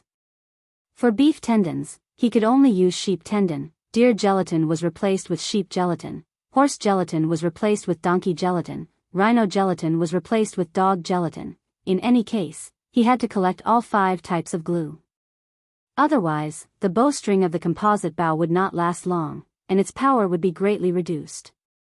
After making up his mind, he looked at Arjunon and continued, "Try your best to buy all the things I mentioned just now, no matter how much they cost. If you really don't have any, buy lamb tendons, sheep's gelatin, deer gelatin, dog gelatin, fish gelatin, rat gelatin, but the effect will be greatly reduced." Seeing that the dean had relented, Arkanon finally heaved a sigh of relief. Ching Chimo, on the other hand, couldn't hold it in any longer. He jumped up high and said, "No, how can we change the materials? Wouldn't the power of Lao Tzu's godly bow be greatly reduced?" He couldn't accept it. Why would he change the materials if he didn't have them? This composite bow belonged to Lao Tzu, and he definitely couldn't accept its power being reduced. Zhang Sun Chong was the same. When he heard that the composite bow's power would be greatly reduced, he shouted, "No, we can't change it. Motherf***, did Lao Tzu make it, or did you make it?" Why are you talking so much nonsense? Zhang Feng glared at them, and his voice was even louder than the two of them. He shouted, where do you expect Arkanon to get these materials? Lao Tzu made it for you, and you're already doing him a favor. Why are you still making a fuss here? If you continue to make a fuss, get lost from Lao Tzu. Ching Chumo was unhappy when he heard this. This godly bow was made for me. How can it have nothing to do with me? Besides, if Arkanon can't find it, can't Lao Tzu find it? He remembered that there was a warehouse at home, and there were many things given by the palace. It shouldn't be difficult to find things like horns and tendons. Zhang Sun Chong saw Ching Chumo's attitude and said eagerly, yes, if you can't find these things, we can find them. But we definitely can't reduce the power of the godly bow. Zhang Feng suddenly understood. Why didn't he think of this earlier? These guys were all businessmen, and it wasn't difficult for them to get these strange materials. For others, this might be a crime punishable by death, but for these notorious rich kids, they could easily find a pile of these materials at home. Moreover, this composite bow was made for them, so they would work even harder. But these guys were so confident now, but when they got home, they might not have the guts to do so. After all, these materials were very valuable. What if they didn't dare to do it when they got home? No, he had to provoke them. Thinking about this, he deliberately put on an embarrassed expression. I understand what you're saying, but these things are very valuable. If I go home to take them, I'm afraid I'll be hung up and beaten. Beaten? Ching Chumo glared at him, his nostrils pointing at the sky. Who the F***ck dares to beat Lao Tzu? Zhang Feng rejoiced in his heart. He had taken the bait. However, he still put on a worried expression. If that's the case, come back soon. Chapter 1961. He knew old Cheng's temper. If Iron Bull went back and asked for something so valuable, old Cheng would definitely not give it to him. Iron Bull was also a person who refused to admit defeat. Who knew what he would do? Ching Chumo ignored Zhang Feng's strange concern. He turned to Zhang Sun and Du Go and snorted, Bug, what do you think? Go home and find the materials?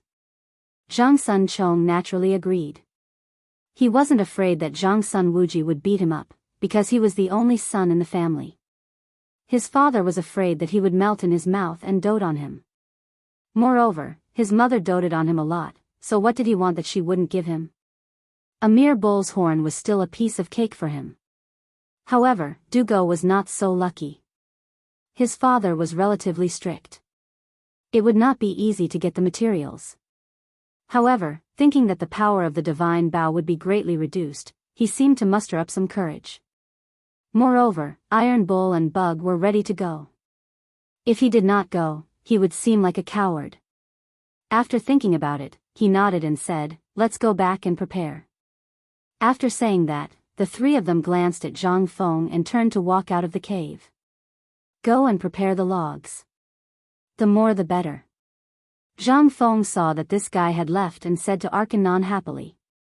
He was not worried that Ching Chumo and the others would not be able to get the horns and other things back. He understood these guys. As long as they heard that something was beneficial to them, they would be more enthusiastic than anyone else. Arkanon naturally did not dare to be negligent.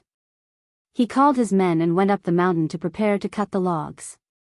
Ching Chumo, on the other hand, was afraid as soon as he came out of the cave. He was regretting that he had impulsively agreed to Zhang Feng's request. How was he going to tell his old man about such valuable materials? If this was known, wouldn't he be beaten to death? What should he do? Thinking about it, he shifted his gaze to Zhang Sun and Du Go. His eyes turned as if he had thought of something. He revealed a malicious look and said, I say, brothers, you should know about my family's situation. I, Lao Tzu, am usually very fierce. You should have seen it, right? Okay. Zhang Sun replied indifferently before turning to chat with Du Go. It was as if he did not care about Ching Chumo's words. In fact, he had already guessed the gist of it. This brat just wanted to complain and then ask for more materials. No way. Ching Chumo saw that Zhang Sun could not be bothered with him, so he turned and ran in front of Du Go. Grinning, he said, "De Bing, I'll tell you the truth. That old Ching of mine definitely won't allow me to take anything. Help me." "Stop." Du Go waved his hand and quickly took 2 steps back. With a look of disdain, he looked at Ching Chumo and said, "Then why didn't you say so earlier? Now you're begging us?" "No way." Zhang Sun Chong nodded his head and hugged Du Go as if they were on the same side. "That's right. Since you didn't mention it just now, don't think about it now. Think of a way yourself." After saying that, he pulled Du Go and ran towards the foot of the mountain. In any case, he was not afraid of not being able to get it.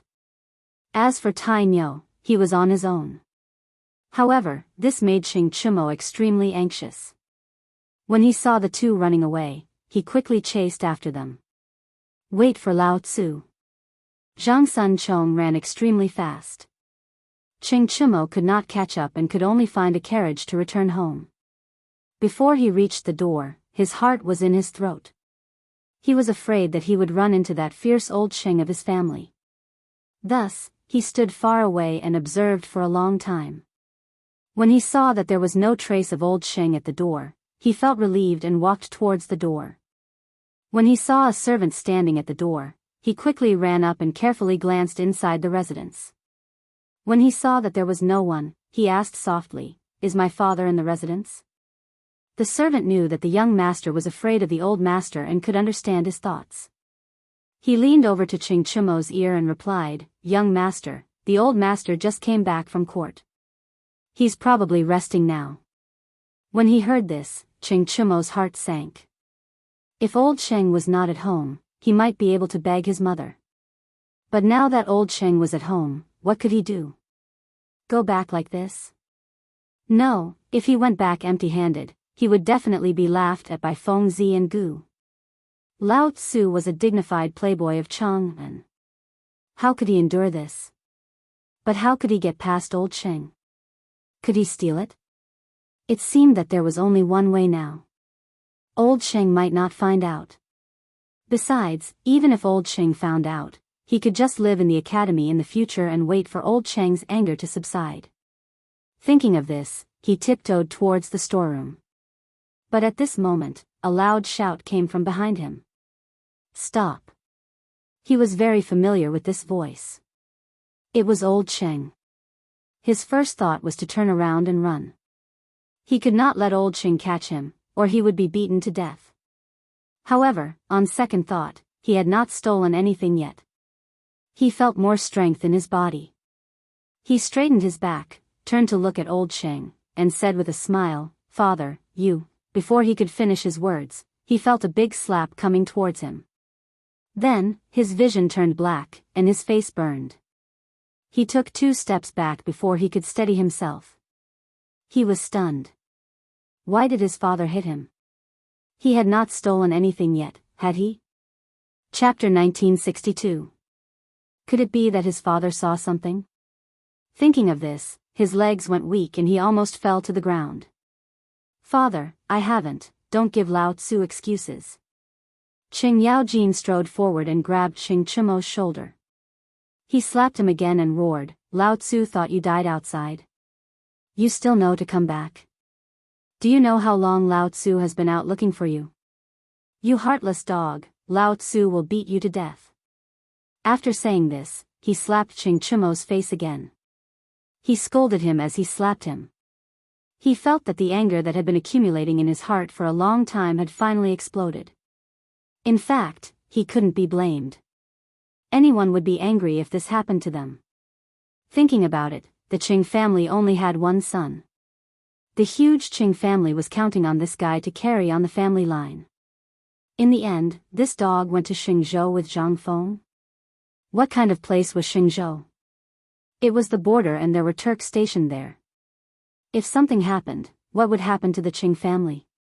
What would happen to such a huge family business? And the most important thing was that this bastard didn't even inform him when he came back.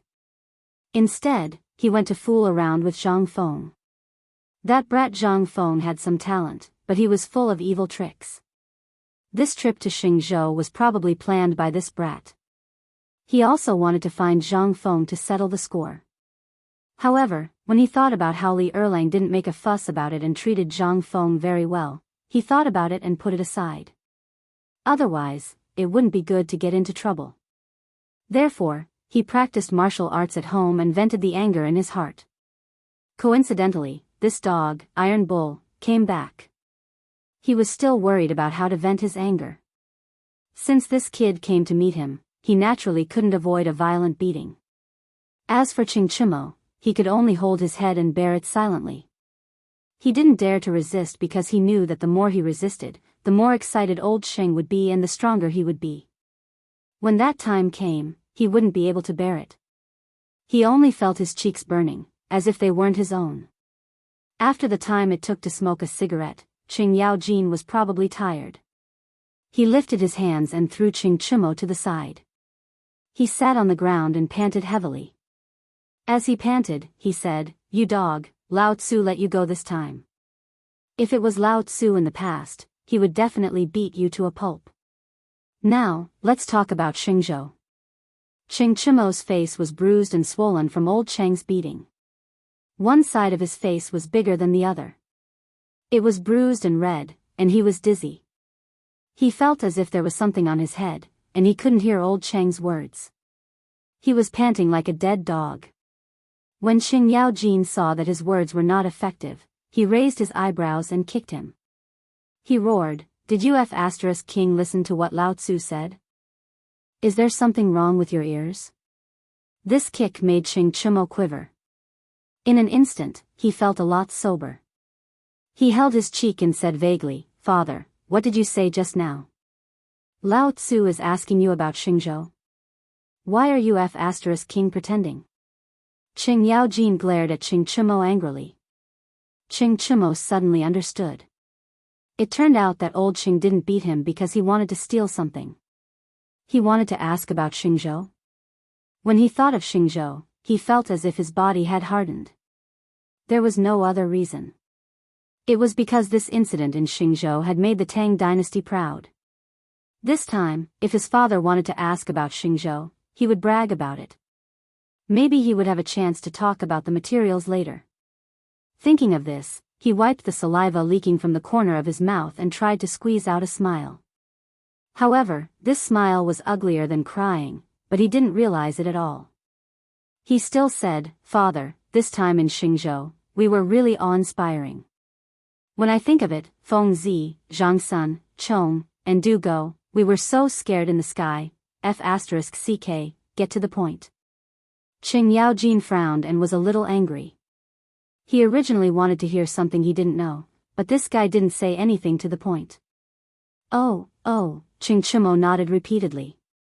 He saw that old Chang's face was not very good, so he didn't dare to be arrogant. He said in a well-behaved manner, "The four of us set off from Chang and then went to Xingzhou. Just now, it was Feng Zi who suggested that we go to bomb the Turkic camp. The three of us naturally didn't agree, but Feng Zi forced us to go." "Wait," Qing Yaojin waved his hand and was a little confused. "Why didn't you agree to go?" He had been fighting all his life, and he hated those foreign races the most. Every year, they came to the Tang dynasty to burn, kill, and loot. For this reason, he and Yu Qigong had jointly submitted a memorial to ask for troops to be sent to the Turkic kingdom. Unfortunately, they were rejected by Li Erlang because of the lack of provisions. Now that this guy had such a good opportunity to kill the Turkic kingdom, why didn't he agree? Was there shit in his brain? He was now very suspicious. Was this Iron Bull his son? Why didn't he have the ruthlessness he had in the past? No, he had to ask that woman of the Chui family later if she had a lover outside. Thinking of this, he narrowed his eyes and carefully looked at Qing Chimo, as if he wanted to see something. Chapter 1963. Qing Chimo was chilled by old Cheng's gaze, and he didn't dare to answer. Because he couldn't answer. If he said that he was afraid, then according to old Cheng's temper, he would probably be beaten up again. Qing Yaojin's eyes were sharp, and he sensed something was wrong. He snorted coldly. "Were you King scared at that time?" He knew his son very well. Although he was usually more arrogant than anyone else, as if he had inherited the temperament of the Qing family, when it came to life and death, he would run faster than anyone else. Of course, he didn't object to his son saving his life. But this time was different. He wasn't in any danger, and he was even killing Turks. Even if he died, he would be fighting for the glory of the Qing clan. At worst, he would just have to work hard for a few more years to give birth to another child. But running away was wrong. This was the King disgrace to the Qing family and the Tang dynasty. Thinking of this, he raised his foot and kicked out, shouting, "What the *ck are you afraid of? At worst, Lao Tzu will mourn for you after you die." After saying that, he felt that something was wrong, so he quickly changed his words. At worst, he'll be a hero again after 18 years. Qing Chimo was so scared that he stepped back. His fear of old Sheng was deeply buried in his bones. If he was kicked again, he would probably be crippled. He quickly begged for mercy. "Father, don't hit me. I didn't run away. I went with Feng Zi and the others." Hearing this, Qing Yaojin withdrew his foot. His expression softened a little, but he still pretended to be angry. "Go on. What happened after that?" Qing Chimo nodded and wiped the cold sweat on his forehead. "I was scared just now, but when I thought about father's usual teachings, how could he let these Turks kill people on the land of the Tang dynasty? So, he and Feng Zi dropped explosives on the Turk camp, and it exploded into a sea of fire." Qing Yaojin nodded in satisfaction. Especially when he heard his father's teachings, he felt like a spring breeze in his heart. It seemed like this dog, no, Iron Bull, had not forgotten Lao Tzu's teachings. She was still able to remember Lao Tzu's teachings even when she was in danger. He really didn't raise her in vain. Now it seemed that Fengzi was not bad. Although he was a little reckless, he had at least blown up the Turkic camp and wounded Xieli and Tuli, temporarily removing a scourge for the Tang dynasty. The more he looked at Tai Nyo, the more he liked him. He didn't think that he was someone else's son anymore. After all, who would dare to bomb the Turkic camp? Only the Qing family's son would dare to do that. As he thought about it, a smile finally appeared on his face. He said rather proudly, "Come, tell Lao Tzu what teachings he remembered. In the future, Lao Tzu will be treated as a family heirloom and let everyone in the Qing family know." When Qing Chimo saw that old Cheng's expression had improved, he couldn't help but feel happy. But what was this teaching? He raised his head and thought for a long time. Finally, he remembered and hurriedly said, "At that time, I only thought that my father taught me to fight cocks when I was 3 years old, taught me to drink when I was 4 years old, and taught me to give birth when I was 5 years old. I was thinking that if I had died at that time, I wouldn't have been able to play with these things in the future." As Qing Chimo spoke, he smiled proudly because he felt that he had caught old Cheng's appetite. In this way, he might be able to settle the matter of the materials later. However, he didn't know that when he talked about fighting cocks, old Cheng's expression had changed. When he was 5 years old, old Cheng's entire face had darkened. He had never thought that this dog's teachings would be this. These were all things that he had taught his son when he was bored. He treated it as a way to pass the time. He had originally thought that this dog would say something, but in the end, this was it? Could this *king be a family heirloom? He could no longer suppress the anger in his heart. Just as he was about to slap him, he saw Qing Chimo turn his head and look at him with a dumbfounded expression. Qing Yaojin's anger seemed to have suddenly dissipated. It wasn't because he was tired, but when he saw the scars on his son's face, he couldn't bear it. He had already been beaten to such a state. If he were to hit him again, he would probably be lying on the bed, right? As he thought about it, he put down his palm and snorted coldly. "Tell your son about these things in the future. Don't mention them in front of Lao Tzu. Lao Tzu is still very angry." Qing Chimo had originally planned to brag about old Sheng, but when he turned his head and saw that old Sheng was about to hit him and put down his hand, he was instantly stunned. Seeing that old Sheng was angry, he was even more confused. He asked, "Father, what are you doing?"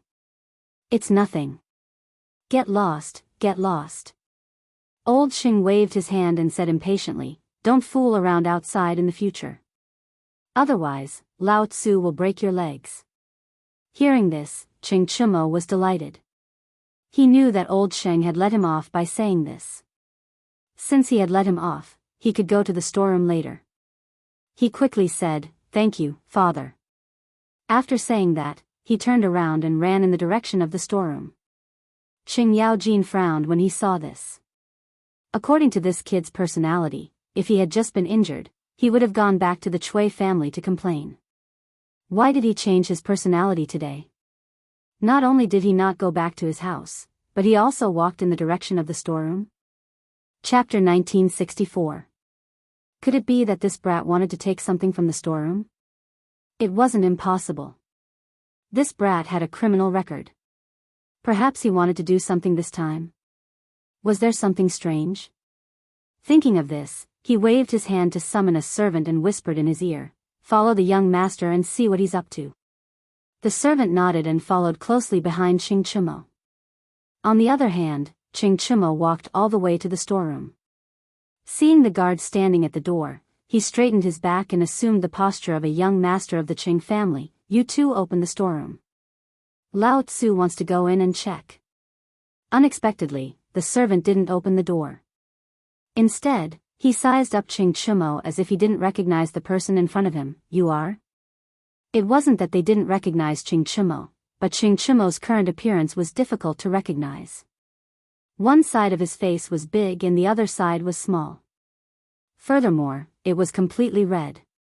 How could they recognize him? Moreover, this fellow had been wearing the clothes of the Zhang residents ever since he returned from Xingzhou. This was completely out of place with the Qing residents. Therefore, the guard asked this question. However, this question angered Ching Chumo. Lao Tzu was a dignified young master of the Duke. How could no one recognize him now? Moreover, he was a guard of the Qing residence. This was simply humiliating. His young master temper exploded. He glared at the guard and scolded, you dogs don't even recognize Lao Tzu. Lao Tzu is the young master of the Qing family, Ching Chumo. Do you believe that Lao Tzu will break your legs? He was so angry that he stomped his feet. He thought to himself, old Sheng hit Lao Tzu. Lao Tzu still didn't have a place to vent his anger. Now, he's using you guys to vent his anger. Thinking of this, he reached out and prepared to slap them. In the blink of an eye, the guard discovered something. This was the young master. He had been in the Qing residence for many years and naturally knew that the Duke had a bad temper and often hit the young master. Therefore, he was used to all of this. However, he didn't expect the beating to be so fierce this time. Young master's entire face was swollen. No wonder he didn't recognize him just now. Now that young master was angry, he wanted to vent his anger. Hiss, he sucked in a breath of cold air. His mind suddenly flashed with the notorious reputation of the young master. His legs couldn't help but go soft. He quickly knelt down, young master, please spare my life. This slave had eyes but failed to see. Ching Chumo coldly snorted as his palm missed. It seemed that he had yet to vent his anger. He kicked the guard's shoulder and scolded, Lao Tzu can't teach others a lesson, but can't he teach you a lesson? Open the storeroom door immediately. The guard staggered and quickly returned to his original position. His hands trembled slightly as he said, young master, the storehouse had always been managed by the madam, who was the young master's birth mother. This madam could be said to be the tyrant of the Qing mansion, or even the tyrant of Chang'an. She had once said that no one should open the storehouse without permission.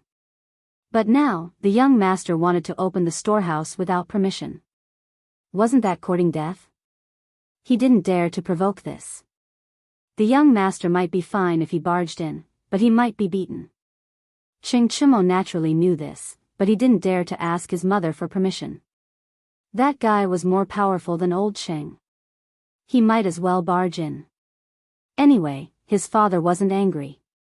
The Xingzhou incident had already been reported to the Qing mansion, so it should be fine. Even if there was trouble, it would be this guard. He clenched his fist and continued to threaten, "Now I'll give you two choices. The first is to be beaten to death by me. The second is to open the door. Choose one." The guard quivered and felt a chill run down his back. He knew the young master's notoriety.